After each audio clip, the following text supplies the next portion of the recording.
ਵਾਹਿਗੁਰੂ ਜੀ ਕਾ ਖਾਲਸਾ ਵਾਹਿਗੁਰੂ ਜੀ ਕੀ ਫਤਿਹ। ਅਸਲਾਮ ਵਾਲੇਕਮ ਆਦਾਬ ਵਰਜ਼ ਮਹਾਂ ਤੁਹਾਡੀ ਹੋਸਟ ਨੂਰਕੋਟ ਮੈਂ ਟੀਵੀ ਦੀ ਫੋਰ ਸਾਰੇ ਦਰਸ਼ਕਾਂ ਤੇ ਸਰੋਤਿਆਂ ਨੂੰ ਜੀ ਆਇਆਂ ਕਹਿੰਦੀਆਂ। ਪ੍ਰੋਗਰਾਮ ਸੱਚ ਵਿੱਚ ਜਿਹੜੇ ਇਸ ਪ੍ਰੋਗਰਾਮ ਨਾਲ ਦੇਸ਼ਾਂ ਵਿਦੇਸ਼ਾਂ ਤੋਂ ਜੁੜ ਚੁੱਕੇ ਨੇ।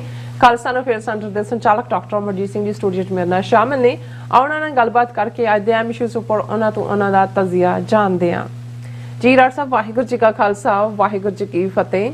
हाँ जी नीलम कौर जी, ਤੁਹਾਨੂੰ ਵੀ ਤੇ ਦੁਨੀਆ ਭਰ ਚ ਬੈਠੇ ਸਾਡੇ ਬਹੁਤ ਹੀ ਪਿਆਰੇ ਸੋਹਣੇ ਸਿਆਣੇ ਟੀਵੀ 84 ਦੇ ਵਿਊਅਰਸ ਨੂੰ ਵੀ ਵਾਹਿਗੁਰੂ ਜੀ ਕਾ ਖਾਲਸਾ ਵਾਹਿਗੁਰੂ ਜੀ ਕੀ ਫਤਿਹ ਤੇ ਸਾਡੇ ਬਹੁਤ ਹੀ ਪਿਆਰੇ ਮੁਸਲਮਾਨ ਭੈਣਾਂ ਭਰਾਵਾਂ ਨੂੰ अस्सलाम वालेकुम। जी डॉक्टर साहब जी आनू प्रोग्राम सचो सच विच बहुत शुक्रिया जी डॉक्टर साहब। आज 14 फरवरी 2023 3 फगन नानकशाही संमत 554 ਦਾ ਦਿਨ ਹੈ ਤੇ ਡਾਕਟਰ ਸਾਹਿਬ ਪ੍ਰੋਗਰਾਮ ਸ਼ੁਰੂ ਕਰਨ ਤੋਂ ਪਹਿਲਾਂ ਅਸੀਂ ਆਪਣੇ ਦਰਸ਼ਕਾਂ ਤੇ ਸਰੋਤਿਆਂ ਨੂੰ ਹਮੇਸ਼ਾ ਤਨਦਾਸੀ ਵੀ ਔਰ ਜੇ ਤੁਸੀਂ ਹੱਕ ਸੱਚ ਇਨਸਾਫ ਤੇ ਪੈਰਾ ਦਿੰਦਾ ਇੱਕੋ ਇੱਕ ਚੈਨਲ ਟੀਵੀ 84 ਨੂੰ ਦੇਖਣਾ ਚਾਹੁੰਦੇ ਹੋ ਤਾਂ ਤੁਸੀਂ ਦੇਖ ਸਕਦੇ Spectrum cable, RCN cable, Bell Fibe cable Canada, Roku, Jadoo box, ਸ਼ਾਵਾ, ਫੇਸਬੁੱਕ ਟੀਵੀ 84 ਦੀ ਐਪ ਰਾਹੀਂ online streaming and IP box ਤੇ ਤੁਸੀਂ ਟੀਵੀ 84 ਨੂੰ ਦੇਖ ਸਕਦੇ ਹੋ।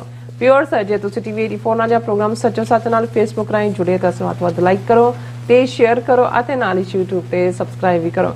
ਇਹ ਵੀ ਦੱਸ ਦਿਓ ਕਿ ਤੁਸੀਂ ਟੀਵੀ 84 ਦੀ ਐਪ ਨੂੰ ਐਂਡਰੋਇਡ ਐਂਡ ਐਪ ਸਟੋਰ ਤੇ ਡਾਊਨਲੋਡ ਕਰਕੇ ਜੋ ਟੀਵੀ 84 ਦੀ ਲਾਈਵ ਸਟ੍ਰੀਮ ਹੈ ਇਸ ਨੂੰ ਤੁਸੀਂ 24 ਆਵਰਸ ਦੇਖ ਸਕਦੇ ਹੋ। ਸੋ ਵਿਊਅਰਸ ਪ੍ਰੋਗਰਾਮ ਦੀ ਸ਼ੁਰੂਆਤ ਕਰਨ ਜਾ ਰਹੇ ਹਾਂ ਅੱਜ ਦੀ ਸਪਾਂਸਰਸ਼ਿਪ ਦੇ ਵਾਲੇ ਨਾ ਕਿ ਅੱਜ ਦੇ ਪ੍ਰੋਗਰਾਮ ਸੱਚੋ ਸੱਚ ਨੂੰ ਸਪਾਂਸਰ ਕੀਤਾ ਗਿਆ ਹੈ ਟੋਰਾਂਟੋ ਤੋਂ ਵੀਰ ਸਿਮਰਨਜੀਤ ਸਿੰਘ ਜੀ ਵੱਲੋਂ। ਸੋ ਇਹਨਾਂ ਨੇ ਮੀਡੀਆ ਦੀ ਇੰਪੋਰਟੈਂਸ ਅਤੇ ਨੈਰੇਟਿਵ ਬਿਲਡਿੰਗ ਤੇ ਸੁਨੇਹਾ ਦਿੱਤਾ ਹੈ। ਸੋ ਇਹ ਸਿੱਖਾਂ ਲਈ ਕਿੰਨਾ ਜ਼ਰੂਰੀ ਹੈ ਕਿ ਸਾਡੇ ਕੋਲ ਜਿਹੜੇ ਸਾਡੇ ਲੋਕ ਸਰਕਾਰੀ ਵਰਜਨ ਦਾ ਪ੍ਰਭਾਵ ਕਬੂਲਦੇ ਹਨ ਅਤੇ ਆਪਣੇ ਹੀ ਹਿੱਤਾਂ ਦਾ ਵਿਰੋਧ ਕਰ ਰਹੇ ਹਨ। ਭਾਰਤ ਵਿੱਚ ਕਿਸ ਕਦਰ ਪ੍ਰੈਸ ਫ੍ਰੀडम ਕੁਚਲੀ ਜਾ ਰਹੀ ਹੈ ਕਿ ਕੋਈ ਵੀ ਸਵਾਲ ਨਹੀਂ ਕਰਦਾ। ਜੋ ਕਰਦਾ ਹੈ ਤਾਂ BBC ਵਾਂਗ ਛਾਪੇ ਪੈਂਦੇ ਹਨ ਅਤੇ ਬੈਨ ਲੱਗ ਜਾਂਦਾ। ਸੋ G20 ਦੀ ਹੋਣ ਵਾਲੀ ਬੈਠਕ ਤੋਂ ਪਹਿਲਾਂ ਮੋਦੀ ਸਰਕਾਰ ਮਨਮਾਨੀਆਂ ਕਰਕੇ ਸਾਨੂੰ ਕੀ ਸੁਨੇਹਾ ਦੇ ਰਹੀ ਹੈ, ਡੂੰਘਾਈ ਸਮਝੀਏ ਅਤੇ ਆਪਣੀਆਂ ਸੰਸਥਾਵਾਂ ਮਜ਼ਬੂਤ ਕਰੀਏ। ਸੋ ਅੱਜ ਦੀ ਸਪਾਂਸਰਸ਼ਿਪ ਲਈ ਅਸੀਂ ਵੀਰ ਸਿਮਰਨਜੀਤ ਸਿੰਘ ਹੋਰਾਂ ਦਾ ਤਹਿ ਦਿਲ ਤੋਂ ਧੰਨਵਾਦ ਕਰਦੇ ਹਾਂ ਔਰ ਤੁਹਾਨੂੰ ਵੀ ਅਪੀਲ ਤੇ ਬੇਨਤੀ ਕਰਦੇ ਹਾਂ ਕਿ ਤੁਸੀਂ ਪ੍ਰੋਗਰਾਮ ਸੱਚੋ ਸੱਚ ਨੂੰ ਵੱਧ ਤੋਂ ਵੱਧ ਸਪਾਂਸਰ ਕਰੋ। ਸਪਾਂਸਰਸ਼ਿਪ ਲਈ ਤੁਸੀਂ ਸਾਨੂੰ ਕਾਲ ਕਰ ਸਕਦੇ ਹੋ ਸਾਡੇ ਫੋਨ ਨੰਬਰ ਤੇ 5166619184 ਸੇਮ ਨੰਬਰ ਤੇ WhatsApp ਕਰ ਸਕਦੇ ਹੋ। ਤੁਸੀਂ ਸਾਨੂੰ ਈਮੇਲ ਵੀ ਕਰ ਸਕਦੇ ਹੋ info@tv84.tv ਤੇ। ਸੋ ਵਿਊਅਰਸ ਪਹਿਲੇ ਸੈਗਮੈਂਟ ਦੇ ਵਿੱਚ ਆਪਾਂ ਗੱਲਬਾਤ ਕਰਨ ਜਾ ਰਹੇ ਹਾਂ ਕਿ ਜਿਸ ਤਰ੍ਹਾਂ ਕਿ ਅੱਜ ਵੈਲੈਂਟਾਈਨਸ ਡੇ ਹੈਗਾ। ਸੋ ਹੈਪੀ ਵੈਲੈਂਟਾਈਨਸ ਡੇ ਆਪਾਂ ਤੁਹਾਨੂੰ ਸਭ ਨੂੰ ਕਹਿੰਦੇ ਆ। ਸੋ ਅੱਜ 14 ਫਰਵਰੀ ਦਾ ਦਿਨ ਦੁਨੀਆ ਦੇ ਬਹੁਤ ਸਾਰੇ ਹਿੱਸਿਆਂ ਵਿੱਚ ਵੈਲੈਂਟਾਈਨਸ ਵਜੋਂ ਜਿਹੜਾ ਮਨਾਇਆ ਜਾ ਰਿਹਾ। ਭਾਵੇਂ ਕਿਸੇ ਮੁਲਕ ਵਿੱਚ ਵੀ ਇਸ ਦਿਨ ਦੀ ਛੁੱਟੀ ਨਹੀਂ ਹੁੰਦੀ ਪਰ ਦੁਨੀਆ ਭਰ ਵਿੱਚ ਬਿਲੀਅਨਸ ਆਫ ਡਾਲਰਸ ਦਾ ਪਿਆਰ ਦੇ ਨਾਮ ਦੇ ਤੇ ਜਿਹੜਾ ਕਾਰੋਬਾਰ ਜਿਹੜਾ ਉਹ ਜ਼ਰੂਰ ਕੀਤਾ ਜਾਂਦਾ ਔਰ ਈਸਾਈ ਸੰਤ ਵੈਲੈਂਟਾਈਨਸ ਦਾ ਜਿਸ ਨੂੰ ਈਸਾਈਅਤ ਵਿੱਚ ਸ਼ਹੀਦ ਦਾ ਦਰਜਾ ਹਾਸਲ ਹੈ ਧੂਮ ਧੜਕੇ ਅਤੇ ਖਰੀਦੋ ਫਰੋਖਤ ਵਿੱਚ ਹੀ ਕਿਤੇ ਗੁਆਚ ਗਿਆ ਲੱਗਦਾ ਹੈ। ਸੋ ਇਸ਼ਕ ਹਕੀਕੀ ਦਾ ਸੁਨੇਹਾ ਇਸ਼ਕ ਮਿਜ਼ਾਜੀ ਦੇ ਹਲਕੇਪਨ ਦੀ ਭੇਟ ਜਿਹੜਾ ਚੜ ਗਿਆ ਲੱਗਦਾ ਜਾਪਦਾ ਹੈ। ਸੋ ਇਸ ਬਾਰੇ ਆਪਾਂ ਗੱਲਬਾਤ ਕਰਨ ਜਾ ਰਹੇ ਹਾਂ। ਸੋ ਅਸੀਂ ਚਾਹਾਂਗੇ ਕਿ ਤੁਸੀਂ ਨਾ ਇਸੇ ਤਰ੍ਹਾਂ ਬਣੇ ਰਹਿਣਾ। ਦੇਖਣ ਸੁਣ ਲਈ ਤੁਹਾਡਾ ਸਭ ਦਾ ਬਹੁਤ ਬਹੁਤ ਧੰਨਵਾਦ। ਜੀ ਡਾਕਟਰ ਸਾਹਿਬ ਕੀ ਵਿਚਾਰਾਂ ਨੇ?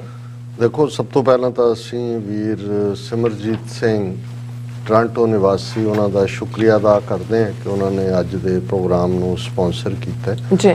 ਉਹਨਾਂ ਨੇ ਬੜੀਆਂ ਪੁਖਤਾ ਦੋਵੇਂ ਤਿੰਨੇ ਗੱਲਾਂ ਕੀਤੀਆਂ ਨੇ ਕਿਉਂਕਿ ਅੱਜ ਜਦੋਂ ਅਸੀਂ ਗੱਲਬਾਤ ਕਰ ਰਹੇ ਹਾਂ ਤੇ ਆਲਰੇਡੀ ਭਾਰਤੀ ਹਕੂਮਤ, ਮੋਦੀ ਦੀ ਹਕੂਮਤ, RSS ਦੀ ਹਕੂਮਤ ਜਿਹੜੀ ਕਿ BBC ਵੱਲੋਂ ਜਿਹੜੀ 2 ਹਿੱਸਿਆਂ 'ਚ ਉਹਨਾਂ ਦੀ ਡਾਕੂਮੈਂਟਰੀ ਪਿਛਲੇ ਦਿਨਾਂ 'ਚ ਰਿਲੀਜ਼ ਕੀਤੀ ਗਈ ਜੀ ਮੋਦੀ ਕੁਐਸਚਨ ਕਿ 2002 'ਚ ਮੋਦੀ ਦਾ ਕੀ ਰੋਲ ਸੀ। ਬਿਲਕੁਲ ਭਾਵੇਂ ਮੋਦੀ ਸਰਕਾਰ ਨੇ ਪੂਰਾ ਸਰਕਾਰੀ ਤੰਤਰ ਵਰਤ ਕੇ ਇਸ ਨੂੰ ਸਾਰੇ ਸੋਸ਼ਲ ਮੀਡੀਆ ਪਲੇਟਫਾਰਮਸ ਜਿਨ੍ਹਾਂ ਦੇ ਵਿੱਚ ਈਵਨ ਟਵਿੱਟਰ, YouTube ਵੀ ਸ਼ਾਮਲ ਹੈ ਉਸ ਤੋਂ ਹਟਵਾ ਦਿੱਤਾ ਹੈ।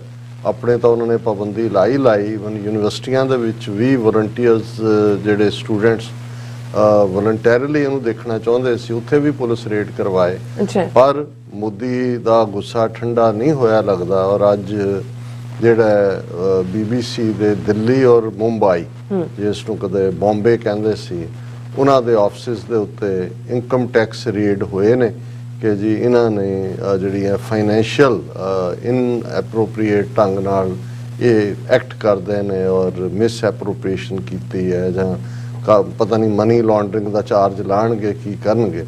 ਹੁਣ ਇੱਕ ਪਾਸੇ ਜਿਵੇਂ ਸਿਮਰਜੀਤ ਸਿੰਘ ਹੋਰਾਂ ਨੇ ਕਿਹਾ ਕਿ G20 ਮੁਲਕਾਂ ਦੀ ਜਿਹੜੀ ਕਾਨਫਰੰਸ ਹੈ ਔਰ ਉਹਦੇ 'ਚ ਇਕੱਲਾ G20 ਨਹੀਂ, ਕਈਆਂ ਨੂੰ ਓਬਲਾਈਜ਼ ਕਰਨ ਦੇ ਲਈ ਇਹ ਐਜ਼ ਏ ਆਨਰਰੀ ਗੈਸਟ ਸੱਦਾ ਵੀ ਦੇ ਰਹੇ ਨੇ ਜੀ।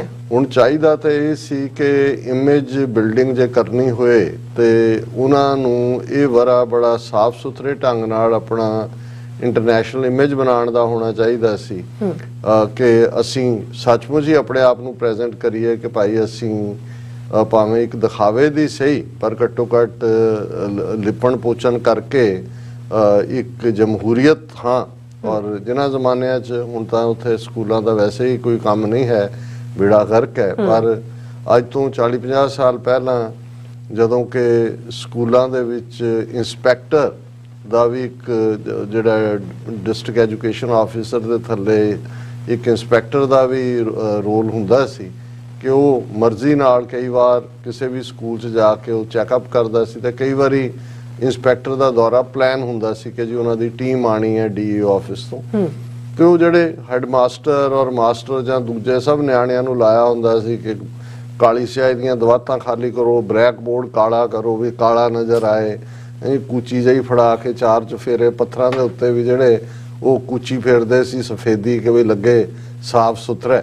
ਹਾਲਾਂ ਉਹਨਾਂ ਨੂੰ ਵੀ ਜਿਹੜੇ ਛਾਪਾ ਮਾਰਨ ਆਉਂਦੇ ਸੀ ਉਹਨਾਂ ਨੂੰ ਵੀ ਪਤਾ ਹੁੰਦਾ ਸੀ ਤਾਜੀ ਕਲੀ ਵੀ ਨਜ਼ਰ ਆ ਰਹੀ ਹੈ, ਬਲੈਕ ਬੋਰਡ ਕਾਲੇ ਕਿਤੇ ਵੀ ਨਜ਼ਰ ਆ ਰਹੇ ਨੇ, ਲੇਕਿਨ ਇਹ ਜ਼ਰੂਰ ਹੁੰਦਾ ਸੀ ਵੀ ਲਿਪਾ ਪੋਚੀ ਕੀਤੀ ਹੈ, ਲੱਗਿਆ ਕਿ ਬਈ ਕਿ ਕੁਛ ਨਾ ਕੁਛ ਜਿਹੜਾ ਉਹਨਾਂ ਨੂੰ ਡਰ ਵੀ ਸੀ ਵੀ ਉਹਨਾਂ ਨੇ ਆਣਾ ਔਰ ਦੂਜਾ। ਸੋ ਇਹ ਤਾਂ ਕੋਈ ਲਿਪਾ ਪੋਚੀ ਤਾਂ ਦੂਰ ਦੀ ਗੱਲ, ਇਹਨਾਂ ਨੇ ਜਿਸ ਕਿਸਮ ਦਾ ਬਿਹੇਵੀਅਰ ਇਸ ਪੀਰੀਅਡ ਦੇ ਵਿੱਚ ਕੀਤਾ, ਇੱਕ ਤਾਂ ਅਡਾਨੀ ਦਾ ਸਾਰਾ ਜਿਹੜਾ ਪੋਪ ਲੀਲਾ ਉਹ ਐਂ ਧੜਮ ਕਰਕੇ ਥੱਲੇ ਡਿੱਗੀ, 140-150 ਬਿਲੀਅਨ ਡਾਲਰ ਗਾਇਬ ਹੋ ਗਏ, ਇਨਵੈਸਟਰਸ ਮਨੀ ਹੈ ਉਹਦੇ ਤੇ ਕੋਈ ਇੱਕ ਲਾਈਨ ਵੀ ਨਾ ਕਹਿਣਾ ਔਰ ਕਿਸੇ ਨੂੰ ਕੋਈ ਭੁਲੇਖਾ ਨਹੀਂ ਹੈ ਦੁਨੀਆ ਦੇ ਵਿੱਚ ਕਿ ਅਡਾਨੀ ਔਰ ਮੋਦੀ ਦੀ ਰਿਲੇਸ਼ਨਸ਼ਿਪ ਕੀ ਹੈ। ਫਿਰ BBC ਦੀ ਡਾਕੂਮੈਂਟਰੀ ਤੇ ਪਹਿਲਾਂ ਤਾਂ ਓਵਰ ਰਿਐਕਟ ਕੀਤਾ ਹੀ ਕੀਤਾ, ਪਰ ਜੇ ਹੁਣ ਇਸ ਲੈਵਲ ਤੱਕ ਰੇਡਸ ਤੱਕ ਗੱਲ ਹੈ ਤੇ ਫਿਰ ਇਹ ਮੈਸੇਜ ਜਿਹੜੇ ਆਮ ਯੂਟਿਊਬਰ, ਜੇ ਅਸੀਂ ਸਿੱਖ ਨੈਰੇਟਿਵ ਦੀ ਜਿਵੇਂ ਇਹਨਾਂ ਨੇ ਗੱਲ ਕੀਤੀ, ਉਹ ਤਾਂ ਆਲਰੇਡੀ ਜਿਹੜੇ ਬਾਹਰ ਬੈਠੇ ਕੋਈ ਸਿੱਖ ਚੈਨਲ ਜਾਂ ਸਿੱਖ ਯੂਟਿਊਬਰ ਆਪਣੀ ਗੱਲ ਕਹਿੰਦੇ ਨੇ ਕੌਮੀ ਨੈਰੇਟਿਵ ਦੇ ਨਾਲ, ਉਹਨਾਂ ਦੀ ਤਾਂ ਪਾਬੰਦੀ ਹੈ TV 84 ਤੇ ਜੂਨ 2020 ਤੋਂ ਤੁਸੀਂ ਮੇਨ ਸਟ੍ਰੀਮ ਤੋਂ ਜਾ ਕੇ ਨਹੀਂ ਦੇਖ ਸਕਦੇ। ਹਾਲਾਂ ਸਾਡੇ ਜਿਹੜੇ ਉੱਥੇ ਬੈਠੇ ਵਿਊਅਰ ਨੇ ਉਹ ਕੋਈ ਨਾ ਕੋਈ VPN ਜਾਂ ਕੀ ਲਫ਼ਜ਼ ਹੁੰਦਾ ਹੈ US ਦਾ ਪਾ ਕੇ ਉਹਨੂੰ ਦੇਖ ਲੈਣ। ਉਹ ਤਾਂ ਹੁਣ ਇੰਨਾ ਕੁ ਪਸਾਰਾ ਹੈ ਸਾਰੇ ਪਾਸੇ ਕਿ ਵੀ ਤੁਸੀਂ ਕਿੰਨੇ ਕੁ ਪਾਸਿਓਂ ਦੱਬ ਲੋਗੇ। ਔਰ ਇਹ ਵੀ ਉਹਨਾਂ ਨੂੰ ਪਤਾ ਹੈ ਕਿ ਜੇ ਉਹਨਾਂ ਨੇ ਪਾਬੰਦੀਆਂ ਲਾਈਆਂ BBC ਦੇ ਸਾਰੇ ਤੇ ਉਸ ਦੇ ਬਾਵਜੂਦ ਇਹ ਤਾਂ ਨਹੀਂ ਹੈ ਜੇ ਨਾ ਪਾਬੰਦੀਆਂ ਲਾਉਂਦੇ ਸ਼ਾਇਦ ਕਿਸੇ ਦਾ ਇੰਨਾ ਧਿਆਨ ਵੀ ਨਾ ਜਾਂਦਾ, ਉਹ ਤਾਂ ਜ਼ਿਆਦਾ ਖੁਦ ਹੀ ਉਹਨਾਂ ਨੇ ਲੋਕਾਂ ਤੱਕ ਪਹੁੰਚਾਤਾ ਵੀ ਐਸਾ ਕੀ ਹੈ, ਕੋਈ ਐਟਮ ਬੰਬ ਵਾਂਗ ਡਰਦੇ ਨੇ, ਕੋਈ UK ਵਾਲਿਆਂ ਨੇ ਕੋਈ ਟੈਂਕਾਂ ਤੋਪਾਂ ਨਾਲ ਧਾਵਾ ਤਾਂ ਨਹੀਂ ਬੋਲਿਆ ਹੈ। ਪਰ ਹੁਣ ਜਿਸ ਨੀਚ ਲੈਵਲ ਤੱਕ ਜਾ ਕੇ ਗੱਲ ਕਰ ਰਹੇ ਨੇ, ਇਸ ਤੋਂ ਇਹ ਮੈਸੇਜ ਤਾਂ ਜ਼ਰੂਰ ਉਹ ਦੇ ਰਹੇ ਨੇ ਆਪਣੇ ਲੋਕਾਂ ਦੀ ਜਿਹੜੇ ਸੱਚ ਦੇ ਲਈ ਆਵਾਜ਼ ਚੁੱਕ ਰਹੇ ਨੇ ਕਿ ਅਸੀਂ ਤਾਂ ਇਹਨਾਂ ਦੀ ਪਰਵਾਹ ਨਹੀਂ ਕਰਦੇ, ਨਹੀਂ ਅਸੀਂ ਤਾਂ ਕਿਸੇ ਹੱਦ ਤੱਕ ਵੀ ਜਿਹੜਾ ਜਾਣ ਨੂੰ ਤਿਆਰ ਹੈ, ਤੁਸੀਂ ਕਿਹੜੇ ਬਾਗ ਦੀ ਮੂਲੀ। ਸੋ ਇਸ ਕੰਟੈਕਸਟ 'ਚ ਇਹ ਹੋਰ ਵੀ ਅਹਿਮੀਅਤ ਵਾਲਾ ਬਣ ਜਾਂਦਾ ਹੈ ਮੁੱਦਾ ਕਿ ਅਸੀਂ ਸਿੱਖ ਨੈਰੇਟਿਵ ਨੂੰ, ਔਰ ਕੁਦਰਤੀ ਜਦੋਂ ਦਿਨਾਂ 'ਚੋਂ ਅਸੀਂ ਗੁਜ਼ਰ ਰਹੇ ਹਾਂ, ਕੱਲ੍ਹ ਦਾ ਦਿਨ ਐਸਾ ਹੋਏਗਾ ਜਿਸ ਦਿਨ ਦੀਪ ਸਿੱਧੂ ਨੂੰ ਸਾਡੇ ਤੋਂ ਵਿਛੜਿਆ 1 ਸਾਲ ਹੋ ਜਾਣਾ ਹੈ, ਪਹਿਲੀ ਬਰਸੀ ਹੈ ਔਰ ਆਲਰੇਡੀ ਉਹਨਾਂ ਦੀ ਯਾਦ ਨੂੰ ਸਮਰਪਿਤ ਬਹੁਤ ਸਾਰੀਆਂ ਪੋਸਟ ਵੀ ਪੈ ਰਹੀਆਂ ਨੇ, ਉਹਨਾਂ ਦੇ ਥਾਟ ਨੂੰ ਲੈ ਕੇ ਵੀ ਗੱਲ ਹੋ ਰਹੀ ਹੈ। ਔਰ ਇੱਕ ਗੱਲ ਜਿਹੜੀ ਉਹਨਾਂ ਦੇ ਦੀਪ ਸਿੱਧੂ ਦਾ ਮੈਂ ਸਮਝਦਾ ਕਿ ਬਜ਼ ਵਰਡ ਸੀ ਨੈਰੇਟਿਵ, ਜਿਹਦੇ ਲਈ ਉਹਨਾਂ ਨੇ ਬੜਾ ਖੂਬਸੂਰਤ ਲਫ਼ਜ਼ ਪੰਜਾਬੀ ਦਾ ਬਿਰਤਾਂਤ ਸਿਰਜਣਾ ਕਿ ਵੀ ਗੱਲ ਇਹ ਠੀਕ ਹੈ ਕਿ ਵੀ ਅਸੀਂ ਈਮਾਨ ਵਾਲੇ ਲੋਕ ਹੈ, ਰੱਬ 'ਚ ਯਕੀਨ ਰੱਖਦੇ ਹਾਂ, ਅਸੀਂ ਮੰਨਦੇ ਹਾਂ ਕਿ ਸੱਚ ਦੀ ਜਿੱਤ ਹੁੰਦੀ ਹੈ, ਪਰ ਇਹ ਰੱਬ ਦੀ ਦਰਗਾਹ 'ਚ ਹੁੰਦੀ ਹੈ। ਦੁਨਿਆਵੀ ਤੌਰ ਦੇ ਉੱਤੇ ਜੇ ਤੁਸੀਂ ਆਪਣਾ ਬਿਰਤਾਂਤ ਨਹੀਂ ਸਿਰਜੋਗੇ, ਆਪਣਾ ਨੈਰੇਟਿਵ ਨਹੀਂ ਦਿਓਗੇ, ਤਾਂ ਫਿਰ ਜਿਹਦੇ ਕੋਲ ਜ਼ਿਆਦਾ ਸਾਧਨ ਨੇ, ਜ਼ਿਆਦਾ ਚੈਨਲ ਨੇ ਗੱਲ ਕਹਿਣ ਦੇ, ਉਹਦਾ ਬਿਰਤਾਂਤ ਵਿਕੇਗਾ ਔਰ ਤੁਹਾਡਾ ਵੀ ਇੱਕ ਵੱਡਾ ਹਿੱਸਾ ਜਿਹੜਾ ਹੈ ਉਸ ਦੇ ਅਸਰ ਨੂੰ ਕਬੂਲੇਗਾ। ਔਰ ਸਿੱਖ ਕੌਮ ਤੋਂ ਬਿਹਤਰ ਕੋਈ ਨਹੀਂ ਜਾਣਦਾ ਕਿ ਇਹਨਾਂ 38-39 ਸਾਲਾਂ ਦੇ ਵਿੱਚ ਜੂਨ 84 ਨੂੰ ਜੇ ਕੱਟ ਆਫ ਲਾਈਨ ਦੇਖੀਏ, ਹਾਲਾਂਕਿ ਇਹ ਤਾਂ 1978 ਤੋਂ ਬਾਅਦ ਦੇ ਪੀਰੀਅਡ 'ਚ ਅਸੀਂ ਦੇਖਦੇ ਹਾਂ ਕਿ ਕਿਵੇਂ ਸਿੱਖ ਵਿਰੋਧੀ ਵਰਤਾਂਤ ਸਿਰਜਿਆ ਗਿਆ, ਉਸ ਜ਼ਮਾਨੇ 'ਚ ਤਾਂ ਇੱਕੋ ਇੱਕ ਭਾਰਤੀ ਦੂਰਦਰਸ਼ਨ ਜਾਂ ਆਲ ਇੰਡੀਆ ਰੇਡੀਓ ਸੀ ਜਿਹੜਾ ਇਹਨਾਂ ਦੇ ਕੰਟਰੋਲ 'ਚ ਸੀ। ਪਰ ਅੱਜ ਕਿੰਨੀ ਹੈਵੀ ਇਨਵੈਸਟਮੈਂਟ, ਕੱਲਾ ਇਹੀ ਨਹੀਂ ਵੀ 600 ਤੋਂ 800 ਦੇ ਕਰੀਬ ਜਿਹੜੇ ਮੁੱਖ ਧਾਰਾ ਚੈਨਲ ਨੇ ਉਹ ਹਿੰਦੂਤਵਾਦੀ ਬੋਲੀ ਬੋਲਦੇ ਨੇ, ਕਿੰਨੇ ਹਜ਼ਾਰਾਂ ਦੀ ਗਿਣਤੀ ਦੇ ਵਿੱਚ ਜਿਹੜੇ ਸੋਸ਼ਲ ਮੀਡੀਆ ਦੇ ਉੱਤੇ ਬੈਠੇ ਹੋਏ ਇਹਨਾਂ ਦੇ ਪੇਡ ਟ੍ਰੇਨਡ IT ਸੈਕਟਰ ਦੇ ਲੋਕ ਨੇ, ਉਹ ਕਿਵੇਂ ਸਿੱਖਾਂ ਦੇ ਖਿਲਾਫ ਤੁਸੀਂ ਦੇਖੋ ਇੰਨਾ ਇਸ ਵੇਲੇ ਹੇਟ ਕੈਂਪੇਨ ਹੈ, ਇੰਨਾ ਨਫ਼ਰਤੀ ਪ੍ਰੋਪੇਗੈਂਡਾ ਹੈ। ਔਰ ਇੱਕ ਜ਼ਮਾਨਾ ਹੁੰਦਾ ਸੀ ਕਿ ਭਾਈ ਇਹ ਜਿਹੜੇ ਜਦੋਂ ਭਾਰਤੀ ਜਨਸੰਘ ਵਰਗੀਆਂ ਪਾਰਟੀਆਂ 1950 1960 'ਚ ਇੱਕ ਦਿਆਨੰਦ ਨੂੰ ਛੱਡ ਕੇ ਜਿਹਨੇ ਸਤਿਆਰਥ ਪ੍ਰਕਾਸ਼ ਗੁਰੂ ਨਾਨਕ ਸਾਹਿਬ ਦੇ ਖਿਲਾਫ ਲਿਖਿਆ, ਹਜ਼ਰਤ ਮੁਹੰਮਦ ਸਾਹਿਬ ਦੇ, ਜੀਸਸ ਦੇ, ਹਰ ਇੱਕ ਦੇ, ਕਦੇ ਵੀ ਜਿਹੜੇ ਸਿੱਖਾਂ ਦਾ ਵਿਰੋਧ ਕਰਦੇ ਸੀ ਭਾਰਤੀ ਜਨਸੰਘ ਦੇ ਹਿੰਦੂ ਵੀ, ਉਹ ਅਕਾਲੀਆਂ ਦਾ ਕਰਦੇ ਸੀ, ਉਹਨੂੰ ਡਰਾਵਾ ਦਿੰਦੇ ਸੀ ਦਿੱਲੀ ਨੂੰ ਕਿ ਜੀ ਇਹ ਸਿੱਖ ਸਟੇਟ ਬਣਾ ਦੇਣਗੇ ਦੂਜੇ। ਗੁਰੂ ਸਾਹਿਬਾਨ ਪ੍ਰਤੀ ਜਾਂ ਦੂਸਰੇ ਈਵਨ ਉਸ ਜ਼ਮਾਨੇ 'ਚ ਵੀ ਉਹ ਕੋਈ ਗੱਲ ਨਹੀਂ ਸੀ। ਪਰ ਹੁਣ ਤੁਸੀਂ ਦੇਖੋਗੇ ਕਿ ਇਹਨਾਂ ਨੇ ਕਿਸ ਤਰੀਕੇ, ਜਦੋਂ ਸਿੱਖ ਆਪਣੇ ਇਤਿਹਾਸ ਪ੍ਰਾਈਡ ਲੈ ਕੇ ਇਹਨਾਂ ਦਾ ਛੂਛਾਪਨ, ਹੌਲਾਪਨ, ਸਖਣਾਪਨ ਦਿਖਾਉਂਦੇ ਨੇ, ਤੇ ਉਹ ਵਾਪਸੀ ਜਿਹੜਾ ਹੈ ਉਹ ਸਿੱਖ ਗੁਰੂ ਸਾਹਿਬਾਨ ਦੇ ਉੱਤੇ ਇੱਕ ਉਹ ਤਬਕਾ ਜਿਹੜਾ ਉਹਨਾਂ ਨੂੰ ਹਿੰਦੂਤਵਾ ਦੇ ਖਾਤੇ 'ਚ ਪਾਉਣ ਦੀ ਕੋਸ਼ਿਸ਼ ਕਰਦਾ ਹੈ, ਔਰ ਦੂਸਰਾ ਜਿਹੜਾ ਹੈ ਉਹ ਬਿਲਕੁਲ ਜਿਹੜਾ ਹੈ ਉਹ ਬਲੈਸਫੇਮਸ ਕਾਰਵਾਈਆਂ ਕਰਦਾ ਹੈ। ਇਸੇ ਤਰੀਕੇ ਨਾਲ ਅਸੀਂ ਦੇਖਦੇ ਹਾਂ ਕਿ ਵੀ ਉਹਨਾਂ ਨੇ ਇਸ ਬਿਰਤਾਂਤ ਨੂੰ ਜਿਹੜਾ ਬਦਲਣ ਲਈ ਈਵਨ ਸਿੱਖ ਪਹਿਰਾਵੇ ਦੇ ਵਿੱਚ ਵੀ ਉਹ ਲੋਕ ਵਾੜੇ ਨੇ ਜਾਂ ਜਿਹੜੇ ਖਰੀਦੇ ਨੇ, ਜਿਹੜੇ ਸਿੱਖ ਮਜ਼ਹਬ ਨੂੰ ਸਨਾਤਨੀ ਹਿੰਦੂ ਧਰਮ ਦੇ ਨਾਲ ਜੋੜਨ ਦੀ ਕੋਸ਼ਿਸ਼ ਕਰਦੇ ਨੇ। ਉਹਨਾਂ ਦੀ ਇੱਕ ਆਪਣੀ ਸ਼੍ਰੇਣੀ ਹੈ ਔਰ YouTube ਤੇ ਤੁਸੀਂ ਬਹੁਤ ਸਾਰੀਆਂ ਵੀਡੀਓਜ਼ ਜਿਹੜੀਆਂ ਕਨਫਿਊਜ਼ ਕਰਦੀਆਂ ਨੇ ਯੰਗਸਟਰਸ ਨੂੰ, ਉਸ ਕਿਸਮ ਦੀਆਂ ਸਾਹਮਣੇ ਨੇ। ਔਰ ਇਹ ਸਾਰੇ ਦੇ ਚੱਲਦਿਆਂ ਅਸੀਂ ਦੇਖਦੇ ਹਾਂ ਕਿ ਜਿਹੜਾ ਸਾਡਾ ਬਿਰਤਾਂਤ ਸਿਰਜਿਆ ਜਾਣਾ ਉਹ ਬਹੁਤ ਜ਼ਰੂਰੀ ਹੈ। ਔਰ ਵੀਰ ਸਿਮਰਜੀਤ ਸਿੰਘ ਉਹਨਾਂ ਦਾ ਅਸੀਂ ਸ਼ੁਕਰੀਆ ਅਦਾ ਕਰਦੇ ਹਾਂ ਕਿ ਉਹ TV 84 ਦੇ ਰੋਲ ਨੂੰ, ਜਿਹੜਾ ਘੱਟੋ ਘੱਟ ਪਿਛਲੇ 10 ਸਾਲ ਤੋਂ ਸਾਡੀ ਇੱਕ ਨਿਮਾਣੀ ਜਿਹੀ ਕੋਸ਼ਿਸ਼ ਹੈ ਕਿ ਅਸੀਂ ਸਿੱਖ ਪਰਸਪੈਕਟਿਵ ਨੂੰ ਸਾਹਮਣੇ ਰੱਖਦੇ ਹਾਂ। ਔਰ ਜਿਵੇਂ ਅਸੀਂ ਜਦੋਂ ਇਹ ਪ੍ਰੋਗਰਾਮ ਸੱਚੋ ਸੱਚ ਸ਼ੁਰੂ ਕੀਤਾ ਦਸੰਬਰ 2012 'ਚ ਸਾਡਾ ਪਹਿਲਾ ਪ੍ਰੋਗਰਾਮ ਟੈਲੀਕਾਸਟ ਜਿਹੜਾ ਹੈ ਉਹ ਹੋਇਆ, ਉਦੋਂ ਜੇ ਇੰਟਰਨੈਟ ਤੋਂ ਹੀ ਸ਼ੁਰੂ ਹੋਇਆ, ਜਿਹੜੀ ਰਿਕੁਆਇਰਮੈਂਟ ਸੀ ਐਂਟਰਟੇਨਮੈਂਟ ਚੈਨਲ ਦੀ। ਪਰ ਉਦੋਂ ਵੀ ਸਾਡਾ ਇਹੀ ਕਹਿਣਾ ਸੀ ਕਿ ਭਾਈ ਕਿਤੇ ਵੀ ਦੋ ਸਿੱਖ ਕਿਤੇ ਮਿਲਦੇ ਨੇ, ਦੋ ਤਾਕਤਾਂ ਆਪਸ 'ਚ ਕੋਈ ਸਮਝੌਤਾ ਕਰਦੀਆਂ ਨੇ ਇਸ ਖਿੱਤੇ 'ਚ, ਦੁਨੀਆ 'ਚ ਕਿਤੇ ਉਸ ਖਿੱਤੇ 'ਚ ਕੋਈ ਡਿਵੈਲਪਮੈਂਟ ਹੁੰਦੀ ਹੈ, ਉਹ ਸਿੱਖਾਂ ਨੂੰ ਕਿਵੇਂ ਪ੍ਰਭਾਵਿਤ ਕਰਦੀ ਹੈ, ਸਾਡਾ ਕੌਮੀ ਨਜ਼ਰੀਆ, ਕੌਮੀ ਇੰਟਰਸਟ, ਕੌਮੀ ਨਿਸ਼ਾਨਾ ਕਿਵੇਂ ਪ੍ਰਭਾਵਿਤ ਹੁੰਦਾ ਹੈ, ਇਹ ਸਾਡੀ ਸੱਚੋ ਸੱਚ ਦੀ ਨੀਤੀ ਹੋਏਗੀ ਇਸ ਦੇ ਉੱਤੇ ਗੱਲ ਕਰਨੀ। ਔਰ ਅਸੀਂ ਜਿਹੜਾ ਰੁਕਾਵਟਾਂ ਦੇ ਬਾਵਜੂਦ, ਫਾਈਨੈਂਸ਼ੀਅਲ ਰਿਸੋਰਸਿਸ ਨਾਲ ਡੇ ਟੂ ਡੇ ਜੂਝਣ ਦੇ ਬਾਵਜੂਦ ਘੱਟੋ ਘੱਟ ਆਪਣੇ ਇਸ ਬਿਰਤਾਂਤ ਦੇ ਨਾਲ ਕੋਈ ਸਮਝੌਤਾ ਨਹੀਂ ਕੀਤਾ। ਔਰ ਇਹ ਤਾਂ ਹੀ ਸੰਭਵ ਹੋ ਸਕਿਆ ਕਿ ਸਾਡੇ ਵਿਊਅਰਸ ਨੇ, ਸਾਡੇ ਐਡਮਾਇਰਰਸ ਨੇ, ਸਾਡੇ ਦੋਸਤ ਜਿਹੜੇ ਪੰਥ ਪਰਿਵਾਰ ਰਾਹੀਂ ਸਾਡੇ ਨਾਲ ਜੁੜਦੇ ਚਲੇ ਗਏ, ਭਾਵੇਂ ਅਸੀਂ ਇਕੱਲੇ ਤੁਰੇ ਪਰ ਇਹ ਕਾਫਲਾ ਵਧਦਾ ਗਿਆ। ਔਰ ਅੱਜ ਵੀ ਬੇਸ਼ੱਕ ਚੈਲੰਜਸ ਨੇ, ਲੇਕਿਨ ਅਸੀਂ ਇਹ ਵੀ ਸਮਝਦੇ ਹਾਂ ਕਿ ਝਲਕ ਸੁੰਦਰ ਤੋਂ ਰੋਸ਼ਨ ਪੰਧ ਹੋਏ, ਕੀ ਗਮ ਜੇ ਸਿਰ ਤੇ ਪੰਡਾਂ ਭਾਰੀਆਂ ਨੇ। ਸੋ ਉਸ ਝਲਕ ਦੇ ਨਾਲ ਜਿਹੜੀ ਸੱਚ ਦਾ ਇੱਕ ਆਪਣਾ ਝਲਕਾਰਾ, ਇੱਕ ਆਪਣਾ ਜਲਵਾ ਹੁੰਦਾ। ਔਰ ਅਸੀਂ ਇੱਕ ਵਾਰ ਫੇਰ ਵੀਰ ਦਾ ਸ਼ੁਕਰੀਆ ਅਦਾ ਕਰਦੇ ਹਾਂ। ਸੇਂਟ ਵੈਲੈਂਟਾਈਨ ਡੇ ਜਿਹਨੂੰ ਕਿਹਾ ਜਾਂਦਾ ਸੀ, ਹੌਲੀ ਹੌਲੀ ਸੇਂਟ ਲਫ਼ਜ਼ ਗਾਇਬ ਹੋ ਗਿਆ ਔਰ ਕੱਲਾ ਵੈਲੈਂਟਾਈਨ ਰਹਿ ਗਿਆ। ਹੁਣ ਇਸ ਤੋਂ ਪਹਿਲਾਂ ਕਿ ਅਸੀਂ ਇਹ ਗੱਲ ਕਰੀਏ ਕਿ ਭਾਈ ਅੱਜ ਕਿਵੇਂ, ਜਦੋਂ ਤੁਸੀਂ ਸਾਲ ਦਾ ਬਿਜ਼ਨਸ ਕੈਲੰਡਰ ਦੇਖੋ ਕਮਰਸ਼ੀਅਲ ਐਂਗਲ ਤੋਂ, ਤੇ ਫਿਰ ਜਿਹੜੇ ਦਿਨ ਸਭ ਤੋਂ ਜ਼ਿਆਦਾ ਕਮਾਈ ਦੇ ਹੁੰਦੇ ਨੇ, ਬਿਲੀਅਨਸ ਆਫ ਡਾਲਰਸ ਦਾ ਕਾਰੋਬਾਰ ਦੁਨੀਆ ਭਰ ਦੇ ਵਿੱਚ ਹੁੰਦਾ ਹੈ, ਉਹਨਾਂ 'ਚ ਪ੍ਰਮੁਖਤਾ ਦੇ ਨਾਲ ਇਹ ਸੇਂਟ ਵੈਲੈਂਟਾਈਨ ਡੇ ਵੀ ਬਣ ਗਿਆ। ਉਹ ਚਾਕਲੇਟ ਦੀ ਖਰੀਦ ਹੋਏ, ਉਹ ਫੁੱਲਾਂ ਦੀ ਹੋਏ, ਉਹ ਤੋਹਫਿਆਂ ਦੀ ਹੋਏ। ਔਰ ਹਾਲਾਂਕਿ ਦੁਨੀਆ ਦੇ ਕਿਸੇ ਮੁਲਕ ਦੇ ਵਿੱਚ ਛੁੱਟੀ ਤਾਂ ਨਹੀਂ ਹੈ, ਲੇਕਿਨ ਐਸੇ ਵੀ ਮੁਲਕ ਨੇ ਜਿਨ੍ਹਾਂ ਦੇ ਵਿੱਚ ਇਸ ਦਿਨ ਤੇ ਪਾਬੰਦੀ ਹੈ। ਇੰਡੋਨੇਸ਼ੀਆ ਹੋਏ, ਈਰਾਨ ਹੋਏ, ਈਵਨ ਸਾਊਦੀ ਅਰੇਬੀਆ, ਪਾਕਿਸਤਾਨ 'ਚ ਵੀ ਇਸ ਗੱਲ ਦੇ ਉੱਤੇ ਰੁਕਾਵਟ ਹੁੰਦੀ ਹੈ। ਪਰ ਇਸ ਨੂੰ ਇਹ ਕਿੱਥੋਂ ਗੱਲ ਸ਼ੁਰੂ ਹੋਈ ਤੇ ਕਿੱਥੋਂ ਘੁੰਮਦੀ ਘੁੰਮਦੀ ਕਿੱਥੇ ਦਾ ਕੀ ਬਣ ਗਈ। ਔਰ ਇਹ ਅੱਜ ਜਦੋਂ ਅਸੀਂ ਹਿੰਦੂ ਤੋਂ ਵੀ ਭਾਰਤ ਦੀ ਗੱਲ ਵੀ ਕਰਦੇ ਹਾਂ ਤੇ ਈਵਨ ਅੱਜ ਜਦੋਂ ਕਿ ਇੱਕ ਪਾਸੇ ਇਸ ਦਿਨ ਨੂੰ ਦੇ ਨਾਲ ਜੁੜੀਆਂ ਖਬਰਾਂ ਨੇ, ਉੱਥੇ ਵੱਡੀਆਂ ਖਬਰਾਂ ਨੇ ਕਿ ਕਿਵੇਂ ਬਜਰੰਗ ਦਲ, ਵਿਸ਼ਵ ਹਿੰਦੂ ਪਰਿਸ਼ਦ ਦੇ ਗੁੰਡਿਆਂ ਨੇ ਗੁਜਰਾਤ ਅਹਿਮਦਾਬਾਦ ਦੇ ਇੱਕ ਪਾਰਕ ਦੇ ਵਿੱਚ ਜਿਹੜਾ ਵੱਡਾ ਉਹਨਾਂ ਦਾ ਵਿਸਟਾ ਪਾਰਕ ਹੈ ਉਸ ਦੇ ਵਿੱਚ ਅਟੈਕ ਕਰਕੇ ਕਿਵੇਂ ਲੋਕਾਂ ਨੂੰ ਹਰਾਸ ਕੀਤਾ। ਫਿਰ ਨਾਗਪੁਰ ਦੇ ਵਿੱਚ ਵਿਸ਼ਵ ਹਿੰਦੂ ਪਰਿਸ਼ਦ ਔਰ ਬਜਰੰਗ ਦਲ ਨੇ ਬੜੀ ਵੱਡੀ ਰੈਲੀ ਕੀਤੀ ਔਰ ਇਸ ਨੂੰ ਪੱਛਮੀ ਸੱਭਿਆਚਾਰ ਔਰ ਇਹ ਉਹ ਨਾਲ ਜੋੜ ਕੇ ਉੱਥੇ ਉੱਚੀ ਉੱਚੀ ਹਨੂਮਾਨ ਚਾਲੀਸਾ ਪੜ੍ਹਿਆ।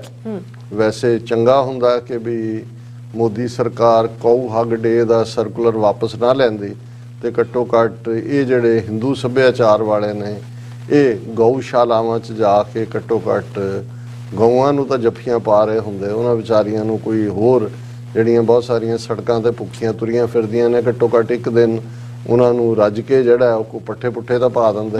ਸੋ ਇੱਕ ਪਾਸੇ ਤਾਂ ਇਹ ਥਾਟ ਹੈ, ਪਰ ਇਸ ਪਾਸੇ ਜਾਣ ਤੋਂ ਬਿਨਾਂ ਮੈਂ ਜਿਹੜੀ ਗੱਲ ਕਰਨੀ ਚਾਹਾਂਗਾ ਕਿ ਵੀ ਕਿਵੇਂ ਜਦੋਂ ਕੋਈ ਦਿਨ ਦੀ ਸ਼ੁਰੂਆਤ ਹੁੰਦੀ ਹੈ ਜਾਂ ਹਿਸਟਰੀ 'ਚ ਉਹ ਥਾਂ ਬਣਾਉਂਦਾ ਹੈ ਤੇ ਕਿਵੇਂ ਵਕਤ ਦੇ ਨਾਲ ਉਸ ਦਾ ਕਿੰਨਾ ਰੰਗ ਰੂਪ ਬਦਲਦਾ ਹੈ। ਔਰ ਅਸੀਂ ਗੱਲ ਕਰ ਰਹੇ ਹਾਂ ਆਲਮੋਸਟ 18 ਸਦੀਆਂ ਪਹਿਲਾਂ ਦੀ। ਤੀਸਰੀ ਸਦੀ ਦੇ ਵਿੱਚ ਜਦੋਂ ਕਿ ਅਜੇ ਕ੍ਰਿਸਚੀਅਨਿਟੀ ਕੋਈ ਦੁਨੀਆ ਦਾ ਵੱਡਾ ਧਰਮ ਤਾਂ ਬਣਨ ਦੇ ਦੂਰ ਦੀ ਗੱਲ, ਜਿਸ ਰੋਮਨ ਐਮਪਾਇਰ ਨੇ ਜਿਸ ਨੇ ਜੀਸਸ ਕ੍ਰਾਈਸਟ ਨੂੰ ਯਹੂਦੀ ਕੌਂਸਲ ਦੇ ਰਾਹੀਂ ਬਲੈਸਫੈਮੀ ਦਾ ਫਤਵਾ ਦਵਾ ਕੇ ਸਲੀਬ ਤੇ ਚਾੜਿਆ ਸੀ, ਅਜੇ ਉਸ ਰੋਮਨ ਐਮਪਾਇਰ ਨੇ ਜਿਹੜਾ ਕਿ ਜ਼ਾਹਰ ਹੈ ਗ੍ਰੀਕ ਦੇਵੀ ਦੇਵਤਿਆਂ ਦੇ ਵਿੱਚ ਵਿਸ਼ਵਾਸ ਰੱਖਦੇ ਸੀ, ਅਜੇ ਕ੍ਰਿਸਚੀਅਨਿਟੀ ਚੋਂ ਕਨਵਰਟ ਨਹੀਂ ਸੀ ਹੋਏ ਜਿਹੜੇ ਬਾਅਦ ਚ ਹੋਏ। ਔਰ ਉਹ ਜਿਹੜੇ ਪ੍ਰੈਕਟਿਸਿੰਗ ਈਸਾਈ ਸਨ ਉਹਨਾਂ ਦੇ ਉੱਤੇ ਬੜਾ ਜ਼ੁਲਮ ਕਰਦੇ ਸੀ ਔਰ ਉਹ ਈਸਾਈ ਵੀ ਲੁਕ ਛਿਪ ਕੇ ਹੀ ਜਿਹੜਾ ਉਹ ਜ਼ਿੰਦਗੀ ਕੱਟਦੇ ਸੀ। ਔਰ ਉਹਨਾਂ ਨੂੰ ਉਸ ਵੇਲੇ ਜਿਹੜਾ ਰੋਮਨ ਕਿੰਗ ਸੀ ਕਲੋਡੀਅਸ ਸੈਕੰਡ, ਉਸ ਦਾ ਜ਼ਾਲਮ ਰਾਜੇ ਦੇ ਤੌਰ ਤੇ ਉਹਨੂੰ ਜਾਣਿਆ ਜਾਂਦਾ ਸੀ। ਉਹ ਆਪਣਾ ਐਮਪਾਇਰ ਵੀ ਵਧਾ ਰਿਹਾ ਸੀ। ਉਹ ਈਵਨ ਆਪਣੇ ਰੋਮਨ ਲੋਕਾਂ ਨੂੰ ਵੀ ਵਿਆਹ ਨਹੀਂ ਸੀ ਕਰਨ ਦਿੰਦਾ, ਜਿਹੜਾ ਕਿ ਵੀ ਇਹ ਜਿਹੜੇ ਵਿਆਹ ਕੇ ਨਿਕੰਮੇ ਹੋ ਜਾਂਦੇ ਨੇ ਫਿਰ ਇਹ ਫੌਜੀ ਨਹੀਂ ਬਣਦੇ ਚੱਜ ਨਾਲ, ਇਹ ਬਾਹਰ ਜਾ ਕੇ ਜਿੱਤਾਂ ਨਹੀਂ ਹਾਸਲ ਕਰ ਸਕਦੇ।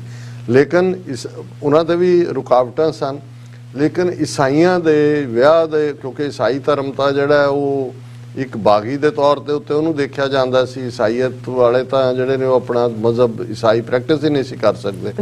ਉਸ ਪੀਰੀਅਡ ਦੇ ਵਿੱਚ ਸੇਂਟ ਵੈਲੈਂਟਾਈਨ ਜਿਹੜਾ, ਹਾਲਾਂਕਿ ਇਸ ਨਾਲ ਰਿਲੇਟਡ ਬਹੁਤ ਸਾਰੀਆਂ ਕਹਾਣੀਆਂ ਨੇ, ਜਿਉਂ-ਜਿਉਂ ਵਕਤ ਬੀਤਦਾ ਹੈ ਬਹੁਤ ਸਾਰੀ ਮਿਥ ਵੀ ਨਾਲ ਜੁੜ ਜਾਂਦੀ ਹੈ। ਕਿਤੇ ਉਸ ਨੂੰ ਇੱਕ ਕਾਰੀਗਰ ਦੇ ਤੌਰ ਤੇ ਕਿਹਾ ਜਾਂਦਾ ਹੈ ਜਿਹੜਾ ਬੱਚਿਆਂ ਨੂੰ ਔਰ ਦੂਸਰਿਆਂ ਨੂੰ ਉਹਨਾਂ ਦੀ ਲੋੜ ਮੁਤਾਬਕ ਚੀਜ਼ਾਂ ਬਣਾ ਕੇ ਦਿੰਦਾ ਸੀ। ਔਰ ਕੁਝ ਜਿਹੜੇ ਨੇ ਉਸ ਨੂੰ ਈਸਾਈ ਦੇ ਇੱਕ ਪ੍ਰਚਾਰਕ ਦੇ ਤੌਰ ਤੇ ਦੇਖਦੇ ਨੇ ਕਿ ਵੀ ਜਿਹਨੇ ਆਪਣੇ ਫੇਥ ਲਈ ਕੁਰਬਾਨੀ ਕੀਤੀ। ਲੇਕਿਨ ਇਸ 'ਚ ਕੋਈ ਸ਼ੱਕ ਨਹੀਂ ਹੈ ਕਿ ਸੇਂਟ ਵੈਲੈਂਟਾਈਨ ਜਿਹੜਾ ਸੰਤ ਦਾ ਰੁਤਬਾ, ਉਹਨੂੰ ਭਾਵੇਂ ਕ੍ਰਿਸਚੀਅਨਿਟੀ ਦੇ ਵਿੱਚ ਦੋ ਪ੍ਰੋਸੈਸਿਸ ਹੁੰਦੀਆਂ ਨੇ। ਜਦੋਂ ਸੇਂਟਹੁੱਡ ਤੱਕ ਲਿਜਾਣਾ ਹੁੰਦਾ ਹੈ ਉਸ ਤੋਂ ਪਹਿਲਾਂ ਉਹਦੀ ਇੱਕ ਪ੍ਰੋਸੈਸ ਉਹਦੀ ਬੀਟੀਫਿਕੇਸ਼ਨ ਦੀ ਹੁੰਦੀ ਹੈ, ਫਿਰ ਬੀਟੀਫਿਕੇਸ਼ਨ ਔਰ ਪੂਰਾ ਉਹਨਾਂ ਦਾ ਰਿਲੀਜੀਅਸ ਕਲਰਜੀ ਬੈਠਦੀ ਹੈ ਔਰ ਇਹ ਫਿਰ ਪ੍ਰੂਵ ਕਰਨਾ ਪੈਂਦਾ ਉਹਦੀ ਬੀਟੀਫਿਕੇਸ਼ਨ ਤੋਂ ਸੇਂਟਹੁੱਡ ਦੇ ਦਰਜੇ ਤੱਕ ਕਿ ਉਹਦੀ ਜ਼ਿੰਦਗੀ 'ਚ ਜਦੋਂ ਉਹ ਜਿਉਂਦਾ ਸੀ, ਹਯਾਤੀ 'ਚ ਸੀ, ਦੋ ਕਰਾਮਾਤਾਂ ਐਸੀਆਂ ਹੋਈਆਂ ਜਿਹੜੀਆਂ ਇਹ ਸਾਬਤ ਕਰਨ ਕਿ ਵਾਕਿਆ ਹੀ ਉਹ ਰੱਬ ਦੇ ਬੜਾ ਨਜ਼ਦੀਕ ਸੀ। ਔਰ ਫਿਰ ਉਸ ਨੂੰ ਦੀ ਬੀਟੀਫਿਕੇਸ਼ਨ ਪਹਿਲਾ ਸਟੈਪ ਹੁੰਦਾ ਹੈ। ਔਰ ਫਿਰ ਜਦੋਂ ਈਵਨ ਕੋਈ ਆ ਕੇ ਉਹਦੇ ਜੀਵਨ ਦੇ ਪੀਰੀਅਡ 'ਚ ਕਰਾਮਾਤਾਂ ਦੀ ਕਹਾਣੀ ਵੀ ਸੁਣਾ ਰਿਹਾ ਹੁੰਦਾ ਹੈ ਤੇ ਉਸ ਇਕੱਠ ਦੇ ਵਿੱਚ ਇੱਕ ਵਕੀਲ ਜਿਹੜਾ ਲਫ਼ਜ਼ ਡੈਵਲਸ ਐਡਵੋਕੇਟ ਆਇਆ, ਇੱਥੋਂ ਹੀ ਆਇਆ। ਹੁਣ ਵੀ ਜਦੋਂ ਕੋਈ ਬਹੁਤ ਗਲਤ ਕਿਸੇ ਚੀਜ਼ ਦਾ ਜਿਹੜਾ ਉਹ ਵਕਾਲਤ ਜਾਂ ਵਜ਼ਾਹਤ ਕਰੇ ਤਾਂ ਉਹਨੂੰ ਕਹਿੰਦੇ ਨੇ ਡੈਵਲਸ ਐਡਵੋਕੇਟ। ਪਰ ਡੈਵਲਸ ਐਡਵੋਕੇਟ ਦਾ ਓਰੀਜਨ ਇੱਥੇ ਜੁੜਿਆ ਹੋਇਆ ਕਿ ਜਦੋਂ ਕੋਈ ਬਿਆਨ ਕਰ ਰਿਹਾ ਹੁੰਦਾ ਹੈ, ਜਿਵੇਂ ਜੇ ਅਸੀਂ ਆਪਣੇ ਕੰਟੈਕਸਟ 'ਚ ਗੱਲ ਕਰੀਏ ਸਾਊਥ ਏਸ਼ੀਆ ਦੇ ਮਦਰ ਟੈਰੇਸਾ ਦੀ ਪਹਿਲਾਂ ਬੀਟੀਫਿਕੇਸ਼ਨ ਹੋਈ ਔਰ ਉਹਨੂੰ ਸੇਂਟਹੁੱਡ ਦਾ ਦਰਜਾ ਦਿੱਤਾ ਗਿਆ।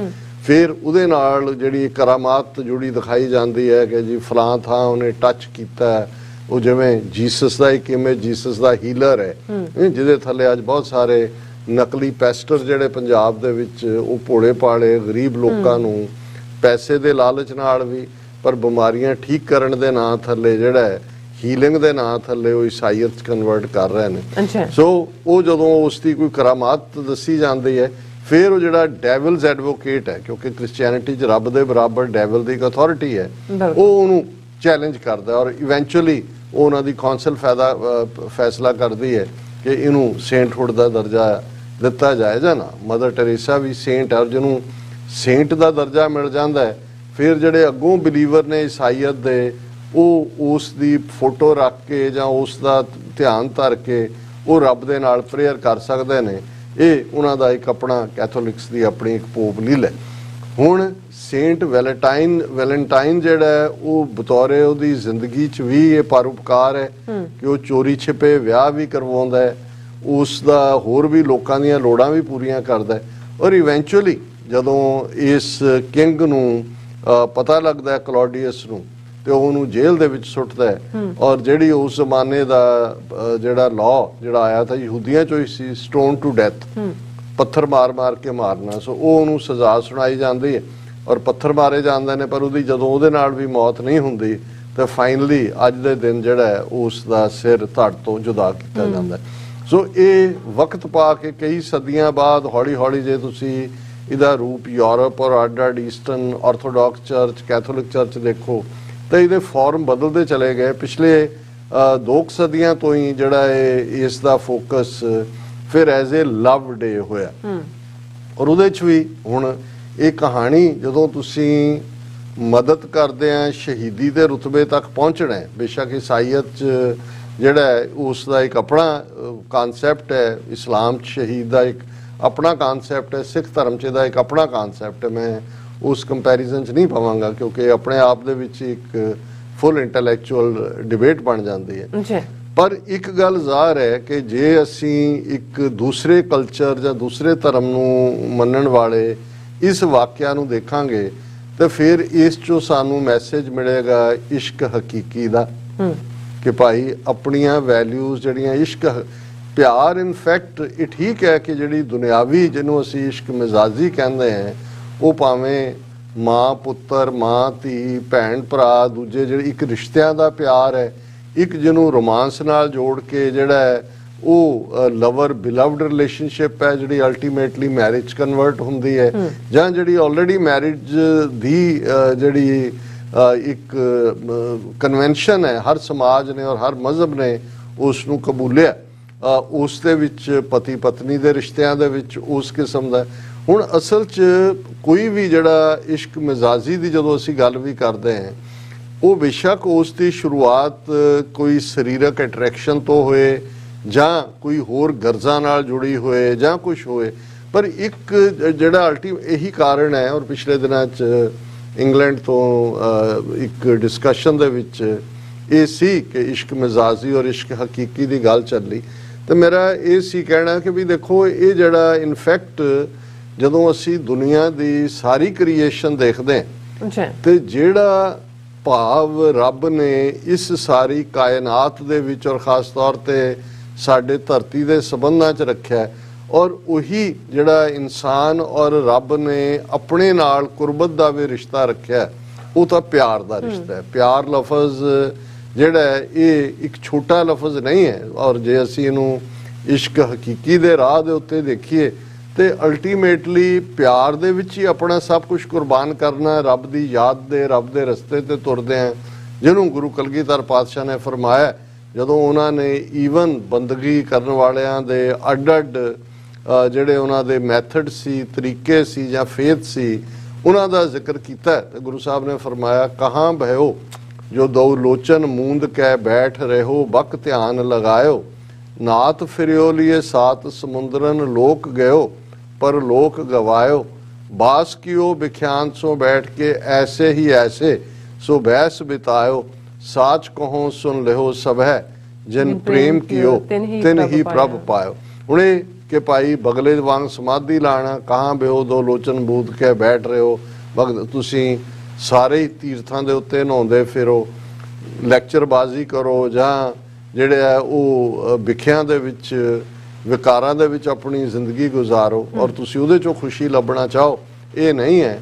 ਅਲਟੀਮੇਟਲੀ ਜਿਹੜਾ ਸਾਚ ਕਹੋ ਸੁਣ ਲਿਓ ਸਭ ਹੈ, ਜਿਨ ਪ੍ਰੇਮ ਕੀਓ ਤਿਨ ਹੀ ਪ੍ਰਭ ਪਾਇਆ, ਕਿ ਜਿਨ੍ਹਾਂ ਨੇ ਮੁਹੱਬਤ ਕੀਤੀ ਹੈ, ਪਿਆਰ ਕੀਤਾ ਹੈ। ਔਰ ਇਹ ਮੈਂ ਦੇਖ ਰਿਹਾ ਸੀ ਕਿ ਵੀ ਜਦੋਂ ਅਸੀਂ ਮੁਹੱਬਤ ਲਫ਼ਜ਼ ਵੀ ਕਈ ਵਾਰ ਬੜੇ ਚੀਪਨ ਅਰਥਾਂ ਦੇ ਵਿੱਚ ਇਸਤੇਮਾਲ ਹੁੰਦਾ ਹੈ, ਪਰ ਗੁਰਬਾਣੀ ਦੇ ਵਿੱਚ ਜਦੋਂ ਅਸੀਂ ਬਾਬਾ ਫਰੀਦ ਇਸ ਲਫ਼ਜ਼ ਦਾ ਇਸਤੇਮਾਲ ਕਰਦੇ ਨੇ ਤੇ ਫਿਰ ਅਸੀਂ ਪੜ੍ਹਦੇ ਹਾਂ, ਦਿਲੋਂ ਮੁਹੱਬਤ ਜਿਨ ਸਹੀ ਸੱਚਿਆ, ਜਿਨ ਮਨ ਹੋਰ ਮੁਖ ਹੋਰ, ਸੇ ਕਾਂਡੇ ਕੱਚਿਆ, रत्ते इश्क खुदाए रंग दीदार के, विसरिया जिन नाम से पोए पार थिए, आप लिए लड़ लाए दर दरवेश से, तेना धन जनेंदी माओ आए सफल से, तेरी पना खुदाए तू बख्शंदगी, शेख फरीदा खैर दीजै बंदगी।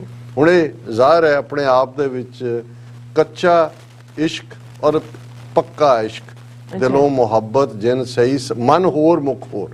ਸੋ ਇਹ ਦੁਨਿਆਵੀ ਰਿਸ਼ਤਿਆਂ 'ਚ ਵੀ ਹੈ। ਜਦੋਂ ਗੁਰੂ ਸਾਹਿਬ ਨੇ ਸਾਨੂੰ ਯਾਦ ਦਹਾਨੀ ਕਰਵਾਈ ਕਿ ਨਾਨਕ ਕੱਚੜਿਆਂ ਸਿਓ ਤੋੜ, ਢੂੰਡ ਸੱਜਣ ਸੰਤ ਪੱਕਿਆਂ, ਕਿ ਜਦੋਂ ਤੁਸੀਂ ਕੱਚਿਆਂ ਦੇ ਨਾਲ ਲਾਓਗੇ।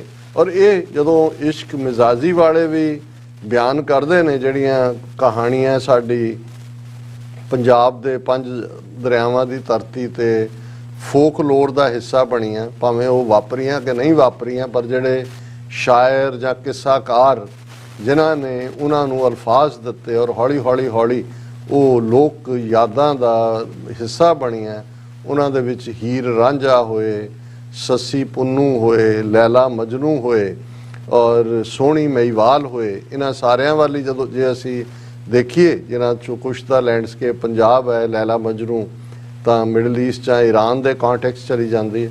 ਤੇ ਇੱਕ ਪਾਰਟ ਉਹਨਾਂ ਸਾਰਿਆਂ ਦੇ ਵਿੱਚ ਤੁਹਾਨੂੰ ਜਿਹਨਾਂ ਕਿੱਸਾਕਾਰਾਂ ਨੇ ਉਸ ਨੂੰ ਬਿਆਨਿਆ, ਉਹ ਇਹ ਸੀ ਕਿ ਜਿਹੜੀ ਲਿਲ ਉਹਨਾਂ ਨੇ ਫੜੀ, ਉਹ ਉਸ ਦੇ ਉੱਤੇ ਜਿਹੜੇ ਨੇ ਉਹਨਾਂ ਨੇ ਉਹ ਤੁਰੇ ਚਲੇ ਗਏ ਬਿਨਾਂ ਕਨਸੀਕੁਐਂਸ ਦੀ ਪਰਵਾਹ ਕੀਤੇ। ਹੁਣ ਜੇ ਅਸੀਂ ਇਸ਼ਕ ਹਕੀਕੀ ਦੀ ਗੱਲ ਕਰੀਏ, ਔਰ ਇਹ ਕਿਉਂ ਇਸ਼ਕ ਮਜ਼ਾਜੀ ਵਾਲਿਆਂ ਨੂੰ ਵੀ ਇੱਕ ਸਟੇਜ ਦੇ ਉੱਤੇ ਉਹ ਰੁਤਬਾ ਹਾਸਲ ਹੋ ਜਾਂਦਾ ਹੈ। ਭਾਈ ਗੁਰਦਾਸ ਜੀ ਦੀ ਇੱਕ ਵਾਰ ਹੈ ਜਿਸ ਦੇ ਵਿੱਚ ਉਹਨਾਂ ਨੇ ਇਹਨਾਂ ਦਾ ਜ਼ਿਕਰ ਕਰਦੇ ਆ, ਜਿਹੜੇ ਰੂਹਾਨੀ ਰਸਤੇ ਵਾਲੇ ਨੇ ਉਹਨਾਂ ਨੂੰ ਯਾਦ ਦਹਾਨੀ ਕਰਵਾਈ ਹੈ ਕਿ ਲੈਲਾ ਮਜਨੂ ਆਸ਼ਕੀ ਚੌਂ ਚੱਕੀ ਜਾਤੀ, ਔਰ ਅਖੀਰ 'ਚ ਕਿ ਪੀਰ ਮੁਰੀਦਾਂ ਪਿਰਹੜੀ ਗਾਵਣ ਪ੍ਰਭਾਤੀ, ਕਿ ਮੁਰੀਦ ਔਰ ਪੀਰ ਇਹ ਰੂਹ ਔਰ ਰੱਬ ਦਾ ਰਿਸ਼ਤਾ ਇਵੇਂ ਹੀ ਜਦੋਂ ਪ੍ਰਭਾਤ ਹੋਏ, ਅੰਮ੍ਰਿਤ ਵੇਲਾ ਹੋਏ, ਉਸ ਦੇ ਅੰਦਰ ਕਸਕ ਉੱਠਣੀ ਚਾਹੀਦੀ ਹੈ, ਜਿਵੇਂ ਲੈਲਾ ਮਜਨੂ ਹੈ, ਜਿਵੇਂ ਸੋਹਣੀ ਮਹੀਵਾਲ ਦਾ ਜ਼ਿਕਰ ਹੈ। ਔਰ ਇਸੇ ਤਰ੍ਹਾਂ ਜਦੋਂ ਅਸੀਂ ਨਦੀ ਤਰੰਦੜੀ ਮੈਂਡਾ ਖੋਜ ਨਾ ਖੁੰਬੈ ਮੰਝ ਮੁਹੱਬਤ ਤੇਰੀ, ਹੁਣ ਇਹ ਗੁਰੂ ਸਾਹਿਬਾਨ ਦਾ ਸ਼ਲੋਕ ਇਹ ਵੀ ਕਿ ਭਾਈ ਇਹ ਜਿਹੜੀ ਹੈ ਨਦੀ ਹੈ, ਇਸ ਦੇ ਵਿੱਚ ਅਸੀਂ ਇਸ ਨੂੰ ਤਰਨਾ, ਪਰ ਮੇਰਾ ਪੈਰ ਜਿਹੜਾ ਉਹ ਚਿੱਕੜ ਦੇ ਵਿੱਚ ਖੁੰਬ ਜਿਹੜਾ ਮੇਰਾ ਉਹ ਅੱਗੇ ਤੁਰਦਾ ਨਹੀਂ ਹੈ, ਪਰ ਅੰਦਰ ਤੇਰੀ ਮੁਹੱਬਤ ਹੈ। ਔਰ ਮੈਂ ਜੇ ਤੇਰਾ ਸਹਾਰਾ ਲਵਾਂ ਤੇ ਜਨ ਨਾਨਕ ਤੁਲਹਾ ਬੇੜੀ, ਜਿਹੜੀ ਇਹਦੀ ਫਾਈਨਲ ਤੁਕ ਹੈ, ਕਿ ਫਿਰ ਮੈਂ ਉਸ ਕੰਢੇ ਲੱਗ ਸਕਦਾ। ਸੋ ਬਹੁਤ ਵਾਰ ਅਸੀਂ ਕਈ ਵਾਰ ਦੁਨਿਆਵੀ ਜਿਸ ਮਿਜ਼ਾਜੀ ਦੇ ਵਿੱਚ ਫਸਦੇ ਹਾਂ, ਜਦੋਂ ਉਸ 'ਚ ਵੀ ਅਪੂਰਨਤਾ ਨਜ਼ਰ ਆਉਂਦੀ ਹੈ। ਔਰ ਇਹ ਇਕੱਲੀ ਇਹਨਾਂ ਹਵਾਲਿਆਂ ਨਾਲ ਨਹੀਂ ਹੈ, ਈਵਨ ਗੋਸਵਾਮੀ ਤੁਲਸੀਦਾਸ ਜਿਹਦਾ ਰਾਮਚਰਿਤ ਮਾਨਸ ਜਾਂ ਤੁਲਸੀ ਰਾਮਾਇਣ ਕਰੋੜਾਂ ਹਿੰਦੂ ਘਰਾਂ 'ਚ ਪੜ੍ਹੀ ਜਾਂਦੀ ਹੈ, ਭਾਵੇਂ ਬੀਤੇ ਦਿਨਾਂ ਦੇ ਵਿੱਚ ਕਾਫੀ ਸਬਜੈਕਟ ਟੂ ਕੰਟਰੋਵਰਸੀ ਹੈ। ਔਰ ਜੇ ਉਹਨਾਂ ਦੀ ਕਹਾਣੀ ਦੇਖੀਏ ਕਿ ਜਿਸ 'ਚੋਂ ਅਲਟੀਮੇਟਲੀ ਪ੍ਰੇਮਾ ਭਗਤੀ, ਭਾਵੇਂ ਉਹਨਾਂ ਨੇ ਇੱਕ ਕਿਰਦਾਰ ਸਿਰਜਿਆ ਰਾਮ ਔਰ ਰਮਈਆ ਰਾਮ, ਉਸ ਦੇ ਉੱਤੇ ਇੱਕ ਖੂਬਸੂਰਤੀ ਦਿੱਤੀ, ਪਰ ਕਹਾਣੀ ਇਹੀ ਜੁੜੀ ਹੋਈ ਹੈ ਕਿ ਉਹ ਆਪਣੀ ਪਤਨੀ ਨੂੰ ਇੰਨਾ ਪਿਆਰ ਕਰਦੇ ਸੀ ਕਿ ਭਾਈ ਜੇ ਉਹ ਪੇਕੇ ਗਈ ਤਾਂ ਇੱਕ ਵਾਰ ਵਰਦੇ ਮੀਂਹ ਦੇ ਵਿੱਚ ਜਿਹੜਾ ਉਹ ਘਰੋਂ ਨਿਕਲਿਆ ਭਿੱਜਿਆ ਗਿੱਲਾ ਸਹੁਰੇ ਆ ਗਿਆ। ਔਰ ਜਿਵੇਂ ਹੁੰਦਾ ਵੀ ਸਹੁਰੇ ਆਉਣਾ, ਮਹੱਲੇ ਵਾਲਿਆਂ ਨੂੰ ਵੀ ਹੁੰਦਾ ਵੀ ਜਵਾਈ ਕੋ ਬਣ ਠਣ ਕੇ ਆਏ, ਤਾਂ ਉਹਨੇ ਹੀ ਕਿਹਾ, ਜਿਵੇਂ ਇਹਨਾਂ ਦੀ ਕਹਾਣੀ ਹੈ ਕਿ ਜਿੰਨਾ ਪਿਆਰ ਤੂੰ ਮੈਨੂੰ ਕਰਦਾ ਕਾਸ਼ ਰੱਬ ਨੂੰ ਕਰਦਾ ਹੁੰਦਾ। ਔਰ ਉਹ ਇੱਕ ਜਿਹੜੀ ਹੈ ਉਹ ਗੇਮ ਚੇਂਜਰ ਬਣ ਜਾਂਦੀ ਹੈ। ਔਰ ਇਹੀ ਕਹਾਣੀ ਇਹੀ ਸੂਰਦਾਸ ਦੇ ਨਾਲ ਜੁੜੀ ਹੋਈ ਕਹਾਣੀ ਹੈ, ਜਾਂ ਹੋਰ ਵੀ ਅਸੀਂ ਦੇਖਾਂਗੇ। ਹੁਣ ਇਹੀ ਜਿਹੜੇ ਪੰਜਾਬ ਦੇ ਫੋਕਲੋਰ ਦੇ ਵਿੱਚ ਜਿਵੇਂ ਜੇ ਹੀਰ ਦੇ ਹਵਾਲੇ ਨਾਲ ਅਸੀਂ ਗੱਲ ਕਰੀਏ ਤੇ ਵਾਰਿਸ ਸ਼ਾਹ ਦੀ ਹੀਰ ਹੈ, ਕਿਉਂਕਿ ਵਾਰਿਸ ਸ਼ਾਹ 18ਵੀਂ ਸਦੀ ਦੇ ਵਿੱਚ ਹੁੰਦਾ ਜਿਹੜਾ ਉਹਨੂੰ ਬਿਆਨ ਕਰਦਾ। ਹੁਣ ਜੇ ਉਸ ਦੀ ਇੱਕ ਲਾਈਨ ਨੂੰ ਮੈਂ ਕਹਿਣਾ ਹੋਏ, ਕਿਉਂਕਿ ਇਹ ਆਪਣੇ ਆਪ ਦੇ ਵਿੱਚ ਬਹੁਤ ਵਾਰ ਜਦੋਂ ਤੁਸੀਂ ਇਸ ਸਾਰੇ ਵਰਲਡਲੀ ਜਿਹੜੀ ਪੋਪ ਲੀਲਾ ਹੈ ਇਸ ਤੋਂ ਹੌਲੀ ਹੌਲੀ ਤੁਸੀਂ ਬੇਨਿਆਜ਼ ਹੋਣਾ ਸ਼ੁਰੂ ਹੋ ਜਾਂਦੇ ਹੋ ਤੇ ਤੁਸੀਂ ਇਸ਼ਕ ਹਕੀਕੀ ਵੱਲ ਵੀ ਖਿੱਚੇ ਤੁਰੇ ਜਾਂਦੇ ਹੋ। ਫਿਰ ਤੁਹਾਨੂੰ ਤੁਸੀਂ ਉਸ ਕੈਦ ਚੋਂ ਨਿਕਲ ਜਾਂਦੇ ਹੋ। ਜੇ ਵਾਰਿਸ ਸ਼ਾਹ ਦਾ ਇੱਕ ਹੀਰ ਦੀ ਜ਼ਬਾਨੀ ਇਹ ਲਫ਼ਜ਼ ਨੇ ਕਿ ਰਾਂਝਣ ਰਾਂਝਣ ਕੂਕਦੀ, ਜਾਂ ਰਾਂਝਣ ਰਾਂਝਣ ਆਖਦੀ, ਕੂਕਦੀ ਵੀ ਹੈ, ਰਾਂਝਣ ਰਾਂਝਣ ਕੂਕਦੀ ਮੈਂ ਆਪੇ ਰਾਂਝਾ ਹੋਈ, ਸੱਦੋ ਨੀ ਮੈਨੂੰ ਧੀਦੋ ਰਾਂਝਾ, ਹੀਰ ਨਾ ਆਖੋ ਕੋਈ। ਹੁਣ ਧੀਦੋ ਕਬੀਲਾ ਹੈ ਰਾਂਝੇ ਦਾ ਔਰ ਹੀਰ ਜ਼ਾਹਰ ਹੈ ਕਿ ਝੰਗ ਸਿਆਲੀ ਝੰਗ ਦੀ ਹੈ। ਹੁਣ ਇਹ ਵਾਰਿਸ ਸ਼ਾਹ ਦੀ ਹੀਰ ਦਾ ਜ਼ਿਕਰ ਹੈ, ਹਾਲਾਂ ਬਹੁਤ ਸਾਰੀਆਂ ਵਰਜ਼ਨਸ ਬਹੁਤ ਵੇਰੀ ਕਰਦੀਆਂ। ਹੁਣ ਇਹ ਹੈ ਕਿ ਜਦੋਂ ਤੁਹਾਨੂੰ ਦਿਨ ਰਾਤ ਇੱਕੋ ਹੀ ਚੀਜ਼ ਦੀ ਲਿਲ ਲੱਗਦੀ ਹੈ, ਉਹ ਅਲਟੀਮੇਟਲੀ ਜਦੋਂ ਰੱਬ ਵੱਲ ਮੁੜ ਜਾਂਦਾ ਹੈ ਤੇ ਉਹ ਇਸ਼ਕ ਹਕੀਕੀ ਹੁੰਦਾ ਹੈ। ਕਿਉਂਕਿ ਇਸ਼ਕ ਮਿਜ਼ਾਜੀ ਦੇ ਵਿੱਚ ਤਾਂ ਫਿਰ ਤੁਸੀਂ ਜਦੋਂ ਸੈਪਰੇਸ਼ਨ ਹੁੰਦੀ ਹੈ, ਡਿਪਾਰਚਰ ਹੁੰਦਾ ਹੈ ਜਾਂ ਮਿਲਣ ਨਾ ਹੋ ਸਕਣਾ ਹੁੰਦਾ ਹੈ ਤੇ ਫਿਰ ਉਹੀ ਟ੍ਰੈਜਡੀਜ਼ ਬਣ ਜਾਂਦੀਆਂ ਨੇ। ਸੋ ਜਿਹੜੀਆਂ ਫੋਕਲੋਰ ਦੀਆਂ ਕਹਾਣੀਆਂ ਹੋਣ ਜਾਂ ਜਿਹੜੀਆਂ ਬੇਸ਼ੱਕ ਸ਼ੇਕਸਪੀਅਰ ਨੇ ਰੋਮੀਓ ਜੂਲੀਅਟ ਔਰ ਉਹ ਸਾਰੇ ਜਿਹੜੀ ਉਹ ਵੀ ਉਹਨਾਂ ਦੀ ਇਮੈਜੀਨੇਸ਼ਨ ਚੋਂ ਹੀ ਨਿਕਲੇ, ਉਹ ਫਿਰ ਗ੍ਰੀਕ ਟ੍ਰੈਜਡੀਜ਼ ਬਣ ਕੇ ਐਂਡ ਹੁੰਦੀਆਂ। ਤੇ ਜਿਹੜਾ ਇਸ਼ਕ ਹਕੀਕੀ ਦਾ ਸਫ਼ਰ ਹੈ, ਜਦੋਂ ਤੁਸੀਂ ਇਸ ਦੇ ਉੱਤੇ ਤੁਰਦੇ ਹੋ ਤਾਂ ਵੀ ਆਨੰਦ ਹੈ, ਇਸ ਦਾ ਐਂਡ ਵੀ ਆਨੰਦ ਹੁੰਦਾ ਹੈ। ਆਨੰਦ ਪਿਆ ਮੇਰੀ ਮਾਏ ਸਤਿਗੁਰੂ ਮੈਂ ਪਾਇਆ, ਸਟੇਟ ਆਫ ਬਲਿਸ ਆਲਵੇਜ਼ ਹੁੰਦਾ ਹੈ ਔਰ ਉਹਦੇ ਚ ਕੋਈ ਸੌਰੋ ਨਜ਼ਰ ਹੀ ਨਹੀਂ ਆਉਂਦਾ। ਇਹ ਤਾਂ ਉਹੀ ਇਸ਼ਕ ਹੈ ਜਦੋਂ ਗੁਰੂ ਅਰਜਨ ਸਾਹਿਬ ਤੱਤੀ ਤਵੀ ਤੇ ਨੇ, ਸਿਰ ਤੇ ਰੇਤ ਪੈ ਰਹੀ ਹੈ, ਥੱਲੇ ਅੱਗ ਬਲ ਰਹੀ ਹੈ ਤੇ ਤੇਰਾ ਕੀਆ ਮਿੱਠਾ ਲਾਗੇ। ਇਹ ਇਸ਼ਕ ਹਕੀਕੀ ਪਰਖਿਆ ਜਾ ਰਿਹਾ ਔਰ ਇਹ ਇਸ਼ਕ ਹਕੀਕੀ ਉਹੀ ਹੈ ਜਿਹੜਾ ਤੁਹਾਨੂੰ ਇੱਕ ਉਸ ਆਤਮਕ ਅਵਸਥਾ 'ਚ ਰੱਖਦਾ ਹੈ। ਤੈਸਾ ਹਿਰਖ ਤੈਸਾ ਉਸ ਸੋਗ, ਸਦਾ ਆਨੰਦ ਤੈ ਨਹੀਂ ਵਿਯੋਗ, ਤੈਸਾ ਸਵਰਨ ਤੈਸੀ ਉਸ ਮਾਟੀ, ਤੈਸਾ ਅੰਮ੍ਰਿਤ ਤੈਸੀ ਬਿਖ ਖਾਟੀ, ਤੈਸਾ ਮਾਨ ਤੈਸਾ ਅਭਿਮਾਨ, ਤੈਸਾ ਰੰਕ ਤੈਸਾ ਰਾਜਾਨ, ਜੋ ਵਰਤਾਏ ਸਾਈ ਜੁਗਤ, ਨਾਨਕ ਉਹ ਪੁਰਖ ਕਹੀ ਹੈ ਜੀਵਨ ਮੁਕਤ। ਹੁਣ ਜੀਵਨ ਮੁਕਤ ਇਹ ਹੈ ਜਿਹੜੀ ਇਸ਼ਕ ਹਕੀਕੀ ਔਰ ਉਹਦੇ 'ਚ ਵੀ ਅੱਗੋਂ ਗੁਰਮਤ ਦਾ ਮੈਸੇਜ ਹੈ ਕਿ ਤੁਸੀਂ ਜਿਉਂਦੇ ਜੀ ਇਸ ਜ਼ਿੰਦਗੀ ਦੇ ਵਿੱਚ ਵੀ ਜ਼ਿੰਦਗੀ ਨੂੰ ਜਿਉਂਦਿਆਂ ਇਹ ਜਿਹੜੇ ਪਲੇਸ਼ਰਸ ਨੇ, ਜਿਹੜੀਆਂ ਅਟਰੈਕਸ਼ਨਸ ਨੇ, ਜਿਹੜੇ ਤੁਹਾਨੂੰ ਆਪਣੇ ਸਾਈਂ ਨਾਲੋਂ ਦੂਰ ਖੜਨ ਵਾਲੇ ਹਾਵ ਭਾਵ ਨੇ, ਤੁਸੀਂ ਉਹਨਾਂ ਤੋਂ ਛੁਟਕਾਰਾ ਪਾ ਸਕਦੇ ਹੋ। ਤੇ ਫਿਰ ਉਹ ਇਵੇਂ ਹੀ ਹੈ ਜੈਸੇ ਜਲ ਮੈਂ ਕਮਲ ਨਿਰਾਲਮ, ਮੁਰਗ ਆਈ ਨੈਸਾਣੇ, ਸੁਰਤ ਸ਼ਬਦ ਭਵ ਸਾਗਰ ਤਰੀਏ, ਨਾਨਕ ਨਾਮ ਵਖਾਣੇ। ਸੋ ਇਹਦੇ 'ਚ ਕੋਈ ਹਰਜ਼ ਨਹੀਂ ਹੈ ਜਦੋਂ ਤੁਸੀਂ ਐਪਰੀਸ਼ੀਏਟ ਕਰਦੇ ਹੋ ਜਿਸ ਘਰ 'ਚ ਤੁਹਾਡੇ ਮਾਪਿਓ ਨੇ ਤੁਹਾਨੂੰ ਪਾਲਿਆ, ਤੁਸੀਂ ਮਾਪਿਓ ਨੂੰ ਆਪਣੇ ਪਿਆਰ ਗਲਵਕੜੀ 'ਚ ਲੈ ਕੇ ਉਹਨਾਂ ਦਾ ਸ਼ੁਕਰੀਆ ਅਦਾ, ਤੁਹਾਡੇ ਜੀਵਨ ਸਾਥੀ ਹੈ, ਤੁਹਾਡੇ ਦੋਸਤ ਨੇ, ਜਾਂ ਜਿਨ੍ਹਾਂ ਨੇ ਤੁਹਾਡੀ ਜ਼ਿੰਦਗੀ ਦੇ ਵਿੱਚ ਜਿਹੜਾ ਉਹ ਕਿਤੇ ਨਾ ਕਿਤੇ ਤੁਹਾਨੂੰ ਟੱਚ ਕੀਤਾ। ਇਹ ਠੀਕ ਹੈ, ਵੈਸੇ ਤਾਂ ਹਰ ਪਲ ਹੀ ਤੁਹਾਡਾ ਉਸ ਥੈਂਕਫੁਲਨੈਸ ਦਾ ਹੋਣਾ ਚਾਹੀਦਾ ਹੈ ਔਰ ਇਹੀ ਔਰ ਸਭ ਤੋਂ ਥੈਂਕਫੁਲਨੈਸ ਤਾਂ ਇਹੀ ਹੈ ਕਿ ਭਾਈ ਜੈ ਪ੍ਰਸਾਦ ਬਸੈ ਸੁਖ ਮੰਦਰ ਤਿਸੈ ਧਿਆਇ ਸਦਾ ਮਨ ਅੰਦਰ। ਤੁਸੀਂ ਸ਼ੁਰੂਆਤ ਕਰ ਲਓ ਤੇ ਰੱਬ ਵੱਲ ਦੇਖ ਕੇ ਹਰ ਪਾਸੇ ਥੈਂਕ ਯੂ ਹੀ ਕਹਿਣ ਨੂੰ ਜੀ ਕਰਦਾ, ਹੋਰ ਤਾਂ ਕੁਝ ਨਹੀਂ ਹੈ। ਔਰ ਫਿਰ ਵੀ ਅਸੀਂ ਸਮਝਦੇ ਹਾਂ ਕਿ ਭਾਈ ਜਿਹੜੇ ਦੁਨਿਆਵੀ ਵੀ ਔਰ ਇਹ ਜਿਹੜੇ ਕਮਰਸ਼ੀਅਲ ਲਾਈਨ ਦੇ ਥੱਲੇ ਜਦੋਂ ਕੋਈ ਚੀਜ਼ ਵਪਾਰ ਬਣਦਾ ਹੈ ਉਹ ਕਿਵੇਂ ਵੇਚੀ ਜਾਂਦੀ ਹੈ, ਪਰੋਸੀ ਜਾਂਦੀ ਹੈ। ਔਰ ਇਸ ਸਭ ਦੇ ਨਾਲ ਫਿਰ ਜੁੜਿਆ ਹੋਇਆ ਜਦੋਂ ਅਸੀਂ ਕਿਸੇ ਵੀ ਸੁਸਾਇਟੀ 'ਚ ਇਖਲਾਕ ਵਰਸਸ ਬਦ ਇਖਲਾਕ ਦੇਖਦੇ ਹਾਂ, ਵੈਲਿਊ ਸਿਸਟਮ ਵਰਸਸ ਜਿਹੜਾ ਉਹ ਉਜਾੜਾ ਸਿਸਟਮ ਦੇਖਦੇ ਹਾਂ, ਤਾਂ ਫਿਰ ਇਸ ਗੱਲ ਦਾ ਦੁੱਖ ਵੀ ਹੁੰਦਾ ਹੈ ਕਿ ਈਵਨ ਬੇਸ਼ੱਕ ਸੇਂਟ ਵੈਲੇਂਟਾਈਨ ਦੇ ਨਾਲ ਜੁੜਿਆ ਹੋਇਆ ਇਹ ਦਿਨ ਆਪਣੇ ਆਪ ਦੇ ਵਿੱਚ ਇੱਕ ਰੂਹਾਨੀਅਤ, ਇੱਕ ਪਰਉਪਕਾਰ, ਇੱਕ ਦੂਸਰਿਆਂ ਦੇ ਕੰਮ ਆਣਾ ਔਰ ਦੂਸਰਿਆਂ ਦੇ ਕੰਮ ਆਣ ਦੇ ਰਸਤੇ 'ਚ ਆਪਣਾ ਆਪ ਜਿਹੜਾ ਉਹ ਕੁਰਬਾਨ ਕਰ ਦੇਣਾ ਮੈਸੇਜ ਇਹ ਦਿੰਦਾ ਹੈ। ਪਰ ਹੁਣ ਤਾਂ ਮੇਰੇ ਖਿਆਲ ਬਹੁਤ ਸਾਰੀ ਥਾਵਾਂ ਤੇ ਇਹੀ ਹੋਣਾ ਵੀ ਮੈਨੂੰ ਕੀ ਗਿਫਟ ਮਿਲਿਆ ਤੇ ਮੈਂ ਕੀ ਗਿਫਟ ਦਿੱਤਾ, ਉਹ ਫਿਰ ਉਸੇ ਦੇ ਵਿੱਚ ਹੀ ਗਵਾ ਜਾਂਦਾ। ਫਿਰ ਵੀ ਅਸੀਂ ਜਿਹੜੇ ਵੀ ਇਸ ਮੈਸੇਜ ਨਾਲ ਜੁੜੇ ਹੋਏ ਨੇ ਉਹਨਾਂ ਨੂੰ ਕੀ ਕਿਹਾ ਸੀ ਤੁਸੀਂ ਹੈਪੀ ਵੈਲੈਂਟਾਈਨਸ ਡੇ ਜੀ। ਡਾਕਟਰ ਸਾਹਿਬ ਤੁਹਾਡਾ ਬਹੁਤ ਬਹੁਤ ਸ਼ੁਕਰੀਆ। ਸਾਥ ਲੈਣੇ ਬ੍ਰੇਕ ਔਰ ਬ੍ਰੇਕ ਤੇ ਜਾਣ ਤੋਂ ਪਹਿਲਾਂ ਅਸੀਂ ਆਪਣੇ ਦਰਸ਼ਕਾਂ ਤੇ ਸਰੋਤਿਆਂ ਨੂੰ ਅਪੀਲ ਤੇ ਬੇਨਤੀ ਕਰ ਦਈਏ ਵੀਅਰਸ, ਜਿਸ ਤਰ੍ਹਾਂ ਕਿ ਤੁਸੀਂ ਜਾਣਦੇ ਹੋ ਕਿ ਟੀਵੀ 84 ਇੱਕ ਪੰਥਕ ਚੈਨਲ ਹੈ। ਟੀਵੀ 84 ਦੀ ਚੜ੍ਹਦੀ ਕਲਾ ਲਈ ਵੱਧ ਤੋਂ ਵੱਧ ਡੋਨੇਟ ਕਰੋ। ਡੋਨੇਟ ਕਰਨ ਲਈ ਸਾਡੀ ਵੈਬਸਾਈਟ tv84.tv ਤੇ ਜਾ ਕੇ ਪੇਪਲ ਦੀ ਵਰਤੋਂ ਕਰਕੇ ਵਨ ਟਾਈਮ ਡੋਨੇਟ ਕਰ ਸਕਦੇ ਹੋ, ਮੰਥਲੀ ਡੋਨੇਟ ਵੀ ਕਰ ਸਕਦੇ ਹੋ। ਤੁਸੀਂ ਟੀਵੀ 84 ਦੇ ਨਾਮ ਤੇ ਚੈੱਕ ਬਣਾ ਕੇ ਸਾਨੂੰ ਮੇਲ ਵੀ ਕਰ ਸਕਦੇ ਹੋ ਸਾਡੇ ਇਸ ਪਤੇ ਤੇ 36-01 37th Avenue, Long Island City, New York 11101 USA, ਜਾਂ ਫਿਰ ਤੁਸੀਂ ਸਾਨੂੰ ਫੋਨ ਰਾਹੀਂ ਵੀ ਸੰਪਰਕ ਕਰ ਸਕਦੇ ਹੋ। ਸਾਡੇ ਫੋਨ ਨੰਬਰ ਤੇ 516661911984। ਤੁਸੀਂ ਸਾਨੂੰ ਈਮੇਲ ਵੀ ਕਰ ਸਕਦੇ ਹੋ info@tv84.tv ਤੇ। ਅਸੀਂ ਤੁਹਾਡੇ ਤਹਿ ਦਿਲ ਤੋਂ ਸ਼ੁਕਰਗੁਜ਼ਾਰ ਹੋਵਾਂਗੇ। ਸੋ ਇੱਥੇ ਲੈਣੇ ਬ੍ਰੇਕ ਵੀਅਰਸ, ਤੁਸੀਂ ਸਾਨੂੰ ਇਸੇ ਤਰ੍ਹਾਂ ਬੜੇ ਰਹਿਣਾ। ਮਿਲਦੇ ਹਾਂ ਛੋਟੇ ਜਿਹੇ ਬ੍ਰੇਕ ਤੋਂ ਬਾਅਦ।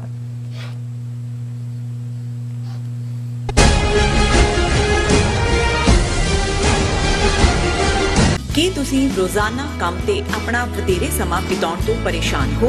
ਆਪਣੀ ਪੂੰਜੀ ਨੂੰ ਕੰਮ ਤੇ ਲਗਾਓ, ਸਾਡੇ ਨਾਲ ਇਨਵੈਸਟ ਕਰੋ। ਅਸੀਂ ਤੁਹਾਡੀ ਪੂੰਜੀ ਤੋਂ ਤੁਹਾਡੇ ਲਈ ਵਧੇਰੇ ਪੈਸੇ ਬਣਾ ਸਕਦੇ ਹਾਂ। ਅਸੀਂ ਪ੍ਰਾਈਵੇਟ ਇਕੁਇਟੀ ਇਨਵੈਸਟਮੈਂਟ ਫਰਮ ਹਾਂ ਤੇ ਕਮਰਸ਼ੀਅਲ ਰੀਅਲ ਏਸਟੇਟ ਵਿੱਚ ਮਾਹਿਰ ਹਾਂ।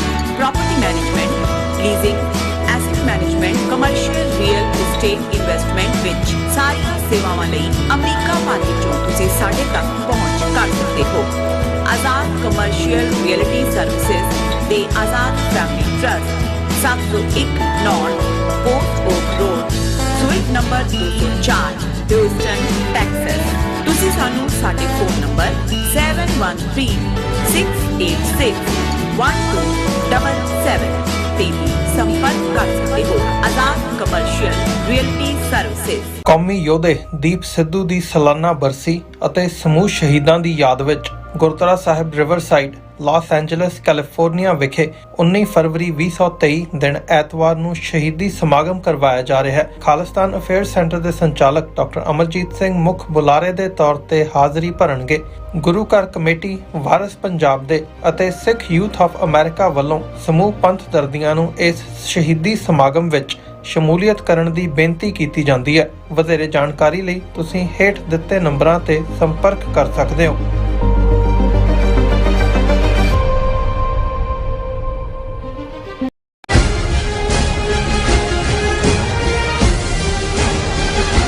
ਦਰਸ਼ਕੋ ਬ੍ਰੇਕ ਤੋਂ ਬਾਅਦ ਤੁਹਾਡਾ ਸਭ ਦਾ ਭਰਪੂਰ ਸਵਾਗਤ ਹੈ। ਸੋ ਵੀਅਰਸ, ਦੂਸਰੇ ਸੈਗਮੈਂਟ 'ਚ ਆਪਾਂ ਗੱਲਬਾਤ ਕਰਨ ਜਾ ਰਹੇ ਹਾਂ ਕਿ BBC ਵੱਲੋਂ 2 ਹਿੱਸਿਆਂ ਵਿੱਚ ਮੋਦੀ ਸੰਬੰਧੀ ਬਣਾਈ ਗਈ ਡਾਕੂਮੈਂਟਰੀ ਨੇ ਹਿੰਦੂ ਤਵੀਆਂ ਨੂੰ ਹਾਲੋ ਬੇਹਾਲ ਕਰ ਦਿੱਤਾ ਹੈ।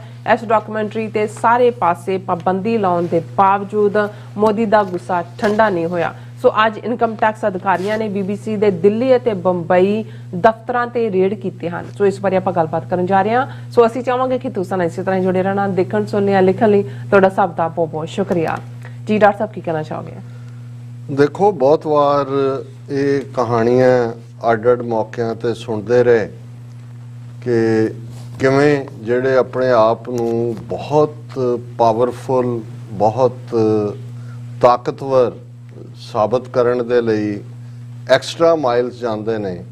ਇਨਫੈਕਟ ਉਹ ਬਹੁਤ ਕਾਵਰਡ ਹੁੰਦੇ ਨੇ, ਬਹੁਤ ਡਰਪੋਕ ਹੁੰਦੇ ਨੇ, ਔਰ ਕਈ ਵਾਰ ਉਹਨਾਂ ਨੂੰ ਮਾਰਨ ਦੇ ਲਈ ਜਾਂ ਉਹਨਾਂ ਨੂੰ ਸੁੱਟਣ ਦੇ ਲਈ ਤੁਹਾਨੂੰ ਕੋਈ ਬਹੁਤਾ ਐਫਰਟ ਨਹੀਂ ਕਰਨਾ ਪੈਂਦਾ। ਉਹ ਆਪਣੀ ਉਸ ਤਾਕਤ ਦੇ ਗਰੂਰ ਦੇ ਵਿੱਚ, ਜਿਹੜਾ ਇਨਫੈਕਟ ਉਹਨਾਂ ਦਾ ਇਨਫੀਰੀਅਰਿਟੀ ਕੰਪਲੈਕਸ ਹੁੰਦਾ ਹੈ, ਅਹਿਸਾਸੇ ਕਮਤਰੀ ਹੁੰਦਾ ਹੈ, ਉਸ ਦੇ ਵਿੱਚ ਉਹ ਆਪ ਹੀ ਡਿੱਗ ਕੇ ਖਤਮ ਹੋ ਜਾਂਦੇ ਨੇ। ਔਰ ਜਦੋਂ ਗੁਰੂ ਸਾਹਿਬ ਦਾ ਅਸੀਂ ਇਹ ਫਰਮਾਨ ਪੜ੍ਹਦੇ ਹਾਂ, ਸੁਖੀ ਬਸੈ ਮਸਕੀਨੀਆਂ ਆਪ ਨਿਵਾਰ ਤਲੇ, ਬੜੇ ਬੜੇ ਅਹੰਕਾਰੀਆ ਨਾਨਕ ਗਰਭ ਗਲੇ, ਕਿ ਵੀ ਜਿਹੜਾ ਮਸਕੀਨਾਪਨ ਹੈ, ਮਸਕੀਨਾ ਦਿਲ ਦੀ ਜਿਹੜੀ ਹੈ ਉਹ ਹਿਊਮਿਲਿਟੀ ਹੈ। ਇਹ ਨਹੀਂ ਹੈ ਵੀ ਤੁਸੀਂ ਡਿਪਰਾਈਵਡ ਆਫ ਫਾਈਨੈਂਸ਼ੀਅਲਸ ਉਹ ਮੰਗਤਿਆਂ ਵਾਂਗ ਤੁਸੀਂ ਹੋ, ਨਹੀਂ, ਕਿ ਤੁਹਾਡੇ ਅੰਦਰ ਜਦੋਂ ਹਿਊਮਿਲਿਟੀ ਹੈ, ਔਰ ਹਿਊਮਿਲਿਟੀ ਹਮੇਸ਼ਾ ਭਾਰੇਪਨ ਨਾਲ ਹੁੰਦੀ ਹੈ। ਭਾਰਾਪਨ ਜਿਹਦੇ ਚ ਤੁਹਾਡੇ ਅੰਦਰ ਉੱਚੇ ਗੁਣ ਹੁੰਦੇ ਨੇ, ਤੁਸੀਂ ਜਿਹੜਾ ਹੈ ਉਹ ਇੱਕ ਆਦਰਸ਼ ਇਨਸਾਨ ਵਾਲਾ ਜੀਵਨ ਜਿਉ ਰਹੇ ਹੁੰਦੇ ਹੋ, ਔਰ ਉੱਥੇ ਤੁਸੀਂ ਦੂਸਰਿਆਂ ਨੂੰ ਵਡਿਆਉਂਦੇ ਹੋ। ਤੇ ਜਿਹੜੇ ਹੰਕਾਰੀ ਹੁੰਦੇ ਨੇ ਉਹ ਉਸ ਹੰਕਾਰ ਦੇ ਵਿੱਚ ਇਸ ਕਦਰ ਮਦਹੋਸ਼ ਹੁੰਦੇ ਨੇ, ਔਰ ਇਸੇ ਲਈ ਹੰਕਾਰ ਨੂੰ ਸਭ ਤੋਂ ਖਤਰਨਾਕ ਨਸ਼ਾ ਕਿਹਾ, ਮਦ ਸ਼ਰਾਬ ਨੂੰ ਕਹਿੰਦੇ ਨੇ। ਇੱਕ ਮਦਹੋਸ਼ੀ ਸ਼ਰਾਬ ਦੀ ਹੈ, ਮਦ ਪੀ ਕੇ, ਪਰ ਇਹ ਜਿਹੜੇ ਹੰਕਾਰ ਦੇ ਵਿੱਚ, ਔਰ ਬਹੁਤ ਸਾਰੇ ਇਹ ਜਿਨ੍ਹਾਂ ਦੇ ਲਈ ਲਫ਼ਜ਼ ਅੱਜ ਸਾਈਕੋਲੋਜੀ ਦੇ ਵਿੱਚ ਨਾਰਸਿਸਿਸਟ ਇਸਤੇਮਾਲ ਹੁੰਦਾ ਹੈ। ਨਾਰਸਿਸਿਸਟ ਜੇ ਅਸੀਂ 20ਵੀਂ ਸਦੀ ਤੇ ਹਿਟਲਰ ਦੇ ਲਈ ਇਸਤੇਮਾਲ ਕਰ ਸਕਦੇ ਹਾਂ, ਮੁਸੋਲਿਨੀ ਦੇ ਲਈ ਇਸਤੇਮਾਲ ਕਰ ਸਕਦੇ ਹਾਂ, ਇੰਦਰਾ ਗਾਂਧੀ ਦੇ ਲਈ ਇਸਤੇਮਾਲ ਕਰ ਸਕਦੇ ਹਾਂ, ਈਦੀ ਅਮੀਨ ਯੁਗਾਂਡਾ ਵਾਲੇ ਲਈ ਇਸਤੇਮਾਲ ਕਰ ਸਕਦੇ ਹਾਂ, ਅੱਜ ਅਸੀਂ ਪੁਤਿਨ ਦੇ ਲਈ ਵੀ ਇਸਤੇਮਾਲ ਕਰ ਸਕਦੇ ਹਾਂ ਕਿ ਜਿਹੜੇ ਹਰ ਚੀਜ਼ ਦੇ ਵਿੱਚ ਮੈਂ ਦੇਖਦੇ ਨੇ, ਸੈਲਫ ਐਪਰੀਸ਼ੀਏਸ਼ਨ, ਉਹ ਹਰ ਪਾਸੇ ਜਿਹੜਾ ਉਹ ਆਪਣੀ ਬੱਲੇ ਬੱਲੇ ਚਾਹੁੰਦੇ ਨੇ, ਆਪਣਾ ਹੀ ਉਹ ਜੈ ਜੈਕਾਰ ਦੇਖਣਾ ਚਾਹੁੰਦੇ ਨੇ, ਸੁਣਨਾ ਚਾਹੁੰਦੇ ਨੇ, ਔਰ ਉਹ ਕ੍ਰਿਟਿਸਿਜ਼ਮ ਨੂੰ ਬਰਦਾਸ਼ਤ ਨਹੀਂ ਕਰ ਸਕਦੇ।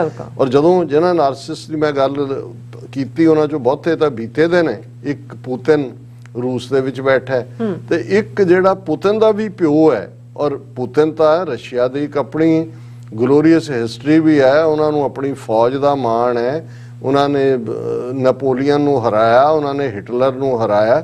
ਅੱਜ ਵੀ ਇਹਦੇ ਬਾਵਜੂਦ ਕਿ ਭਾਈ ਅਸੀਂ ਯੂਕਰੇਨ ਦੇ ਨਾਲ ਇੱਕ ਹਿਊਮੈਨਿਟੇਰੀਅਨ ਲੈਵਲ ਤੇ ਜਿਹੜੀ ਹੈ ਉਹ ਹਮਦਰਦੀ ਰੱਖਦੇ, ਪਰ ਰੂਸ ਨੇ ਕੋਈ ਗੋਡੇ ਤਾਂ ਨਹੀਂ ਟੇਕੇ ਹੋਏ। ਉਹ ਆਪਣਾ ਜੋ ਵੀ ਹੈ, ਹਾਲਾਂਕਿ ਉਹਦੀ ਆਪਣੀ ਪਰਸਨੈਲਿਟੀ, ਕਮਿਊਨਿਜ਼ਮ ਵੈਸੇ ਹੀ ਨਾਰਸਿਸਿਜ਼ਮ ਚੋਂ ਪੈਦਾ ਹੁੰਦਾ ਹੈ। ਲੇਕਿਨ ਤੁਸੀਂ ਇਸ ਹੌਲੋ ਮੈਨ ਝੂਠੇ ਮੋਦੀ ਦਾ ਹਾਲ ਦੇਖੋ, ਜਿਹਦੇ ਪੱਲੇ ਕੁਛ ਨਹੀਂ ਹੈ, ਨਾ ਉਸ ਦੀ ਪਰਸਨੈਲਿਟੀ ਦੇ ਵਿੱਚ ਜਿਹੜੀ ਹੈ ਕੋਈ ਚੀਜ਼ ਤੁਸੀਂ ਦੇਖ ਸਕਦੇ ਹੋ, ਨਾ ਕੋਈ ਐਜੂਕੇਸ਼ਨ ਵਾਈਜ਼ ਕੋਈ ਦੇਖਦੇ ਹੋ ਤੁਸੀਂ ਕਿਸੇ ਚੀਜ਼ 'ਚ ਐਕਸੈਲ ਕੀਤਾ ਹੈ, ਨਾ ਹੀ ਕੋਈ ਉਸ ਦੀ ਦੇਣ ਹੈ। ਜਿਹਨੂੰ ਜੇ ਗੁਜਰਾਤ ਮਾਡਲ 2002 'ਚ ਹਜ਼ਾਰਾਂ ਮੁਸਲਮਾਨਾਂ ਦੀ ਨਸਲਕੁਸ਼ੀ ਕਰਨ ਵਾਲਾ ਮੋਦੀ, ਜਿਹਨੇ 2014 ਤੱਕ ਪਹੁੰਚਦੇ ਆ ਕਿਵੇਂ ਉਹਨੇ ਆਪਣੇ ਉਸ ਸਾਰੇ ਖਿੱਤੇ ਦੇ ਵਿੱਚ ਮੀਡੀਆ ਨੂੰ ਕਾਬੂ ਔਰ ਹੌਲੀ ਇੱਕ ਫੇਕ ਪ੍ਰੋਗਰੈਸ ਦਾ ਮਾਡਲ ਕਿ ਦੇਖੋ ਜੀ ਗੁਜਰਾਤ 'ਚ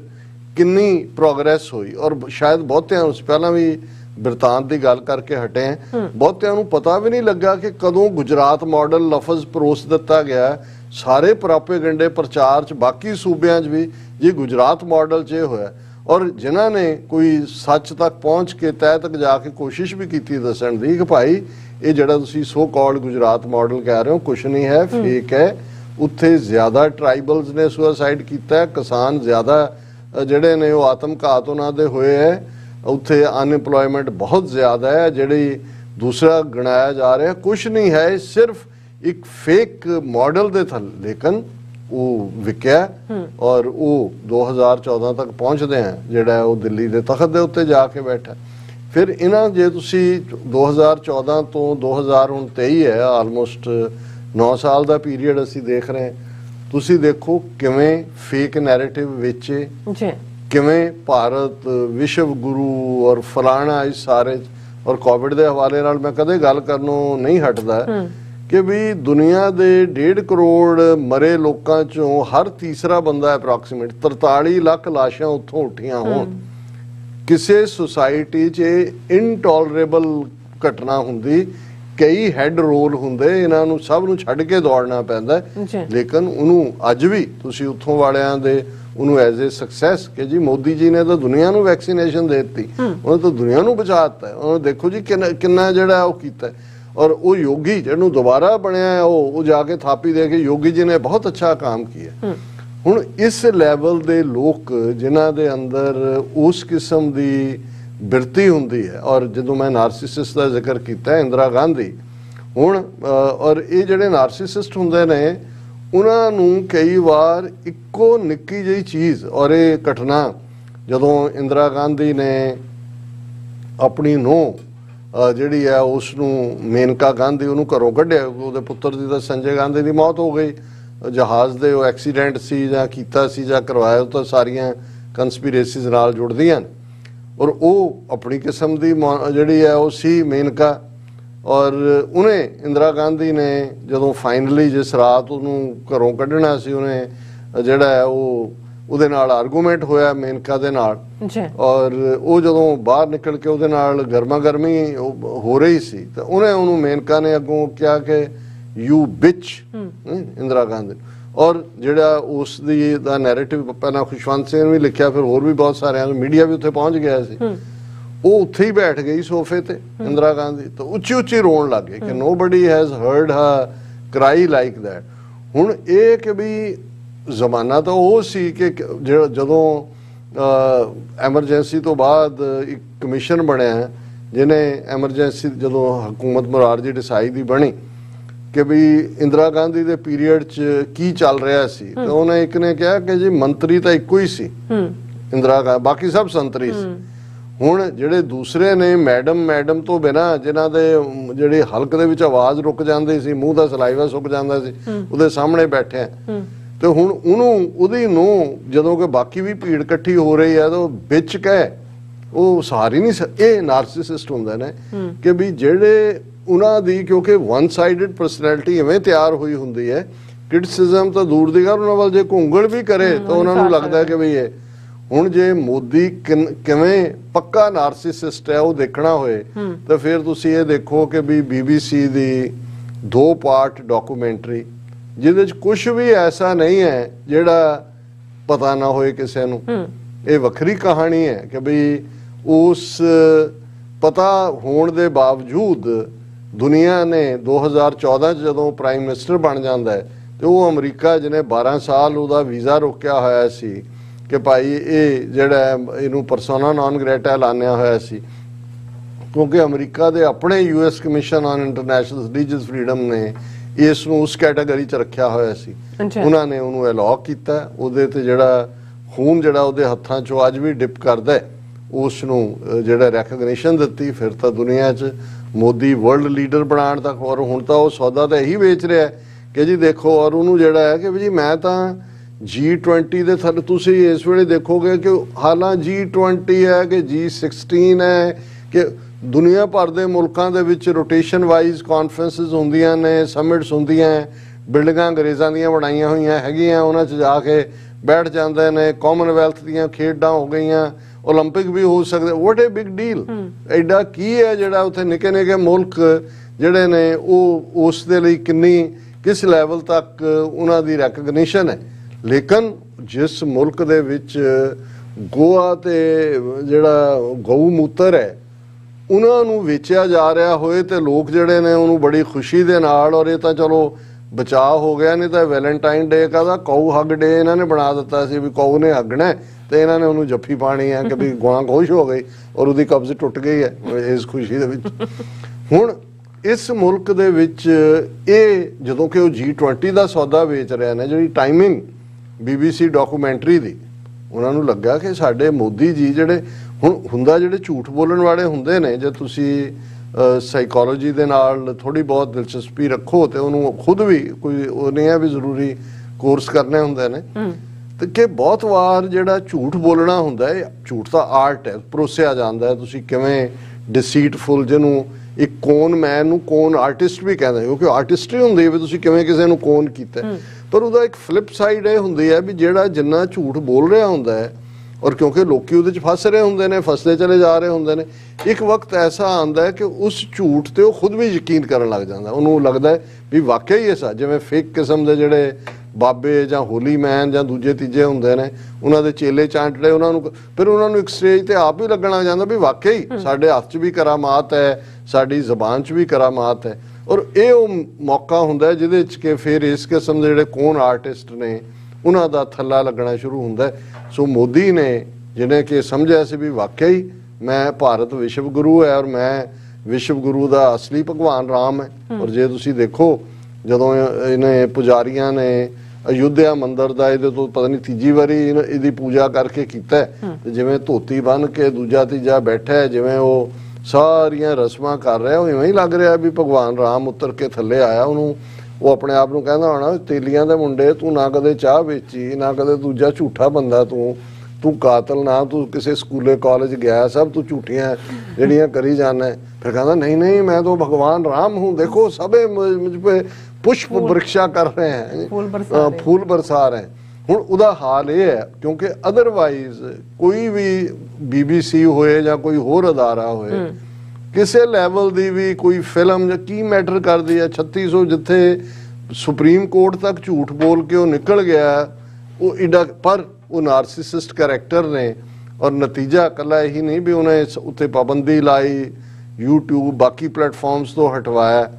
ਹੁਣ ਅੱਜ ਜਿਹੜੀ ਖਬਰ ਸਾਰੇ ਮੀਡੀਆ 'ਚ, ਈਵਨ ਇੰਗਲੈਂਡ ਦੀ ਗਵਰਨਮੈਂਟ ਨੇ ਵੀ ਇਹ ਕਿਹਾ ਕਿ ਭਾਈ UK government closely monitoring tax raids. ਹੁਣ ਤੁਸੀਂ ਇਹ ਦੇਖੋ ਕਿ ਇਹ ਜਿਹੜੇ ਨਾਰਸਿਸਿਸਟ ਮੋਦੀ ਔਰ ਇਹਦੇ ਝੂਠ ਦਾ ਫੈਲਾਅ ਹੈ, ਇਹ ਨਵੇਂ ਲਫ਼ਜ਼ ਵੀ ਘੜਨ ਦਾ ਬੜਾ ਮਾਹਿਰ ਹੈ। ਹੁਣ ਇਹੀ ਗੱਲ ਹੈ ਕਿ ਵੀ ਇੱਕ ਪਾਸੇ ਉਹੀ सेलिब्रेशन आज़ादी का अमृत महोत्सव, अमृत फलाना, वो मुगल गार्डन्स उन्हें लूटन्स दिल्ली ने ਉਹਦਾ ਨਾਂ ਰੱਖਿਆ क्योंकि मुगलों ਨੂੰ गार्डन लाने ਦਾ शौक सी, डिफरेंट वैरायटीज और दूसरे ਉਹਦਾ ਨਾਂ ਰੱਖ ਦਿੱਤਾ अमृत उद्यान। और कला यही नहीं कि हुण अज जदों इनकम टैक्स डिपार्टमेंट BBC ਦੇ दिल्ली और बॉम्बे दफ्तरां ਦੇ ਉੱਤੇ रेड कर रहा है, ਉਹਨਾਂ ਨੂੰ ਕਹਿ ਰਹੇ ਨੇ IT ਸਰਵੇ। ਉਹ ਵੀ ਤੁਸੀਂ ਰੇਡ ਕਰਨ ਕਿਹੜਾ ਸਰਵੇ ਕਰ ਰਹੇ, ਇਹ ਦੱਸਣ ਦੇ ਲਈ ਕਿ ਇਹ ਤਾਂ ਅਸੀਂ ਸਰਵੇ ਕਰ ਰਹੇ ਜੀ ਕਿ ਇਹ ਪੈਸਾ ਮਿਸਐਪਰੋਪਰੀਏਟ, ਮਨੀ ਲਾਂਡਰਿੰਗ ਔਰ ਕੋਈ ਮਨੀ ਦਾ ਜਿਹੜਾ ਹੇਰ ਫੇਰ ਨਾ ਹੋਏ, ਸਰਵੇ IT ਸਰਵੇ। ਔਰ ਕੱਲਾ ਇਹੀ ਨਹੀਂ ਕਿ ਵੀ ਉਹਨਾਂ ਦੀਆਂ ਟੀਮਾਂ ਇਸ ਵੇਲੇ ਉਹਨਾਂ ਨੇ ਰੇਡ ਕੀਤਾ। ਔਰ BBC ਦਾ ਜਿਹੜਾ ਆਫੀਸ਼ੀਅਲ ਸਪੋਕਸਮੈਨ ਹੈ ਉਹ ਕੀ ਸਟੇਟਮੈਂਟ ਦੇ ਰਿਹਾ, BBC most corrupt organization in the world, BJP, says IT department should be allowed to do its work। ये गौरव भाटिया है जिन्हें कहा कि जी BBC has a tainted and black history of working with malice against India। कि जी ये तो भारत के खिलाफ इन्हां दी built in जिहड़ी है वो नेगेटिविटी हैगी है और ये मोस्ट करप्ट ऑर्गेनाइजेशन है दुनिया दी। और असी जड़ा उन्होंने कहा जी India is marching ahead globally under Prime Minister Narendra Modi's leadership, there are many powers which do not like it, Bhatia said, claiming that the Congress, its leader Rahul Gandhi and other opposition parties are also feel the pain at the country's rise। कि इन्हों भी तकलीफ है और वो ताकत इन्हों ये भुल गया भी वो ਉਹਨਾਂ ਦਾ ਤਾਂ ਪ੍ਰਾਈਮ ਮਿਨਿਸਟਰ UK ਦਾ ਹੁਣ ਉਹ ਹੈ ਜਿਹਨੇ ਲਾਲ ਮੌਲੀ ਦਾ ਧਾਗਾ ਬੰਨਿਆ ਤੇ ਉਹ ਅੱਜ ਸਵੇਰੇ ਵਿਚਾਰਾ ਗਊ ਨੂੰ ਹੱਗ ਕਰਨ ਗਿਆ ਹੈ ਕਿ ਵੀ ਜਿਹੜਾ ਉੱਥੋਂ ਆਰਡਰ ਆਇਆ ਦਿੱਲੀ ਤੋਂ ਕਿ ਵੀ ਗਊ ਹੱਗ ਡੇ ਮਨਾਓ, ਵੀ ਮੈਂ ਵੀ ਜਰਾ ਗਊ ਦੀ ਪੂਜਾ ਕਰ ਲਾਂ। ਤੇ ਇਹ ਕਹਿ ਰਹੇ ਨੇ ਕਿ ਜੀ ਇਹ ਐਂਟੀ ਔਰ ਅਸੀਂ ਬਹੁਤ ਰਾਈਜ਼ ਕਰ ਰਹੇ ਹਾਂ, ਇਸ ਲਈ ਦੁਨੀਆ ਜਿਹੜੀ ਆ ਉਹ ਸਾਡੇ ਨਾਲੋਂ ਬੜੀ ਈਰਖਾ ਰੱਖਦੀ ਹੈ। ਔਰ ਅੱਜ ਜਦੋਂ ਇੱਕ ਦੋ ਕਾਲਾਂ ਵੀ ਇਸ ਦੇ ਉੱਤੇ ਆਈਆਂ, ਮੈਂ ਕਿਹਾ ਜੀ ਸਾਨੂੰ ਤਾਂ ਥੈਂਕ ਯੂ ਕਰਨਾ ਚਾਹੀਦਾ ਹੈ कि ਜਿਹੜਾ ਕੰਮ ਅਸੀਂ ਨਹੀਂ ਕਰ ਸਕਦੇ ਸੀ ਕਿਉਂਕਿ ਜਿਸ ਕਿਸਮ ਦੀ ਜਾਣਕਾਰੀ ਉੱਥੋਂ ਨਿਕਲਣ ਹੀ ਨਹੀਂ ਦਿੰਦੇ ਔਰ ਉੱਥੇ ਜੋ ਪਰੋਸਦੇ ਨੇ, ਇਹ ਤਾਂ ਹੁਣ ਆਪਣਾ ਜਲੂਸ ਆਪ ਹੀ ਕੱਢ ਰਹੇ ਨੇ ਵੀ ਇਹਨਾਂ ਨੇ BBC ਦੀ ਡਾਕੂਮੈਂਟਰੀ ਤੇ ਪਾਬੰਦੀ ਲਾਈ। ਦੁਨੀਆ ਨੂੰ ਪਤਾ ਲੱਗ ਉਹਦੇ ਥੱਲੇ ਮਜਬੂਰੀ ਬਣ ਗਈ, ਅਮਰੀਕਾ ਦਾ ਵੀ ਕਹਿਣਾ, ਬਾਕੀਆਂ ਨੇ ਵੀ ਇਸ ਦੇ ਉੱਤੇ ਕੁਝ ਨਾ। ਹੁਣ ਉਹਨਾਂ ਦੇ ਦਫ਼ਤਰਾਂ ਤੇ ਰੇਡ ਕੀਤੇ ਨੇ, ਅਸੀਂ ਤਾਂ ਕਹਿੰਦੇ ਵੀ ਉਹਨਾਂ ਦੇ ਜਿਹੜੇ ਉੱਥੇ ਨੇ ਸਭ ਚੁੱਕ ਕੇ ਉਹਨਾਂ ਨੂੰ ਉਹਨਾਂ ਤੇ ਲਾਓ ਨੈਸ਼ਨਲ ਸਿਕਿਉਰਿਟੀ ਐਕਟ, ਉਹਨਾਂ ਤੇ ਲਾਓ ਯੂਆਪਾ। ਉਹਨੂੰ ਕਹੋ ਜੀ ਤੁਹਾਡੇ ਗਊ ਮਾਤਾ ਦੇ ਦੇਸ਼ 'ਚ ਇਹ ਗੋਰੇ ਫਰੰਗੀ ਗਊ ਖਾਣ ਵਾਲੇ ਇਹ ਕਿਵੇਂ ਤੁਹਾਡੀ ਨਿੰਦਿਆ ਕਰ ਸਕਦੇ ਨੇ? ਅਸੀਂ ਕਿਹਾ ਜੀ ਇਸ ਤੋਂ ਵਧੀਆ ਹੋਰ ਕੀ ਹੋ ਸਕਦਾ। ਪਰ ਇਹ ਹੁਣ ਉਸ ਪਾਸੇ ਵੱਲ ਹੀ ਜਾ ਰਹੇ ਨੇ ਕਿ ਭਾਈ ਜਿਹਨੂੰ ਵੱਡੇ ਵੱਡੇ ਹੰਕਾਰੀ ਆ ਨਾਨਕ ਗਰਵ ਕਰੇ। ਵੈਸੇ ਅੰਗਰੇਜ਼ੀ ਵਾਲਿਆਂ ਨੇ ਵੀ ਇੱਦਾਂ ਦਾ ਇੱਕ ਫਰੇਜ਼ ਬਣਾਇਆ ਹੋਇਆ, ਪ੍ਰਾਈਡ ਹੈਥ ਏ ਫਾਲ, ਕਿ ਅਲਟੀਮੇਟਲੀ ਇਹ ਜਿਹੜੇ ਗਰੂਰ ਵਾਲੇ ਨੇ ਇਹ ਡਿੱਗਦੇ ਨੇ। ਜੀ ਡਾਕਟਰ ਸਾਹਿਬ ਤੁਹਾਡਾ ਬਹੁਤ ਬਹੁਤ ਸ਼ੁਕਰੀਆ। ਸਾਥ ਲੈਣ ਬ੍ਰੇਕ ਵਿਊਅਰਸ ਤੁਸੀਂ ਨਾਲ ਇਸੇ ਤਰ੍ਹਾਂ ਹੀ ਬਣੇ ਰਹਿਣਾ, ਮਿਲਦੇ ਹਾਂ ਆਫਟਰ ਦਿਸ ਸ਼ਾਰਟ ਬ੍ਰੇਕ।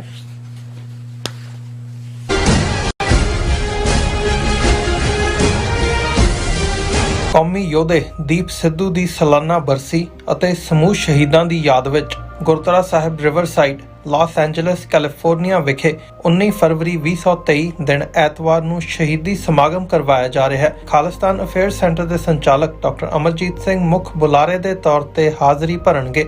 ਗੁਰੂ ਘਰ ਕਮੇਟੀ, ਵਾਰਿਸ ਪੰਜਾਬ ਦੇ ਅਤੇ ਸਿੱਖ ਯੂਥ ਆਫ ਅਮਰੀਕਾ ਵੱਲੋਂ ਸਮੂਹ ਪੰਥ ਦਰਦੀਆਂ ਨੂੰ ਇਸ ਸ਼ਹੀਦੀ ਸਮਾਗਮ ਵਿੱਚ ਸ਼ਮੂਲੀਅਤ ਕਰਨ ਦੀ ਬੇਨਤੀ ਕੀਤੀ ਜਾਂਦੀ ਹੈ। ਵਧੇਰੇ ਜਾਣਕਾਰੀ ਲਈ ਤੁਸੀਂ ਹੇਠ ਦਿੱਤੇ ਨੰਬਰਾਂ ਤੇ ਸੰਪਰਕ ਕਰ ਸਕਦੇ ਹੋ।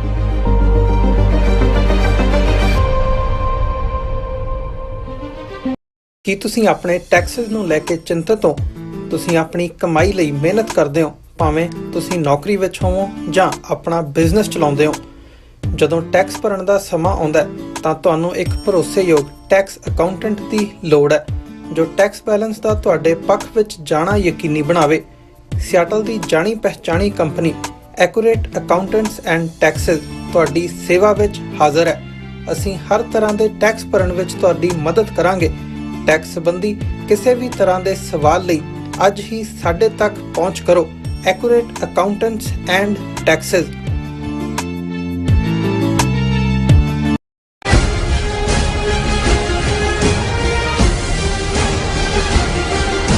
ਕੋ ਬ੍ਰੇਕ ਤੋਂ ਬਾਅਦ ਆਪਾਂ ਤੁਹਾਨੂੰ ਸਭ ਨੂੰ ਜੀ ਆਇਆਂ ਕਹਿੰਦੇ ਆ। ਸੋ ਗੱਲਬਾਤ ਕਰਨ ਜਾ ਰਹੇ ਹਾਂ ਕਿ 14 ਫਰਵਰੀ ਦਾ ਦਿਨ ਜੰਮੂ ਕਸ਼ਮੀਰ ਵਿੱਚ 2019 ਵਿੱਚ ਵਾਪਰੀ ਪੁਲਵਾਮਾ ਘਟਨਾ ਨਾਲ ਵੀ ਜੁੜਿਆ ਹੋਇਆ ਹੈ।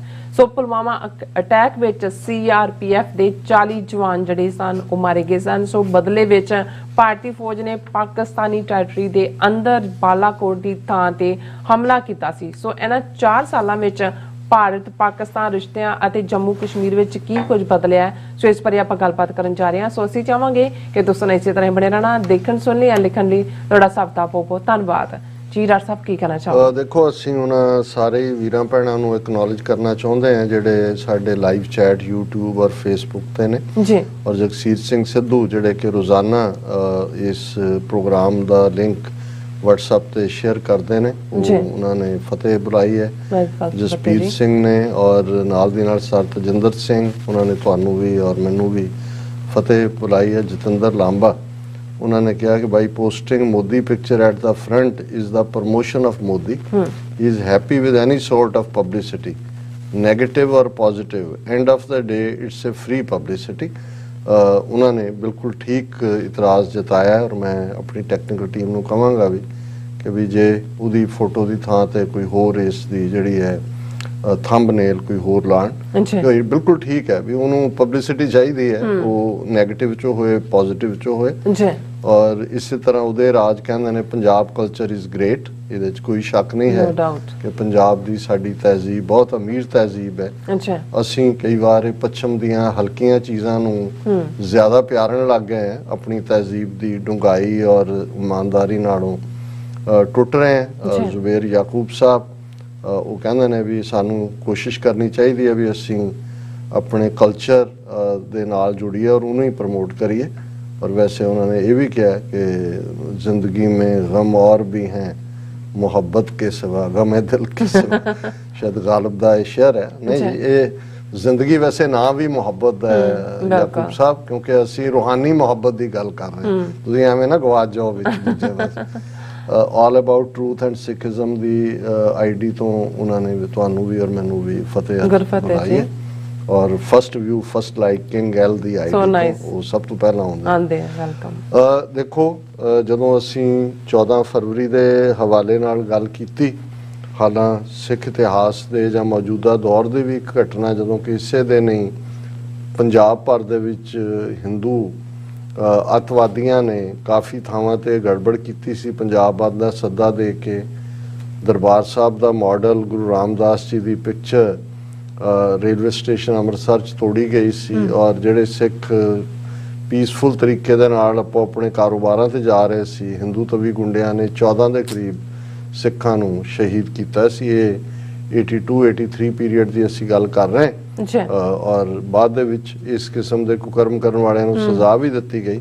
ਪਰ ਜਿਹੜੀ 14 ਫਰਵਰੀ ਨਾਲ ਜੁੜਿਆ ਹੋਇਆ 4 ਸਾਲ ਪਹਿਲਾਂ ਦਾ ਵਾਕਿਆ ਜਿਹਨੇ ਆਲਮੋਸਟ ਭਾਰਤ ਔਰ ਪਾਕਿਸਤਾਨ ਦੋਨਾਂ ਨੂੰ ਜੰਗ ਦੇ ਨਿਊਕਲੀਅਰ ਜੰਗ ਦੇ ਬਹੁਤ ਨੇੜੇ ਲੈ ਆਂਦਾ ਸੀ, ਜਿਸ ਦਾ ਉੱਥੇ ਹੁਣ ਕੋਈ ਬੈਠਾ ਜ਼ਿਕਰ ਨਹੀਂ ਕਰੇਗਾ। ਔਰ ਇਹ ਵੀ ਜੇ ਮਾਈਕ ਪੋਂਪੀਓ ਨੇ ਆਪਣੀ ਕਿਤਾਬ ਦੇ ਵਿੱਚ ਇਹ ਨਾ ਲਿਖਿਆ ਹੁੰਦਾ ਕਿ ਭਾਈ ਜਦੋਂ ਇਹ ਵਾਕਿਆ ਇਹ ਗੱਲ ਅਸੀਂ 14 ਫਰਵਰੀ 2019 ਤੋਂ ਜਿਸ ਨਾਲ ਇਹਦਾ ਲਿੰਕ ਜੁੜਦਾ ਔਰ ਇਹ ਪਹਿਲਾਂ ਮੈਂ ਘਟਨਾ ਦੱਸਦੇ ਹਾਂ ਕੀ ਹੈ, ਫਿਰ ਮਾਈਕ ਪੋਂਪੀਓ ਨੇ ਕੀ ਕਿਹਾ ਔਰ ਅੱਜ ਇਹਨਾਂ ਖਿੱਤੇ ਦੇ ਇਹ 3 ਭਾਰਤ ਪਾਕਿਸਤਾਨ ਜਿਹੜਾ ਜੰਮੂ ਕਸ਼ਮੀਰ ਨੂੰ ਲੈ ਕੇ 3-4 ਜੰਗਾਂ ਹੋਈਆਂ ਨੇ, ਇਹਨਾਂ ਦਾ ਆਪਸੀ ਕੀ ਤਾਲੁਕ ਹੈ ਜਾਂ ਕੀ ਹਾਲ ਹੈ ਉਸ ਦੀ ਗੱਲ ਕਰਾਂਗੇ। ਅੱਜ 14 ਫਰਵਰੀ 2019 ਨੂੰ ਇਹ ਉਹ ਵਰ੍ਹਾ ਹੈ 2019 ਦਾ ਜਦੋਂ ਕਿ ਭਾਰਤ ਦੇ ਵਿੱਚ ਪਾਰਲੀਮੈਂਟ ਦੀਆਂ ਚੋਣਾਂ ਹੋਣ ਜਾ ਰਹੀਆਂ ਸੀ ਕੁਝ ਮਹੀਨਿਆਂ ਬਾਅਦ।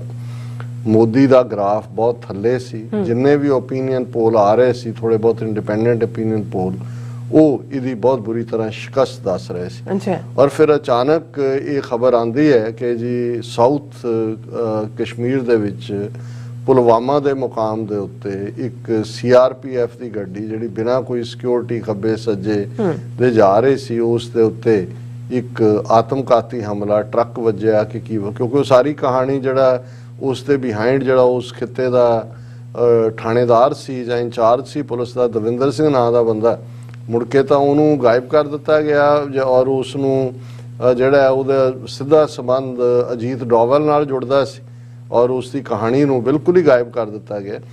ਔਰ ਇਹ ਉਹਦੇ 'ਚ ਵੱਜਦਾ ਹੈ ਔਰ 40 ਜਿਹੜੇ CRPF ਦੇ ਜਵਾਨ ਨੇ ਉਸ ਦੇ ਵਿੱਚ ਮਾਰੇ ਜਾਂਦੇ ਨੇ, ਜਿਨ੍ਹਾਂ ਦੇ ਵਿੱਚ ਗੁੱਡ ਨੰਬਰ ਜਿਹੜਾ ਉਹ ਦਲਿਤ ਔਰ ਬੈਕਵਰਡ ਕਲਾਸਿਸ ਦੇ, ਉਹਨਾਂ ਦੇ ਵਿੱਚ 4 ਜਾਂ ਉਸ ਤੋਂ ਜ਼ਿਆਦਾ, ਮੇਰੇ ਖਿਆਲ 5 ਜਾਂ 6 ਸਿੱਖ ਨੌਜਵਾਨ ਵੀ ਔਰ ਦੂਸਰੇ ਵੀ ਜੀ। ਔਰ ਫੌਰਨ ਇਸ ਨੂੰ ਜਿਹੜਾ ਆਧਾਰ ਬਣਾ ਕੇ ਜਿਹੜਾ ਪੂਰੀ ਜਿਹੜੀ ਇਹਨਾਂ ਦੀ ਪ੍ਰੋਪੇਗੈਂਡਾ ਮਸ਼ੀਨਰੀ ਹੈ ਮੋਦੀ ਦੀ, IT ਤੋਂ ਲੈ ਕੇ ਉੱਪਰ ਉਹਨਾਂ ਦੇ ਇਲੈਕਟ੍ਰੋਨਿਕ ਔਰ ਡਿਜੀਟਲ ਚੈਨਲਸ ਤੱਕ ਪਾਕਿਸਤਾਨ ਦੇ ਖਿਲਾਫ ਜਿਹੜੀ ਇਹ ਲਾਈਨ ਸ਼ੁਰੂ ਹੋ ਜਾਂਦੀ ਹੈ ਔਰ ਨਾਲ ਹੀ ਆਪਣੇ ਸਾਲ ਵੱਲੋਂ ਬਦਲਾ ਬਦਲਾ ਬਦਲਾ। ਔਰ ਫਿਰ 2 ਹਫ਼ਤੇ ਬਾਅਦ ਇਹ ਘਟਨਾਕ੍ਰਮ ਆਉਂਦਾ ਹੈ ਕਿ ਜੀ ਇੰਡੀਆ ਨੇ ਪਾਕਿਸਤਾਨ ਦੇ ਉੱਤੇ ਸਰਜੀਕਲ ਸਟ੍ਰਾਈਕ ਕੀਤਾ, ਬਾਲਾਕੋਟ 'ਚ ਉਹਨਾਂ ਨੇ ਜਿਹੜਾ ਅਟੈਕ ਕਰਕੇ ਉੱਥੇ ਆਤੰਕਵਾਦੀ, ਪਹਿਲਾਂ ਤਾਂ ਉਹਨੂੰ ਜੋੜਿਆ ਇਸ ਹਮਲੇ ਨੂੰ ਪੁਲਵਾਮਾ ਵਾਲਿਆਂ ਨੂੰ ਜੈਸ਼ ਏ ਮੁਹੰਮਦ ਦੇ ਨਾਲ, ਫਿਰ ਕਿਹਾ ਜੀ ਜੈਸ਼ ਏ ਮੁਹੰਮਦ ਔਰ ਲਸ਼ਕਰ ਤੌਇਬਾ ਦੇ ਜਿਹੜੇ ਲੋਕ ਉੱਥੇ ਟ੍ਰੇਨਡ ਕੀਤੇ ਜਾਂਦੇ ਸੀ ਉਹ ਅਸੀਂ ਹਜ਼ਾਰਾਂ ਮਾਰ ਦਿੱਤੇ। ਫਿਰ ਹੋਰ ਜਿਹੜਾ ਝੂਠ ਵੀ ਉਹਦੇ ਨਾਲ ਘੁਸ ਕੇ ਮਾਰਾ, ਸਰਜੀਕਲ ਸਟ੍ਰਾਈਕ, ਦਿਸ। ਹੁਣ ਇਹਦੇ 'ਚ ਕੋਈ ਸ਼ੱਕ ਨਹੀਂ ਹੈ ਕਿ ਬਾਲਾਕੋਟ ਤੇ ਅਟੈਕ ਹੋਇਆ ਉਹ ਵਿਦਨ ਜਿਹੜਾ ਪਾਕਿਸਤਾਨੀ ਕਸ਼ਮੀਰ ਹੈ, ਆਜ਼ਾਦ ਕਸ਼ਮੀਰ ਜਿਹਨੂੰ ਕਹਿੰਦੇ ਨੇ, ਉਸ ਦੀ ਹਦੂਦ ਦੇ ਵਿੱਚ ਸੀ ਜਿੱਥੇ ਕਿ ਅਟੈਕ ਹੋਇਆ। ਉਹਨਾਂ ਦੀ ਟੈਰੀਟੋਰੀਅਲ ਸੋਵਰਨਟੀ ਤਾਂ ਵਾਇਲੇਟ ਹੋਈ, ਲੇਕਿਨ ਉਹਦੇ 'ਚ 2-3 ਦਰਖਤ ਡਿੱਗੇ ਔਰ ਇੱਕ ਕਾਂ ਮਾਰਿਆ ਗਿਆ। ਇਹ ਮੌਕੇ ਦੇ ਉੱਤੇ ਜਿਹੜੀ ਖਬਰ ਆਈ ਉਸ ਦੇ ਉੱਤੇ ਹੁਣ ਕਿਉਂਕਿ ਇਹਨਾਂ ਦੇ ਨੇ ਅਟੈਕ ਕੀਤਾ, ਪਾਕਿਸਤਾਨ ਨੇ ਜਿਹੜਾ ਉਹਨੂੰ ਫੋਲੋ ਵੀ ਔਰ ਜਿਹੜਾ ਉਹਦਾ ਦੂਸਰਾ ਨਤੀਜਾ ਨਿਕਲਿਆ ਉਹਦੇ 'ਚ ਇਹ ਸੀ ਕਿ ਵੀ ਇੰਡੀਆ ਦਾ ਇੱਕ ਮਿਗ ਉਹਨਾਂ ਨੇ ਥੱਲੇ ਸੁੱਟ ਲਿਆ। ਉਸ ਦਾ ਜਿਹੜਾ ਪਾਇਲਟ ਅਭਿਨੰਦਨ ਉਹ ਉਹਨਾਂ ਦੀ ਗ੍ਰਿਫਤ ਦੇ ਵਿੱਚ ਆਇਆ ਔਰ ਇੱਕ ਹੋਰ ਜਹਾਜ਼ ਸੁੱਟਣ ਦੀ ਗੱਲ ਹੁੰਦੀ ਹੈ ਜਿਸ ਦੀ ਪੁਸ਼ਟੀ ਦੋਵੇਂ ਪਾਸੇ, ਹਾਲਾਂਕਿ ਇੰਡੀਆ ਨੇ ਜਦੋਂ ਇਹ ਕਲੇਮ ਕੀਤਾ ਕਿ ਜੀ ਅਮਰੀਕਾ ਨੂੰ ਵੀ ਸ਼ਿਕਾਇਤ ਕੀਤੀ ਜੀ ਉਹਨਾਂ ਨੇ ਤਾਂ ਤੁਹਾਡੇ ਦਿੱਤੇ F-16 ਇਸਤੇਮਾਲ ਕੀਤੇ ਨੇ, ਉਹ ਜਿਹੜਾ ਕਿ ਅਮਰੀਕਾ ਨੇ ਕਿਹਾ ਵੀ ਇਹਨਾਂ ਨੇ ਕਿਹਾ ਜੀ ਅਸੀਂ ਇੱਕ F-16 ਜਾਂ ਦੂਜਾ ਇਹ ਕਰ ਲਿਆ, ਉਹਨਾਂ ਨੇ ਜਾ ਕੇ ਗਿਣੇ, ਉਹਨਾਂ ਨੇ ਕਿਹਾ ਜੀ ਉਹ ਤਾਂ ਕੋਈ ਉਵੇਂ ਹੀ ਨੇ ਜਿੰਨੇ ਉਹਨਾਂ ਦੇ ਕੋਲ ਨੇ, ਨਾ ਹੀ ਕੋਈ ਉਹਦਾ ਇਸਤੇਮਾਲ ਹੋਇਆ।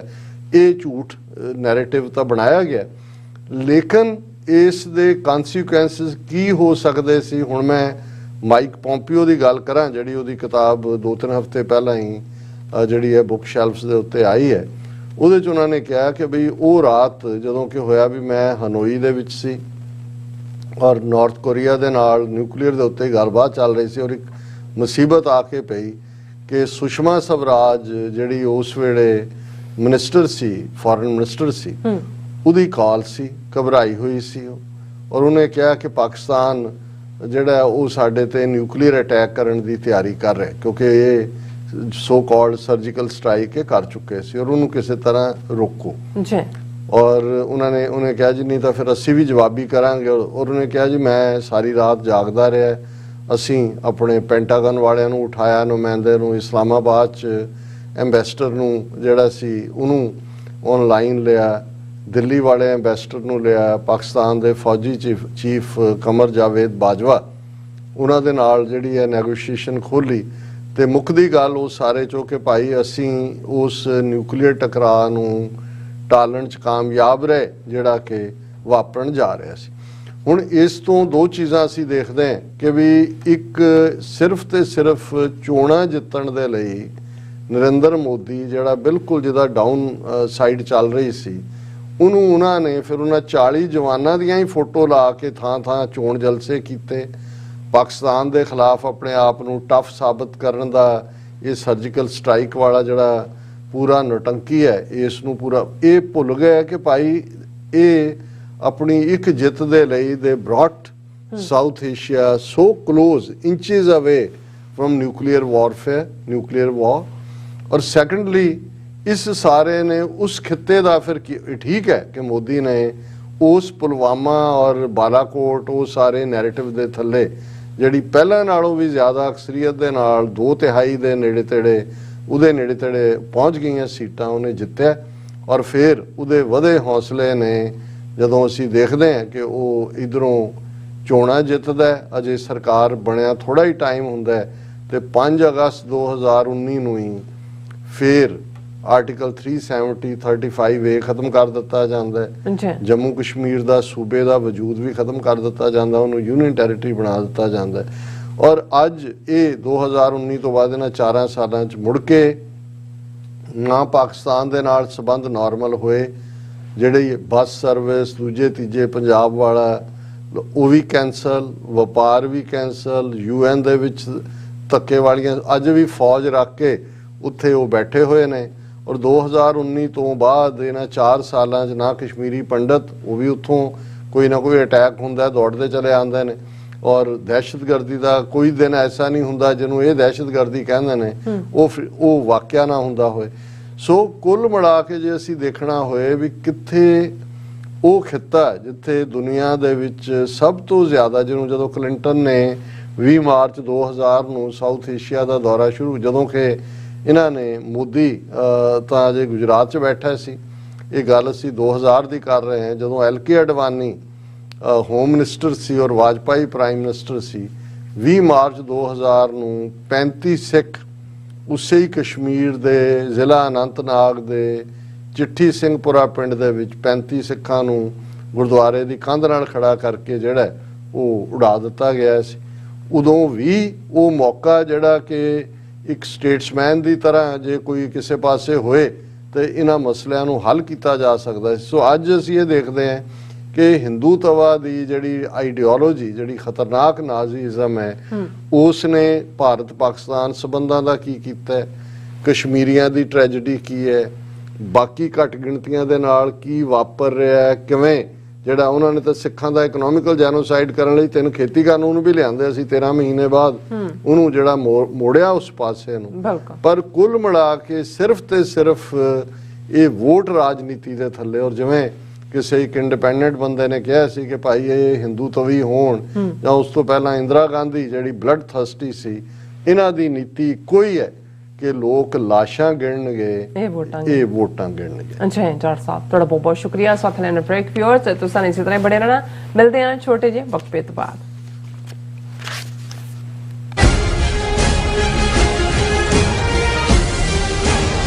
ਕੌਮੀ ਯੋਧੇ ਦੀਪ ਸਿੱਧੂ ਦੀ ਸਾਲਾਨਾ ਬਰਸੀ ਅਤੇ ਸਮੂਹ ਸ਼ਹੀਦਾਂ ਦੀ ਯਾਦ ਵਿੱਚ ਗੁਰਦੁਆਰਾ ਸਾਹਿਬ ਰਿਵਰਸਾਈਡ ਲਾਸ ਐਂਜਲਸ ਕੈਲੀਫੋਰਨੀਆ ਵਿਖੇ 19 ਫਰਵਰੀ 2023 ਦਿਨ ਐਤਵਾਰ ਨੂੰ ਸ਼ਹੀਦੀ ਸਮਾਗਮ ਕਰਵਾਇਆ ਜਾ ਰਿਹਾ ਹੈ। ਖਾਲਿਸਤਾਨ ਅਫੇਅਰ ਸੈਂਟਰ ਦੇ ਸੰਚਾਲਕ ਡਾਕਟਰ ਅਮਰਜੀਤ ਸਿੰਘ ਮੁੱਖ ਬੁਲਾਰੇ ਦੇ ਤੌਰ ਤੇ ਹਾਜ਼ਰੀ ਭਰਨਗੇ। ਗੁਰੂ ਘਰ ਕਮੇਟੀ, ਵਾਰਿਸ ਪੰਜਾਬ ਦੇ ਅਤੇ ਸਿੱਖ ਯੂਥ ਆਫ ਅਮਰੀਕਾ ਵੱਲੋਂ ਸਮੂਹ ਪੰਥ ਦਰਦੀਆਂ ਨੂੰ ਇਸ ਸ਼ਹੀਦੀ ਸਮਾਗਮ ਵਿੱਚ ਸ਼ਮੂਲੀਅਤ ਕਰਨ ਦੀ ਬੇਨਤੀ ਕੀਤੀ ਜਾਂਦੀ ਹੈ। ਵਧੇਰੇ ਜਾਣਕਾਰੀ ਲਈ ਤੁਸੀਂ ਹੇਠ ਦਿੱਤੇ ਨੰਬਰਾਂ ਤੇ ਸੰਪਰਕ ਕਰ ਸਕਦੇ ਹੋ।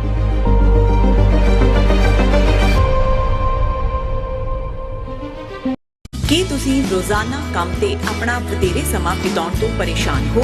ਆਪਣੀ ਪੂੰਜੀ ਨੂੰ ਕੰਮ ਤੇ ਲਗਾਓ, ਸਾਡੇ ਨਾਲ ਇਨਵੈਸਟ ਕਰੋ। ਅਸੀਂ ਤੁਹਾਡੀ ਪੂੰਜੀ ਤੋਂ ਤੁਹਾਡੇ ਲਈ ਵਧੇਰੇ ਪੈਸੇ ਬਣਾ ਸਕਦੇ ਹਾਂ। ਅਸੀਂ ਪ੍ਰਾਈਵੇਟ ਇਕੁਇਟੀ ਇਨਵੈਸਟਮੈਂਟ ਫਰਮ ਹਾਂ ਤੇ ਕਮਰਸ਼ੀਅਲ ਰੀਅਲ ਏਸਟੇਟ ਵਿੱਚ ਮਾਹਿਰ ਹਾਂ। Property management, leasing, asset management, commercial real estate investment ਵਿੱਚ ਸਾਰੀਆਂ ਸੇਵਾਵਾਂ ਲਈ ਅਮਰੀਕਾ ਭਰ ਵਿੱਚੋਂ ਤੁਸੀਂ ਸਾਡੇ ਤੱਕ ਪਹੁੰਚ ਕਰ ਸਕਦੇ ਹੋ। ਆਜ਼ਾਦ ਕਮਰਸ਼ੀਅਲ ਰੀਅਲਟੀ ਸਰਵਿਸਿਜ਼ ਤੇ Azad family trust, 701 north post oak road, suite number 204, Houston, Texas. ਤੁਸੀਂ ਸਾਨੂੰ ਸਾਡੇ ਫੋਨ ਨੰਬਰ 7136861277 ਤੇ ਵੀ ਸੰਪਰਕ ਕਰ ਸਕਦੇ ਹੋ। Azad commercial realty services.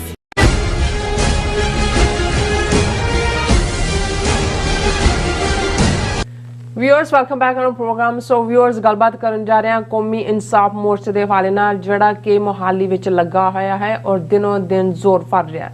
ਸੋ ਖੱਬੇ ਪੱਕੀ ਕਿਸਾਨ ਜਥੇਬੰਦੀਆਂ ਨੇ ਵੀ ਇਸ ਮੋਰਚੇ ਦੀ ਹਮਾਇਤ ਕੀਤੀ ਹੈ ਔਰ ਭਾਰਤੀ ਏਜੰਸੀਆਂ ਘਬਰਾਹਟ ਵਿੱਚ ਹਨ ਅਤੇ ਇਸ ਨੂੰ ਖਾਲਿਸਤਾਨ ਨਾਲ ਜੋੜ ਕੇ ਦੇਖ ਰਹੀਆਂ ਹਨ। ਸੋ ਇਸ ਬਾਰੇ ਆਪਾਂ ਗੱਲਬਾਤ ਕਰਨ ਜਾ ਰਹੇ ਹਾਂ। ਸੋ ਅਸੀਂ ਚਾਹਾਂਗੇ ਕਿ ਤੁਸੀਂ ਇਸੇ ਤਰ੍ਹਾਂ ਬਣੇ ਰਹਿਣਾ। ਦੇਖਣ, ਸੁਣਨ ਲਈ, ਲਿਖਣ ਲਈ ਤੁਹਾਡਾ ਸਭ ਦਾ ਬਹੁਤ ਬਹੁਤ ਧੰਨਵਾਦ ਜੀ। ਡਾਕਟਰ ਸਾਹਿਬ, ਕੀ ਵਿਚਾਰਾਂ ਨੇ? ਦੇਖੋ, ਅਸੀਂ ਜਿਹੜੇ ਸਾਡੇ ਵੀਰ ਭੈਣਾਂ ਫੇਸਬੁੱਕ ਤੇ ਜੁੜਦੇ ਨੇ ਲਾਈਵ 'ਚ, ਉਹਨਾਂ ਨੂੰ ਵੀ ਐਕਨੋਲਜ ਕਰਦੇ ਹਾਂ। ਅੱਛਾ। ਸਾਡੇ ਵੀਰ ਜਗਤਾਰ ਸਿੰਘ ਜਿਹੜੇ ਕਿ ਮੈਲਬਰਨ ਦੀ ਘਟਨਾ ਨੂੰ ਵੀ ਬਿਆਨ ਰਹੇ ਨੇ, ਤੇ ਉਹਨਾਂ ਨੇ ਕਿਹਾ ਕਿ ਜੇ ਹੋ ਸਕਦਾ ਹੈ ਤੇ ਮੇਰਾ ਕਮੈਂਟ ਐਡ ਕਰਿਓ। ਮੈਂ ਆਸਟ੍ਰੇਲੀਆ ਮੈਲਬਰਨ ਤੋਂ ਜਦੋਂ ਅਸੀਂ ਰੈਫਰੈਂਡਮ ਕਰਵਾਏ ਤੇ ਜਦੋਂ ਵੋਟ ਕਰ ਰਹੇ ਸੀ, ਉਦੋਂ ਇਹਨਾਂ ਦੀਆਂ ਕੁਝ ਔਰਤਾਂ ਵੀ ਸਾਡੇ ਨਾਲ ਆਰਗੂਮੈਂਟ ਕਰਦੀਆਂ ਸੀ ਤੇ ਅਸੀਂ ਲੌਜਿਕ ਨਾਲ ਜਵਾਬ ਦਿੰਦੇ ਰਹੇ। ਤੇ ਜਿਹੜੀ ਨੈਕਸਟ ਰਹੇ ਫਿਰ ਵੋਟਿੰਗ ਹੋਏ, ਤਾਂ ਕਿ ਵੋਟਿੰਗ ਹੋਏ। ਪਲੀਜ਼ ਸਾਰੇ ਵੀਰਾਂ ਭੈਣਾਂ ਨੂੰ ਜਵਾਬ ਦੇਣਾ ਆਉਣਾ ਚਾਹੀਦਾ ਹੈ। ਬਾਅਦ ਵਿੱਚ ਇਹ ਸਾਥੋਂ ਜੁੱਤੀਆਂ ਖਾ ਕੇ ਹੀ ਘਰ ਗਏ ਸੀ। ਇਹ ਵੈਸੇ ਬਿਲਕੁਲ ਠੀਕ ਕਿਹਾ ਜਗਤਾਰ ਸਿੰਘ ਜੀ ਨੇ ਕਿ ਵੀ ਸਾਨੂੰ ਆਰਗੂਮੈਂਟ ਦੇ ਨਾਲ ਵੀ ਛਿੱਤਰ ਤਾਂ ਲਾਸਟ ਰਿਜ਼ੋਰਟ ਜਿਹੜਾ ਹੁੰਦਾ ਹੈ, ਲਾਸਟ ਟ੍ਰੀਟਮੈਂਟ ਹੁੰਦੀ ਹੈ। ਔਰ ਇਸੇ ਤਰ੍ਹਾਂ ਸਾਡੇ ਵੀਰ ਕੈਕ ਜਿਲ ਖਾਲਿਸਤਾਨ ਜ਼ਿੰਦਾਬਾਦ, ਔਰ ਇਹ ਉਹਨਾਂ ਨੇ ਜਗਤਾਰ ਸਿੰਘ ਨੂੰ ਲਿਖਿਆ ਕਿ ਗੁਰੂ ਸਾਹਿਬ ਨੇ ਸਾਡੇ ਤੋਂ ਚੰਗੀ ਸੇਵਾ ਲਈ ਹੈ। ਔਰ ਸਿੰਘ ਹਰਮਿੰਦਰ ਔਰ ਸਰ ਭੁਪਿੰਦਰ ਸਿੰਘ ਮੁਹੰਮਦ ਜਾਵੇਦ, ਉਹ ਕਹਿੰਦੇ ਨੇ no Hindu no Hindustan, only Khalistan. ਔਰ ਜਸਬੀਰ ਸਿੰਘ ਕਹਿੰਦੇ ਨੇ ਕਿ now Modi afraid from BBC China and referendum Khalistan. ਸਾਰੇ ਵੀਰਾਂ ਭੈਣਾਂ ਦਾ ਬਹੁਤ ਬਹੁਤ ਸ਼ੁਕਰੀਆ। ਅੱਛਾ। ਗੱਲ ਬਹੁਤ ਵਾਰ ਜਦੋਂ ਅਸੀਂ ਕਦੇ ਗੁਰੂ ਹਰਗੋਬਿੰਦ ਸਾਹਿਬ, ਜਿਨ੍ਹਾਂ ਨੂੰ ਗਵਾਲੀਅਰ ਦੇ ਕਿਲ੍ਹੇ 'ਚ ਲਗਭਗ 2.5 ਵਰ੍ਹੇ ਵੇਲੇ ਦੇ ਹਾਕਮ ਜਹਾਂਗੀਰ ਨੇ ਜਿਹੜਾ ਉਹ ਚੰਦੂ ਔਰ ਜੋ ਉਸ ਵੇਲੇ ਦੇ ਇਹਨਾਂ ਦੇ ਹਿੰਦੂ ਤਵੀ ਜਾਂ ਉਸ ਵੇਲੇ ਦੇ ਬ੍ਰਾਹਮਣਵਾਦੀ ਸੀ, ਉਹਨਾਂ ਦੀਆਂ ਸ਼ਿਕਾਇਤਾਂ, ਰਿਪੋਰਟਾਂ ਜਾਂ ਗੁੰਮਰਾਹਕੁਨ ਸਾਰੇ ਲਾਈਨ ਦੇ ਥੱਲੇ ਜਿਹੜਾ ਉਹ ਲਾਈਨ ਲਈ ਹੋਈ ਸੀ ਹਾਰਡ। ਪਰ ਅਸੀਂ ਦੇਖਦੇ ਹਾਂ ਕਿ ਜਦੋਂ ਬਾਬਾ ਬੁੱਢਾ ਜੀ, ਭਾਈ ਗੁਰਦਾਸ ਜੀ ਦੀ ਅਗਵਾਈ ਦੇ ਵਿੱਚ ਜੇ ਕਹਿਣਾ ਹੋਏ ਵੀ ਉਸ ਖਿੱਤੇ 'ਚ ਸ਼ਾਂਤਮਈ ਰੋਸ ਪ੍ਰੋਟੈਸਟ ਦੀ ਲਾਈਨ ਸਿੱਖ ਜਿਹੜੇ ਨੇ ਉਹ ਅਕਾਲ ਤਖਤ ਸਾਹਿਬ ਤੋਂ ਅਰਦਾਸਾ ਕਰਕੇ ਤੁਰਦੇ, ਸ਼ਬਦ ਪੜ੍ਹਦੇ ਆ, ਸਾਰੇ ਇਲਾਕੇ 'ਚੋਂ ਗਵਾਲੀਅਰ ਤੱਕ ਪਹੁੰਚਦੇ, ਉਹਦੇ ਗਵਾਲੀਅਰ ਦੇ ਕਿਲ੍ਹੇ ਦੀ ਕੰਧ ਨਾਲ ਜਿਹੜਾ ਉਹ ਕੰਧ ਅੱਗੇ ਸਿਰ ਝੁਕਾ ਕੇ ਉਵੇਂ ਹੀ ਬਾਣੀ ਪੜ੍ਹਦੇ ਵਾਪਸ ਆ ਜਾਂਦੇ। ਤੇ ਇਵੇਂ ਹੀ ਸੀ ਕਿ ਜਹਾਂਗੀਰ ਨੂੰ ਇਹ ਜਾਪਦਾ ਸੀ ਕਿ ਵੀ ਸਿੱਖ ਮੇਰੀ ਛਾਤੀ ਤੇ ਚੜੇ ਹੋਏ ਨੇ। ਔਰ ਇਹ ਗੱਲ ਜਿਹੜਾ ਵੀ ਜ਼ੁਲਮ ਕਰਦਾ ਹੈ ਕਿਸੇ ਵੀ ਹਵਾਲੇ ਨਾਲ, ਔਰ ਈਵਨ ਇੰਦਰਾ ਗਾਂਧੀ ਜਿਹਨੇ ਮਰਨ ਤੋਂ ਪਹਿਲਾਂ ਆਪਣੇ ਇੱਕ ਦੋਸਤ ਜਿਹੜੀ ਉਹਦੀ ਸਹੇਲੀ ਸੀ ਉਹਨੂੰ ਇੰਟਰਵਿਊ ਦਿੱਤਾ, ਜਿਹੜੀ ਉਹਦੀ ਕਿਤਾਬ ਵੀ ਛਪੀ, ਤੇ ਉਹਨੇ ਕਿਹਾ ਵੀ ਮੈਨੂੰ ਨਾਈਟਮੇਅਰਸ ਆਉਂਦੇ ਨੇ ਤੇ ਮੈਨੂੰ ਇਹ ਲੱਗਦਾ ਵੀ ਕੋਈ ਦਾੜੀ ਵਾਲਾ ਬੰਦਾ ਜਿਹੜਾ ਮੇਰੀ ਛਾਤੀ ਤੇ ਚੜਿਆ ਹੋਇਆ, ਮੈਂ ਉੱਠ ਕੇ ਬਹਿ ਜਾਨੀ।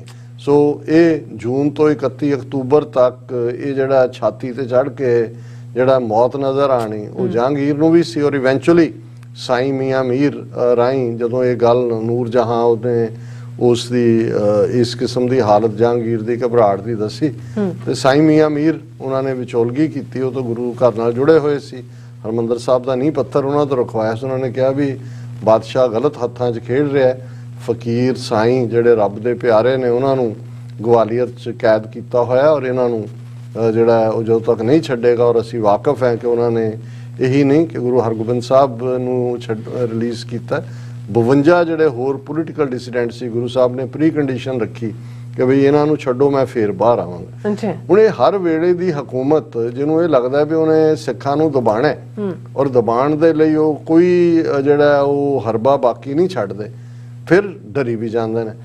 ਹੁਣ ਕੌਮੀ ਇਨਸਾਫ ਮੋਰਚਾ 7 ਜਨਵਰੀ ਤੋਂ ਸ਼ੁਰੂ ਹੋਇਆ, ਅਜੇ 1 ਮਹੀਨਾ 7 ਦਿਨ ਹੋਏ ਨੇ, ਔਰ ਇਹ ਹੈ ਕਿ ਵੀ ਵਕਤ ਪਿਆ ਹੋਇਆ। ਕੱਲੀ ਪੰਜਾਬ ਜਾਂ ਦਿੱਲੀ ਦੀ ਹਕੂਮਤ, ਏਜੰਸੀਆਂ ਦਿਨ ਰਾਤ ਹਾਲਾਂ ਉਹਨਾਂ ਨੇ ਕਈ ਫੀਲਿਆਂ ਤੋਂ ਆਪਣੇ ਕਿਸਮ ਦੇ ਉਹਦਾ ਵਿਰੋਧ ਕਰਾਉਣ ਦੀ ਕੋਸ਼ਿਸ਼ ਵੀ ਕੀਤੀ।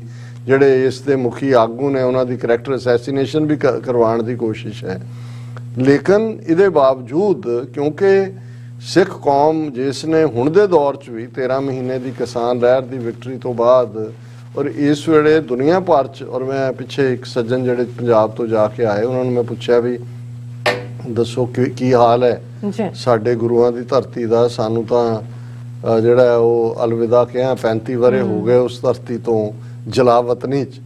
ਤੇ ਉਹਨਾਂ ਨੇ ਹੋਰ ਵੀ ਗੱਲਾਂ, ਪਰ ਉਹਨਾਂ ਨੇ ਕਿਹਾ ਜੀ ਅਵੇਅਰਨੈਸ ਲੈਵਲ ਬਹੁਤ ਹੈ ਵੀ ਉੱਥੇ ਭਾਵੇਂ ਲੋਕ ਕੁਝ ਜਿਹੜੇ ਨੇ ਕੁਝ ਨਾ ਵੀ ਕਰਦੇ ਹੋਣ, ਪਰ ਇਹ ਉਹਨਾਂ ਦੇ ਖਾਨੇ 'ਚ ਗੱਲ ਪੈ ਗਈ ਵੀ ਸਾਡੇ ਨਾਲ ਧੱਕਾ ਹੋ ਰਿਹਾ, ਪੰਜਾਬ ਨੂੰ ਉਜਾੜਿਆ ਜਾ ਰਿਹਾ, ਇਹ ਸਿੱਖਾਂ ਦੇ ਨਾਲ ਜਿਹੜੇ ਨੇ ਇਹ ਕਾਨੂੰਨ ਜਿਹੜਾ ਉਹ ਸਾਡੇ ਲਈ ਡਿਫਰੈਂਟ ਹੈ, ਮੈਜੋਰਟੀ ਲਈ ਡਿਫਰੈਂਟ ਹੈ, ਔਰ ਹਿੰਦੂ ਤਵੀ ਜਿਹੜੇ ਜਿੰਨੇ ਭੂਤਰੇ ਹੋਏ ਨੇ ਸਿੱਖਾਂ ਦਾ ਜਿਹੜਾ ਤਬਕਾ ਬਹੁਤ ਡਵ ਲਾਈਕ ਸੀ, ਉਹਨਾਂ ਨੂੰ ਵੀ ਲੱਗਦਾ ਵੀ ਨਹੀਂ ਇਹਨਾਂ ਦੀ ਸਰਵਿਸ ਜ਼ਰੂਰੀ ਹੋ ਗਈ ਹੈ, ਇਸ ਤੋਂ ਬਿਨਾ ਗੱਲ ਬਣਨੀ ਨਹੀਂ। ਔਰ ਇੱਕ ਹਿੱਸਾ ਇਸ ਲੈਵਲ ਤੱਕ ਜਿਹੜੇ ਅੱਜ ਤੋਂ 34-35 ਸਾਲ ਪਹਿਲਾਂ ਇੱਕ ਡਿਫਰੈਂਟ ਵਿਊ ਰੱਖਦੇ ਸੀ ਔਰ ਜਿਨ੍ਹਾਂ ਨੇ ਪੰਜਾਬ 'ਚ ਖੂਨ ਖਰਾਬਾ ਵੀ ਦੇਖਿਆ ਕਿ ਭਾਈ ਕਿਵੇਂ ਸਰਕਾਰੀ, ਉਹ ਵੀ ਕਹਿੰਦੇ ਨੇ ਜੀ ਜੋ ਮਰਜ਼ੀ ਹੋ ਜਾਏ, ਹੁਣ ਭਾਵੇਂ ਛੋਟਾ ਮਿਲੇ ਵੱਡਾ ਮਿਲੇ, ਆਪਣੇ ਘਰ ਤੋਂ ਬਿਨਾਂ ਸਾਡੀ ਗੱਲ ਬਣਨੀ ਨਹੀਂ ਹੈ। ਸੋ ਇਸ ਸਭ ਦੇ ਚਲਦੇ ਆ, ਕਿਉਂਕਿ ਹਕੂਮਤ ਜੇ ਆਮ ਲੋਕ ਜਿਹੜੇ ਜਾ ਕੇ ਪ੍ਰਭਾਵ ਲੈਂਦੇ ਨੇ ਤੇ ਜਿਹੜੀਆਂ ਏਜੰਸੀਆਂ ਉਹਨਾਂ ਦੀਆਂ ਜਿਨ੍ਹਾਂ ਨੇ ਇੱਕ ਪੂਰਾ ਨੈਟਵਰਕ ਪੰਜਾਬ ਦੇ ਵਿੱਚ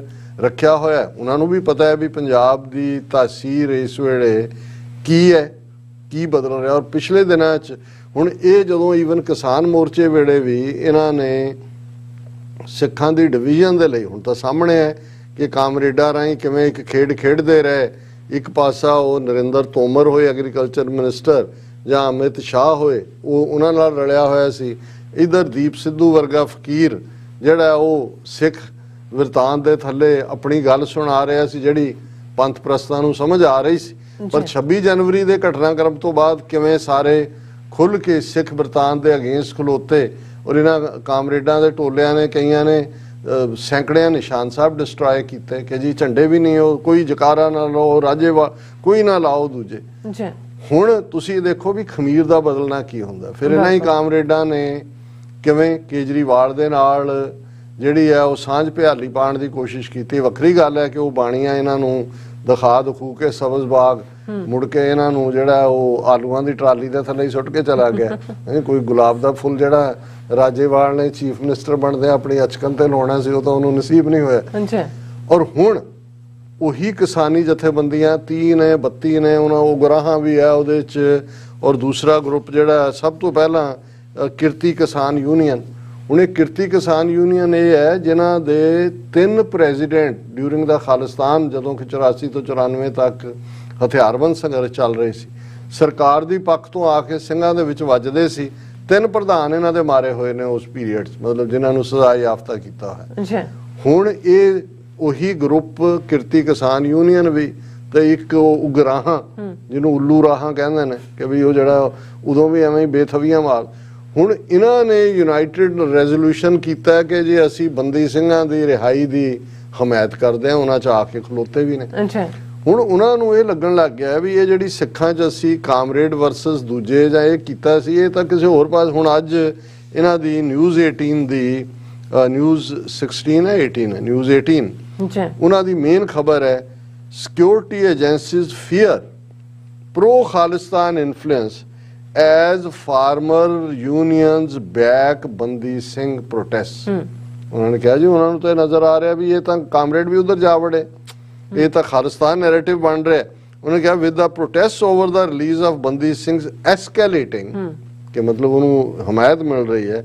security agencies are worried over farmer union lending support to pro Khalistan radicals spear heading the protest. ਔਰ ਇਹ ਸਾਰੇ ਚੋਂ ਖੁਦ ਮੰਨਦੇ ਨੇ ਕਿ ਜਿਹੜੀ ਕਿਰਤੀ ਕਿਸਾਨ ਯੂਨੀਅਨ ਹੈ, the first to send its members for the ongoing protest on the Chandigarh-Punjab border was the Kirti Kisan Union, which has suffered the most at the hands of Khalistanis, with 3 of its presidents shot dead during the days of militancy. ਜਿਨ੍ਹਾਂ ਦੇ 3 ਆਗੂ ਇਹਨਾਂ ਦੇ ਕਹਿਣ ਮੁਤਾਬਕ, ਮੈਨੂੰ ਨਹੀਂ ਪਤਾ ਹੈ ਕਿ ਇਹੀ ਜਾਣਕਾਰੀ ਹੈ ਇਹਨਾਂ ਦੀ, ਕਿ ਖਾਲਿਸਤਾਨੀਆਂ ਨੇ ਮਾਰੇ, ਉਹ ਵੀ ਨਾਲ ਆ ਕੇ ਲੱਗ ਗਏ।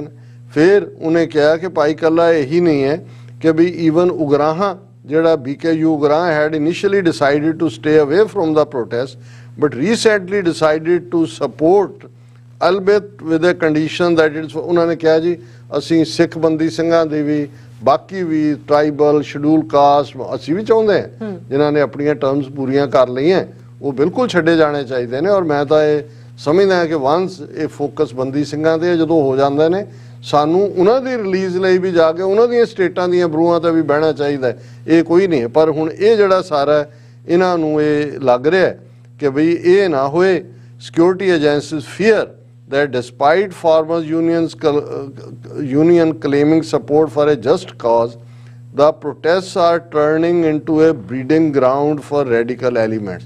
ਹੁਣ ਇਹਨਾਂ ਨੂੰ ਬਰੀਡਿੰਗ ਗਰਾਊਂਡ ਨਜ਼ਰ ਆ ਰਹੀ ਹੈ। ਇੱਥੇ ਸਰਵੇਲੈਂਸ ਕੈਮਰੇ ਉਹਨਾਂ ਨੇ ਲੈ ਆਂਦੇ ਨੇ ਔਰ 6 ਕੇ ਕਿੰਨੇ ਟਰੈਕਟਰ ਜਿਹੜੇ ਕਿ ਬਿਲਕੁਲ ਬਖਤਰਬੰਦ ਗੱਡੀਆਂ ਵਰਗੇ ਨੇ ਉਹ ਲੈ ਆਉਂਦੇ ਨੇ।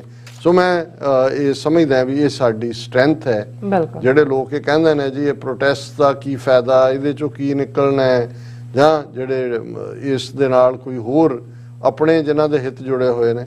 ਔਰ ਅੱਜ ਹੀ ਮੇਰੀ ਬਾਲਟੀਮੋਰ ਇੱਕ ਵੀਰ ਨਾਲ ਗੱਲ ਹੋ ਰਹੀ ਸੀ, ਉਹਨਾਂ ਨੇ ਕਿਹਾ ਜੀ ਇਹ ਜਿਹੜਾ ਸਾਰਾ ਹੁੰਦਾ ਹੈ ਇਹ ਜਿਹੜਾ ਲੋਕਾਂ ਦੇ ਅੰਦਰ ਪੈਂਟ ਅਪ ਵੋਲਕੈਨੋ ਹੁੰਦਾ ਹੈ ਉਸ ਦਾ ਇਜ਼ਹਾਰ ਵੀ ਹੁੰਦਾ ਹੈ। ਬਾਕੀ ਕਿਸੇ ਨੇ ਕਿਸੇ ਨੂੰ ਨਹੀਂ ਰੋਕਿਆ ਕਿ ਕੋਈ ਡਾਇਰੈਕਟ ਸਿੱਧਾ ਸੰਘਰਸ਼ ਖਾਲਿਸਤਾਨ ਦੇ ਲਈ ਵੀ ਸ਼ੁਰੂ ਹੋਏਗਾ।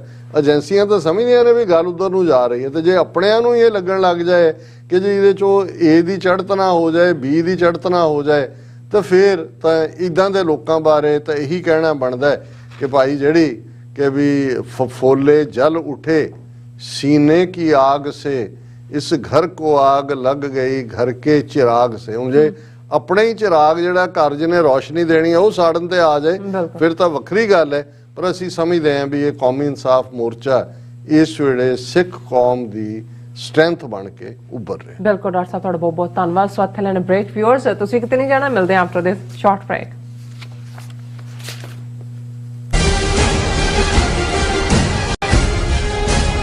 ਕੀ ਤੁਹਾਨੂੰ 30, 40 ਜਾਂ 50 ਦਿਨ ਵੇਟ ਕਰਨੀ ਪੈ ਰਹੀ ਹੈ ਤੁਹਾਡੇ ਚੈੱਕ ਲਈ?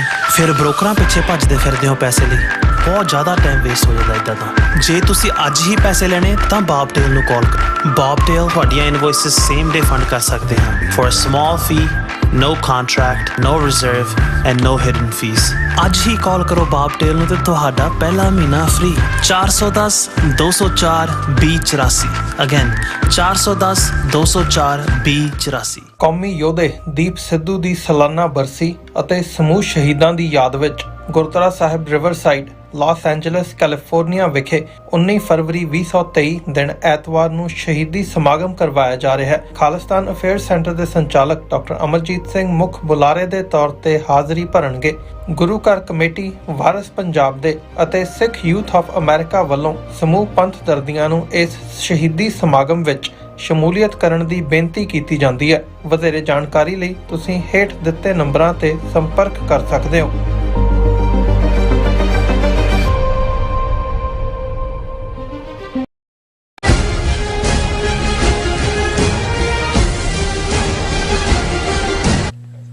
Viewers welcome back on program. So viewers end वाले सैक्शन ਵਿੱਚ ਪਹੁੰਚ ਚੁੱਕੇ ਹਾਂ। ਉਸ ਵਿੱਚ ਆਪਾਂ ਗੱਲਬਾਤ ਕਰਨ ਜਾ ਰਹੇ ਹਾਂ ਕਿ ਸੁਪਰੀਮ ਕੋਰਟ ਨੇ ਹਾਲ ਹੀ ਵਿੱਚ ਇੱਕ ਪੈਟੀਸ਼ਨ ਤੇ ਦਿੱਤੇ ਫੈਸਲੇ ਵਿੱਚ ਕਿਹਾ ਹੈ ਕਿ ਭਾਰਤੀ ਪਾਰਲੀਮੈਂਟ ਕੋਲ ਇਹ ਹੱਕ ਹੈ ਕਿ ਉਹ ਕਿਸੇ ਵੀ ਸੂਬੇ ਨੂੰ ਯੂਨੀਅਨ ਟੈਰੀਟਰੀ ਵਿੱਚ ਬਦਲ ਸਕਦਾ ਹੈ ਜਾਂ ਉਸ ਦੀਆਂ ਸੀਮਾਵਾਂ ਵਿੱਚ ਤਬਦੀਲੀ ਕਰ ਸਕਦਾ ਹੈ। ਸੋ ਸੁਪਰੀਮ ਕੋਰਟ ਦਾ ਫੈਸਲਾ ਭਾਵੇਂ ਜੰਮੂ ਕਸ਼ਮੀਰ ਦੇ ਸੰਦਰਭ ਵਿੱਚ ਆਇਆ ਹੈ, ਪਰ ਕੁਝ ਹਲਕਿਆਂ ਵੱਲੋਂ ਖਦਸ਼ਾ ਜ਼ਾਹਿਰ ਕੀਤਾ ਜਾ ਰਿਹਾ ਹੈ ਕਿ ਪੰਜਾਬ ਨਾਲ ਵੀ ਇਹੋ ਕੁਝ ਹੋਣ ਜਾ ਰਿਹਾ ਹੈ, ਜਦੋਂ ਕਿ ਪੰਜਾਬ ਦੇ ਕੁਝ ਹਿੱਸੇ ਨੂੰ ਰਾਜਸਥਾਨ ਤੇ ਕੁਝ ਨੂੰ ਹਰਿਆਣੇ ਨਾਲ ਮਿਲਾ ਕੇ ਬਾਕੀ ਰਹਿੰਦੇ ਕੁਝ ਜ਼ਿਲ੍ਹਿਆਂ ਨੂੰ ਯੂਨੀਅਨ ਟੈਰੀਟਰੀ ਡਿਕਲੇਅਰ ਕਰ ਦਿੱਤਾ ਜਾਵੇਗਾ। ਸੋ ਇਸ ਬਾਰੇ ਆਪਾਂ ਗੱਲਬਾਤ ਕਰਨ ਜਾ ਰਹੇ ਹਾਂ ਔਰ ਨਾਲ ਹੀ ਗੁਰਬਾਣੀ ਵਿਚਾਰਾਂ ਦੀ ਸਾਂਝ ਤੁਰਨਾ ਪਾਈ ਜਾਏਗੀ। ਸੋ ਅਸੀਂ ਚਾਹਾਂਗੇ ਕਿ ਤੁਸੀਂ ਇਸੇ ਤਰ੍ਹਾਂ ਬਣੇ ਰਹਿਣਾ। ਦੇਖਣ ਸੁਣਨੇ ਜਾਂ ਲਿਖਣ ਲਈ ਤੁਹਾਡਾ ਸਭ ਦਾ ਬਹੁਤ ਸ਼ੁਕਰੀਆ ਜੀ। ਡਾਕਟਰ ਸਾਹਿਬ ਕੀ ਕਹਿਣਾ ਚਾਹੋਗੇ?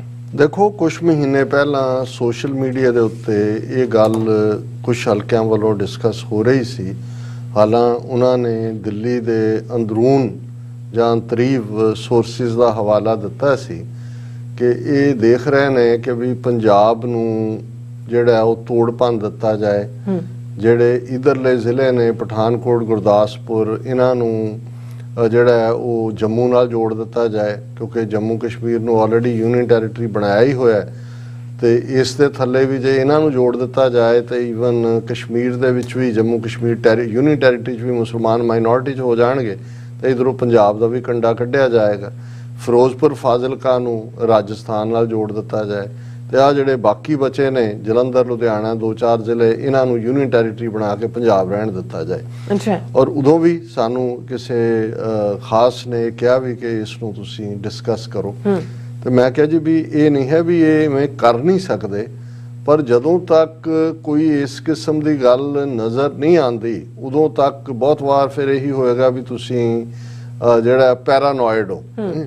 ਹਾਲਾਂ ਅਸੀਂ ਇਹ ਜਦੋਂ ਉਹਨਾਂ ਨੇ ਆਲਮੋਸਟ 6 ਜ਼ਿਲ੍ਹੇ ਜਿਹੜੇ ਨੇ ਉਹਨਾਂ 'ਚ ਉਹਨਾਂ ਦੀ BSF ਦੀ ਪ੍ਰੈਜ਼ੈਂਸ 'ਚ ਉਹ ਲਾਅ ਲਿਆਂਦਾ ਕਿ ਜੀ ਇਹ ਜਿਨ੍ਹਾਂ ਦੇ ਵਿੱਚ ਗੁਰਦਾਸਪੁਰ, ਪਠਾਨਕੋਟ, ਅੰਮ੍ਰਿਤਸਰ, ਤਰਨਤਾਰਨ, ਫਿਰੋਜ਼ਪੁਰ, ਫਾਜ਼ਿਲਕਾ, ਕਿ ਭਾਈ ਇਹ ਉਹਨਾਂ ਦੇ ਹਵਾਲੇ ਅਸੀਂ ਇਹ ਕਿਹਾ ਸੀ ਕਿ ਆਲਮੋਸਟ 25,000 ਸਕੁਅਰ ਕਿਲੋਮੀਟਰ ਟੈਰੀਟਰੀ ਸਿੱਧੀ ਸੈਂਟਰ ਨੇ ਆਪਣੇ ਕੰਟਰੋਲ 'ਚ ਲੈ ਲਈ ਹੈ। ਅੱਛਾ।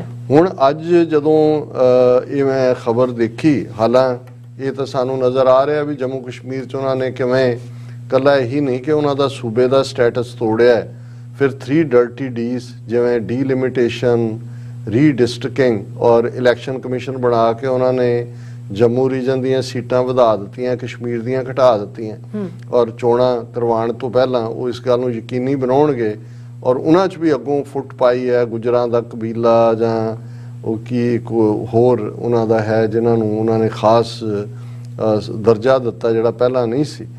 ਲੇਕਿਨ ਹੁਣ ਕਸ਼ਮੀਰ ਦਾ ਆਈਨੀ ਸਟੇਟਸ ਖਤਮ ਕਰਨ ਦਾ 2019 ਤੋਂ ਬਾਅਦ ਅਸੀਂ ਦੇਖ ਰਹੇ ਹਾਂ ਵੀ 3 ਸਾਲ ਬੀਤ ਗਏ ਨੇ, ਚੌਥਾ ਸਾਲ ਹੈ, 4 ਸਾਲ ਹੀ ਹੋ ਗਏ, 4 ਸਾਲ ਹੋ ਗਏ ਆਲਮੋਸਟ। ਉਹ ਕੋਈ ਪੈਟੀਸ਼ਨ 200 ਤੋਂ ਜ਼ਿਆਦਾ ਪਟੀਸ਼ਨਾਂ ਨੇ ਉਹ ਸੁਪਰੀਮ ਕੋਰਟ ਨੇ ਐਂਟਰਟੇਨ ਹੀ ਨਹੀਂ ਕੀਤੀਆਂ। ਹੁਣ ਕਸ਼ਮੀਰੀਆਂ ਦੇ ਇੱਕ ਕਿਸੇ ਸੱਜਣ ਨੇ ਇਹ ਪੈਟੀਸ਼ਨ ਕੀਤੀ ਕਿ ਭਾਈ ਜਿਹੜੇ ਹਾਜੀ ਅਬਦੁਲ ਗਨੀ ਖਾਨ ਤੇ ਮੁਹੰਮਦ ਆਯੂਬ ਮੱਟੂ ਨੇ ਕਿ ਵੀ ਇਹ ਜਿਹੜੀ ਡੀਲਿਮਿਟੇਸ਼ਨ ਡਿਸਟ੍ਰਿਕਟਸ ਦੀ ਕਰ ਰਹੇ ਨੇ ਇਲੈਕਸ਼ਨ, ਇਹ ਤਾਂ ਇਲੈਕਸ਼ਨ ਕਮਿਸ਼ਨ ਦਾ ਕੰਮ ਹੈ, ਪਰ ਇਹ ਸਪੈਸ਼ਲ ਬਣਾ ਕੇ ਐਕਟ ਕਰ ਰਹੇ ਨੇ ਔਰ ਇਹਨੂੰ ਰੋਕਿਆ ਜਾਏ ਜਦੋਂ ਤੱਕ ਜਿਹੜਾ ਸੁਪਰੀਮ ਕੋਰਟ ਫੈਸਲਾ ਨਾ ਦੇ ਆਰਟੀਕਲ 370 ਦੀ ਵੈਲਿਡਿਟੀ ਤੇ, ਔਰ ਇਹਨਾਂ ਨੂੰ ਤਾਂ ਹੱਕ ਹੀ ਨਹੀਂ ਹੈ।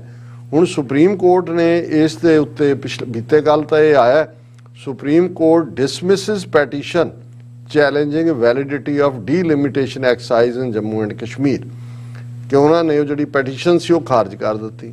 ਇਹ bench of justice SK Kaul and justice AS Oka clarified ਕਿ ਬਈ ਉਹਨਾਂ ਨੇ ਕੋਈ ਉਹ ਰੀਆਰਗੇਨਾਈਜੇਸ਼ਨ ਐਕਟ ਦੇ ਉੱਤੇ ਆਪਣਾ ਫੈਸਲਾ ਨਹੀਂ ਦਿੱਤਾ, ਪਰ ਕਿਉਂਕਿ ਇਹ ਡੀਲਿਮਿਟੇਸ਼ਨ ਜਿਹੜੀ ਆ ਉਹਨਾਂ ਨੂੰ ਹੱਕ ਹੈ, ਉਹਨਾਂ ਨੇ ਇਹ ਕਿਹਾ ਕਿ ਵੀ there is absolutely no merit in any of the contention raised by the practitioners, ਔਰ ਉਹਨਾਂ ਨੇ ਕਿਹਾ ਕਿ ਵੀ ਇਹ ਉਹਨਾਂ ਦਾ ਹੱਕ ਹੈ ਸੈਂਟਰ ਦਾ ਕਿ ਉਹ ਇਸ ਨੂੰ ਫਲਾਂ ਆਰਟੀਕਲ ਦੇ ਥੱਲੇ ਜਿਹੜਾ ਉਹ ਡੀਲਿਮਿਟੇਸ਼ਨ ਕਰ ਸਕਦੀ ਹੈ ਔਰ ਇਹਦਾ ਪੈਟੀਸ਼ਨ। ਔਰ ਜਦੋਂ ਅੱਜ ਉਹਦੀ ਅਸੀਂ ਡੀਟੇਲ ਖਬਰ ਦੇਖਦੇ ਹਾਂ ਤੇ ਉਹਦੀ ਹੈਡਲਾਈਨ ਇਹ ਲੱਗੀ ਹੋਈ ਹੈ, parliament has power to convert state into union territory, alter boundaries supreme court.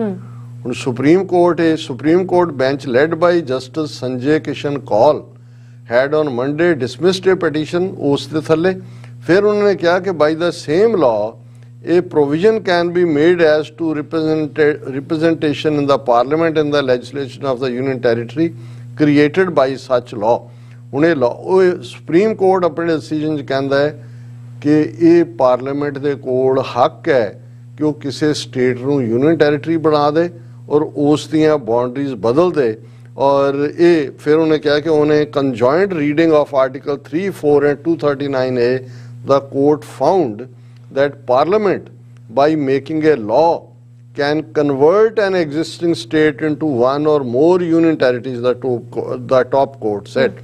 ਹੁਣ ਇਹ ਤਾਂ ਗੱਲ ਹੀ ਮੁਕਾਤੀ ਉਹਨਾਂ ਨੇ ਜੀ, ਇਹਨਾਂ ਦੇ ਕੋਲ ਮੈਜੋਰਟੀ ਹੈ ਕਿ ਵੀ ਇਹ ਕਹਿਣ ਕਿ ਜੀ ਠੀਕ ਹੈ ਇਧਰਲੇ ਜ਼ਿਲ੍ਹੇ ਪੰਜਾਬ ਜਿਹੜਾ ਇਹ ਟਰਬਲ ਸਟੇਟ ਬਣ ਗਿਆ, ਆਲਰੇਡੀ ਅੱਧਾ ਪੰਜਾਬ ਜਿਹੜਾ ਉਹ ਅਸੀਂ BSF ਦੇ ਹਵਾਲੇ ਕੀਤਾ ਕਿਉਂਕਿ ਡਰੋਨ ਔਰ ਦੂਜੇ ਤੀਜੇ ਪਾਕਿਸਤਾਨ ਤੋਂ ਆ ਰਹੇ ਨੇ ਔਰ ਇਧਰ ਜਿਹੜੇ ਸਿੱਖ ਰਿਬੈਲੀਅਨ ਦੇ ਰਸਤੇ ਤੇ ਨੇ, ਸੋ ਅਸੀਂ ਇਸ ਦਾ ਜਿਹੜਾ ਵਜੂਦ ਤੋੜ ਕੇ ਇਧਰਲੇ ਜ਼ਿਲ੍ਹੇ ਜੰਮੂ ਕਸ਼ਮੀਰ ਯੂਨੀਅਨ, ਉਧਰੋਂ ਵੀ ਮਕਸਦ ਹੱਲ ਹੋ ਜਾਂਦਾ ਹੈ ਕਿ ਮੁਸਲਮਾਨ ਮਾਈਨੋਰਿਟੀ ਹੋ ਜਾਣਗੇ ਬਿਲਕੁਲ ਹੀ, ਇਧਰੋਂ ਸਿੱਖ ਜਿਹੜੇ ਨੇ ਉਹ ਮਾਈਨੋਰਿਟੀ ਹੋ ਜਾਣਗੇ ਦੋਨੋਂ ਪਾਸਿਓਂ। ਤੁਸੀਂ ਉਧਰਲਿਆਂ ਨੂੰ ਰਾਜਸਥਾਨ 'ਚ ਰਲਾ ਦਿਓ, ਉਧਰਲਿਆਂ ਨੂੰ ਹਰਿਆਣੇ 'ਚ ਰਲਾ ਦਿਓ, ਜਿਹੜੇ ਅੰਮ੍ਰਿਤਸਰ ਔਰ ਵਿਚਕਾਰਲੇ 2-3 ਜ਼ਿਲ੍ਹੇ ਜਲੰਧਰ ਲੁਧਿਆਣਾ ਉਹਦੇ 'ਚ ਵੈਸੇ ਹੀ ਹਿੰਦੂ ਮੈਜੋਰਿਟੀ ਹੈ, ਤੁਸੀਂ ਬਣਾ ਲਓ ਖਾਲਿਸਤਾਨ। ਸੋ ਇਹ ਬੜਾ ਖਤਰਨਾਕ ਗੇਮ, ਔਰ ਉਹਨਾਂ ਨੂੰ ਜੇ ਕੱਲ ਨੂੰ ਇਵੇਂ ਕਰਨਾ ਚਾਹਣ ਤੇ ਪਹਿਲਾਂ ਉਹਨਾਂ ਨੇ ਖੁਦ ਆਪਣੇ ਧੱਕੇ ਨਾਲ ਕੀਤਾ ਆਈਨੀ ਪਾਵਰ ਵਰਤ ਕੇ 5 ਅਗਸਤ 2019 ਨੂੰ। ਹੁਣ ਸੁਪਰੀਮ ਕੋਰਟ ਇਹ ਕਹਿ ਰਿਹਾ parliament has power to convert state into union territory and alter boundaries, ਕਿ ਕੋਈ ਕਿਸੇ ਦੀ ਵਕਤ ਨਹੀਂ ਹੈ, ਪਾਰਲੀਮੈਂਟ ਚਾਹੇ ਜੋ ਮਰਜ਼ੀ ਕਰੇ। ਸੋ ਹੁਣ ਇਸ ਹੱਦ ਤੱਕ ਗੱਲ ਪਹੁੰਚ ਗਈ ਹੈ ਔਰ ਅਸੀਂ ਜਿਹੜਾ ਅੱਜ ਦਾ ਵਿਚਾਰ ਡਿਸਕਸ ਕਰਦੇ ਹਾਂ। ਸ਼ਲੋਕ ਮਹੱਲਾ ਪਹਿਲਾ। ਕੁਦਰਤ ਕਰਕੇ ਵਸਿਆ ਸੋਏ, ਵਕਤ ਵਿਚਾਰੇ ਸੋ ਬੰਦਾ ਹੋਏ। ਕੁਦਰਤ ਹੈ ਕੀਮਤ ਨਹੀਂ ਪਾਏ, ਜਾਂ ਕੀਮਤ ਪਾਏ ਤਾਂ ਕਹੀ ਨਾ ਜਾਏ। सरै शरीयत करै विचार, बिन बूझे कैसे पावै पार। सिदक कर सिजदा मन कर मकसूद, जै तिर देखा तै तिर मौजूद। महला तीजा, गुर सभा एव न पाई है, ना नेड़ै ना दूर। नानक सतगुर तां मिलै, ਜਾਂ ਮਨ ਰਹਿ ਹਦੂਰ। ਅਸੀਂ ਪਹਿਲਾ ਸ਼ਲੋਕ ਹੀ ਵਿਚਾਰਾਂਗੇ, ਸ਼ਲੋਕ ਗੁਰੂ ਨਾਨਕ ਸਾਹਿਬ ਦਾ। ਕੁਦਰਤ ਕਰਕੇ ਵਸਿਆ ਸੋਏ, ਕਿ ਉਸ ਵਾਹਿਗੁਰੂ ਨੇ ਇਸ ਕੁਦਰਤ ਨੂੰ ਬਣਾਇਆ। ਜੋ ਅਸੀਂ ਦੇਖ ਰਹੇ ਹਾਂ ਉਸ ਦੀ ਬਣਾਈ ਹੋਈ ਕੁਦਰਤ ਹੈ, ਪਰ ਇਸ ਨੂੰ ਬਣਾ ਕੇ ਉਹ ਕਿਤੇ ਗਿਆ ਨਹੀਂ ਹੈ, ਉਹ ਇਸ ਦੇ ਵਿੱਚ ਬੈਠ ਗਿਆ। ਔਰ ਇਹੀ ਹੈ ਕਿ ਇਹ ਜਗ ਸੱਚੇ ਕੀ ਹੈ ਕੋਠੜੀ, सच्चे का विश्वास। इस सच्चे कादर ने इस कुदरत ਨੂੰ ਸਿਰਜਿਆ ਔਰ ਇਸ ਕੁਦਰਤ ਦੇ ਵਿੱਚ ਆ ਕੇ ਵਿਰਾਜਮਾਨ ਹੋਇਆ। ਕੁਦਰਤ ਕਰਕੇ ਵਸਿਆ ਸੋਏ, ਵਕਤ ਵਿਚਾਰੇ ਸੋ ਬੰਦਾ ਹੋਏ। ਕਿ ਜਿਹੜਾ ਹੁਣ ਵਕਤ ਵਿਚਾਰਨਾ ਕੀ ਹੈ, ਜ਼ਿੰਦਗੀ ਨੂੰ ਸਮਝਣਾ ਕਿ ਭਾਈ ਜ਼ਿੰਦਗੀ ਕਿਸ ਲਈ ਮਿਲੀ ਹੈ। ਬਿਲਕੁਲ। ਔਰ ਫਿਰ ਅਸਲੀ ਜਵਾਬ ਅੰਦਰੋਂ ਆਏਗਾ ਕਿ ਬੰਦਾ ਬਣ, ਕਿਸ ਦਾ? ਰੱਬ ਦਾ। ਹੁਣ ਵਕਤ ਵਿਚਾਰੇ ਸੋ ਬੰਦਾ, ਜਿਹਨੂੰ ਇਸ ਗੱਲ ਦੀ ਸਮਝ ਆ ਜਾਏ ਕਿ ਜੀਵਨ ਦਾ ਕੋਈ ਮਨੋਰਥ ਹੈ, ਉਹ ਰੱਬ ਦਾ ਬੰਦਾ ਬਣੇਗਾ। ਤੇ ਜਿਹੜੇ ਦੁਨਿਆਵੀ ਖੁਸ਼ਨੁਦੀ, ਆਮ ਲਾਲਚ ਲੈਣ ਲਈ ਹੋਰ ਜਿਹੜੇ ਨੇ ਉਹਨਾਂ ਦੇ ਪੈਰੀਂ ਪੈਂਦੇ ਨੇ ਜਾਂ ਉਹਨਾਂ ਦੇ ਗੁਣ ਗਾਇਨ ਕਰਦੇ ਨੇ, ਉਹਨਾਂ ਪ੍ਰਥਾਏ ਅਸੀਂ ਇਹ ਦੁਹਰਾਉਂਦੇ ਹਾਂ ਕਿ ਮਨਮੁਖ ਹੋਏ ਬੰਦੇ ਦਾ ਬੰਦਾ। ਕਿ ਜਿਹੜਾ ਬੰਦੇ ਦਾ ਬੰਦਾ ਬਣੇ ਉਹ ਮਨਮੁਖ ਹੈ। ਤੇ ਇੱਥੇ ਵਕਤ ਵਿਚਾਰੇ ਸੋ ਬੰਦਾ, ਜਿਹਨੂੰ ਇਹ ਸਮਝ ਆ ਗਈ ਕਿ ਭਾਈ ਮੈਂ ਮੇਰੀ ਜ਼ਿੰਦਗੀ ਦਾ ਭਈ ਪ੍ਰਾਪਤ ਮਾਨੁਖ ਦੇ ਹੁਰੀਆ, ਗੋਬਿੰਦ ਮਿਲਣ ਕੀ ਤੇਰੀ ਬਰੀਆ। ਅਵਰ ਕਾਜ ਤੇਰੇ ਕਿਤੈ ਨਾ ਕਾਮ, ਮਿਲ ਸਾਧ ਸੰਗਤ ਭਜ ਕੇਵਲ। ਕਿ ਇੱਕੋ ਹੀ ਹੈ, ਸਰੰਗ ਜਾਮ ਲਾਗ ਭਵ ਜਲ ਤਰਨ ਕੈ, ਜਨਮ ਬਿਰਥਾ ਜਾਤ ਰੰਗ ਮਾਇਆ। ਸਰੰਗ ਜਾਮ ਪ੍ਰਬੰਧ ਕਰ ਕਿ ਜਨਮ ਨੂੰ ਕਿਵੇਂ ਇਸ ਦਾ ਠੀਕ ਇਸਤੇਮਾਲ ਕਰਨਾ ਹੈ। ਵਕਤ ਵਿਚਾਰੇ ਸੋ ਬੰਦਾ ਹੋਏ, ਕੁਦਰਤ ਹੈ ਕੀਮਤ ਨਹੀਂ ਪਾਏ। ਕਿ ਬਹੁਤ ਵਾਰ ਇਹ ਜਿਹੜੀ ਅਕਾਲ ਪੁਰਖ ਦੀ ਸਾਜੀ ਹੋਈ ਕੁਦਰਤ ਹੈ, ਇਸ ਦੀ ਅਸੀਂ ਕੀਮਤ ਨਹੀਂ ਪਾ ਸਕਦੇ, ਇਸ ਦਾ ਥਾਂ ਵੀ ਨਹੀਂ ਪਾ ਸਕਦੇ, ਇਸ ਦੇ ਗੁਣ ਵੀ ਨਹੀਂ ਗਾਇਨ, ਜਿਹੜਾ ਉਹ ਗੁਣਾਂ ਦਾ ਅੰਤ ਵੀ ਨਹੀਂ ਹੈ। ਔਰ ਇਸੇ ਲਈ ਜਦੋਂ ਅੰਤ ਨਾ ਸਿਫਤੀ ਕਹਿਣ ਨਾ ਅੰਤ, ਅੰਤ ਨਾ ਕਰਨਾ ਦੇਣ ਨਾ ਅੰਤ, ਅੰਤ ਇਨਫਿਨਿਟ ਇਨਫਿਨਿਟ ਇਨਫਿਨਿਟ ਜਾਂ ਅਮੁੱਲ ਗੁਣ, ਅਮੁੱਲ ਵਪਾਰ, ਅਮੁੱਲ ਇਹੀ ਹੈ ਕੀਮਤ ਜਿਹਦੀ ਨਾ ਪੈ ਸਕੇ। ਕਿ ਬਈ ਤੂੰ ਅਮੁੱਲ ਹੈ, ਅਮੁੱਲ ਹੈ, ਅਮੁੱਲ ਮੁੱਲ ਹੈ ਜਿਹੜਾ ਅਸੀਂ ਸੋਚਦੇ ਹਾਂ ਜਿਹਦੀ ਕੀਮਤ ਪੈ, ਅਮੁੱਲ ਹੈ ਜਿਹਦੀ ਕੋਈ ਕੀਮਤ ਨਹੀਂ ਹੈ। ਕੁਦਰਤ ਹੈ ਕੀਮਤ ਨਹੀਂ ਪਾਏ, ਇਹ ਕਾਦਰ ਦੀ ਕੁਦਰਤ ਦੀ ਕੋਈ ਕੀਮਤ ਨਹੀਂ ਪਾਏ। ਜਾਂ ਕੀਮਤ ਪਾਏ ਤਾਂ ਕਹੀ ਨਾ ਜਾਏ। ਜੇ ਕੋਈ ਅੰਦਾਜ਼ਾ ਲਾ ਕੇ ਪਾ ਵੀ ਲੈ ਤੇ ਉਸ ਨੂੰ ਡਿਸਕ੍ਰਾਈਬ ਨਹੀਂ ਕੀਤਾ ਜਾ ਸਕੇਗਾ। ਉਹ ਫਿਰ ਇਸ ਨੂੰ ਕਹੇਗਾ ਕਿ ਨਹੀਂ ਇਹ ਵੀ ਥੋੜੀ, ਇਹ ਵੀ ਥੋੜੀ, ਇਹ ਵੀ ਥੋੜੀ। ਫਿਰ ਇੱਥੇ ਹੀ ਆਏਗਾ ਕਿ ਅਮੁੱਲ ਅਮੁੱਲ ਅਮੁੱਲ, ਕਿ ਇਹ ਬਿਨਾਂ ਇਸ ਦੀ ਕੋਈ ਕੀਮਤ, ਇਹਦੀ ਕੀਮਤ ਪਾਈ ਨਹੀਂ ਜਾ ਸਕਦੀ। ਸ਼ਰਅ ਸ਼ਰੀਅਤ ਕਰੇ ਵਿਚਾਰ। ਹੁਣ ਸ਼ਰਅ ਇਸਲਾਮਿਕ ਕਾਨੂੰਨ ਹੈ, ਸ਼ਰੀਅਤ ਵੀ ਉਸੇ ਸ਼ਰਅ ਦੇ ਨਾਲ ਜੁੜਿਆ ਹੋਇਆ ਹੈ। ਇਹ ਹਰ ਮਜ਼ਹਬ ਦੇ ਆਪਣੇ ਕਾਨੂੰਨ, ਆਪਣੇ ਡਿਸਿਪਲਨ, ਆਪਣੀਆਂ ਮਰਿਆਦਾਵਾਂ ਨੇ। ਹਿੰਦੂਆਂ ਦੀਆਂ ਕਰਮਕਾਂਡ ਸ਼ਾਸਤਰਾਂ ਚੋਂ ਨਿਕਲਦੀਆਂ ਨੇ। ਇਸਲਾਮ ਦੇ ਵਿੱਚ ਸ਼ਰਅ ਸ਼ਰੀਅਤ ਜਿਹੜਾ ਵਿਧਾਨ ਹੈ ਉਹਦੇ ਮੁਤਾਬਕ। ਹੁਣ ਗੁਰੂ ਸਾਹਿਬ ਨੇ ਯਾਦ ਦਹਾਨੀ ਕਰਵਾਈ ਔਰ ਕੱਲ੍ਹ ਹੀ ਇੱਕ ਡਿਸਕਸ਼ਨ ਜਿਹੜਾ ਇਸਲਾਮ ਦੀ ਜਿਹੜੀ ਰੂਹ ਹੈ, ਜਦੋਂ ਅਸੀਂ ਪਿਆਰ ਦੀ ਜਾਂ ਮੁਹੱਬਤ ਦੀ ਗੱਲ ਕਰਦੇ ਹਾਂ ਤੇ ਇਸਲਾਮ ਦੀ ਰੂਹ ਵੀ ਮੁਹੱਬਤ ਹੈ, ਪਿਆਰ ਹੈ। ਜਿਹੜੇ ਬਾਕੀ ਕਾਨੂੰਨ ਹੁੰਦੇ ਨੇ ਉਹ ਸਮਾਜ ਦੇ ਵਿੱਚ ਇੱਕ ਡਿਸਿਪਲਨ, ਇੱਕ ਅਨੁਸ਼ਾਸਨ, ਇੱਕ ਉਸ ਦੇ ਵਿੱਚ ਇੱਕ ਪ੍ਰੋਪਰ ਸੈਟਅਪ ਨੂੰ ਰੱਖਣ ਲਈ ਹੁੰਦੇ। ਉਹਨੂੰ ਹੀ ਅਸੀਂ ਸ਼ਰੀਅਤ ਜਾਂ ਸ਼ਰਅ ਦੇ ਥੱਲੇ ਜਾਂ ਅਸੀਂ ਆਪਣੇ ਰਹਿਤ ਮਰਿਆਦਾ ਦੇ ਥੱਲੇ ਕਹਿੰਦੇ। ਹੁਣ ਗੁਰੂ ਸਾਹਿਬ ਯਾਦ ਦਹਾਨੀ ਕਰਾਉਂਦੇ ਨੇ ਕਿ ਭਾਈ ਜੇ ਅਸੀਂ ਸੱਚ ਨੂੰ ਨਹੀਂ ਸਮਝ ਸਕਿਆ, ਬਿਨ ਬੂਝੇ ਕੈਸੇ ਪਾਵੇ ਪਾਰ। ਕਿ ਜੇ ਅੰਦਰ ਮੁਹੱਬਤ ਨਹੀਂ ਹੈ, ਰੱਬ ਦੀ ਦੁਨੀਆ 'ਚ ਰਹਿੰਦੇ ਆ, ਰੱਬ ਨੂੰ ਕਿਵੇਂ ਮਿਲਣਾ, ਇਸ ਦੇ ਉੱਤੇ ਸਾਡੀ ਜਿਹੜੀ ਹੈ ਉਹ ਸਿਦਕ ਨਹੀਂ ਹੈ, ਤਾਂ ਫਿਰ ਅਸੀਂ ਉਹ ਕਰਮ ਕਾਂਡ 'ਚ ਫਸ ਜਾਾਂਗੇ। ਸ਼ਰਅ ਸ਼ਰੀਅਤ ਦੇ ਉੱਤੇ ਮਰਿਆਦਾ ਕੀ ਕਹਿੰਦੀ ਹੈ ਕੀ ਨਹੀਂ ਕਹਿੰਦੀ, ਇਸ ਡਿਬੇਟ 'ਚ ਹੀ ਫਸੇ ਰਹਾਂਗੇ। ਹੁਣ ਕਰਨ ਦੀ ਕੀ ਲੋੜ ਹੈ, ਕਿਵੇਂ ਬੂਝ ਕੇ ਅਸੀਂ ਪਾਰ ਜਾ ਸਕਦੇ ਹਾਂ। ਅਖੀਰਲੀ ਤੁਕ ਦੇ ਵਿੱਚ ਗੁਰੂ ਸਾਹਿਬ ਨੇ ਫਰਮਾਇਆ, ਸਿਦਕ ਕਰ ਸਿਜਦਾ ਮਨ ਕਰ ਮਕਸੂਦ, ਜਹ ਧਿਰ ਦੇਖਾਂ ਤਹ ਧਿਰ ਮੌਜੂਦ। ਕਿ ਭਾਈ ਇਵੇਂ ਕਰ, ਅਸੀਂ ਵੀ ਮੱਥਾ ਟੇਕਦੇ ਹਾਂ, ਉਹ ਸਿਜਦਾ ਕਰਨਾ ਹੀ ਹੁੰਦਾ ਹੈ। ਜਦੋਂ ਨਮਾਜ਼ ਪੜ੍ਹੀ ਜਾਂਦੀ ਹੈ, ਨਮਾਜ਼ ਵੇਲੇ ਵੀ ਉਸ ਨੂੰ ਪੜ੍ਹਨ ਤੋਂ ਬਾਅਦ ਫਿਰ ਧਰਤੀ ਦੇ ਉੱਤੇ ਸਿਜਦਾ ਕੀਤਾ ਜਾਂਦਾ ਹੈ। ਹੁਣ ਗੁਰੂ ਸਾਹਿਬ ਨੇ ਕਿਹਾ ਵੀ ਇਹ ਸਿਜਦਾ ਜਾਂ ਇਹ ਮੱਥਾ ਟੇਕ ਤਾਂ ਤੂੰ ਕਰਦੇ, ਪਰ ਤੇਰੇ ਅੰਦਰ ਸਿਦਕ ਤਾਂ ਹੈ ਨਹੀਂ। ਰੱਬ ਤਾਂ ਸਿਦਕ ਦਿੰਦਾ ਹੈ। ਸਿਦਕ ਕਰ ਸਿਜਦਾ, ਜੇ ਤੂੰ ਸਿਜਦਾ ਕਰਨਾ ਤੇ ਉਹ ਸਿਦਕ ਦਾ ਕਰ।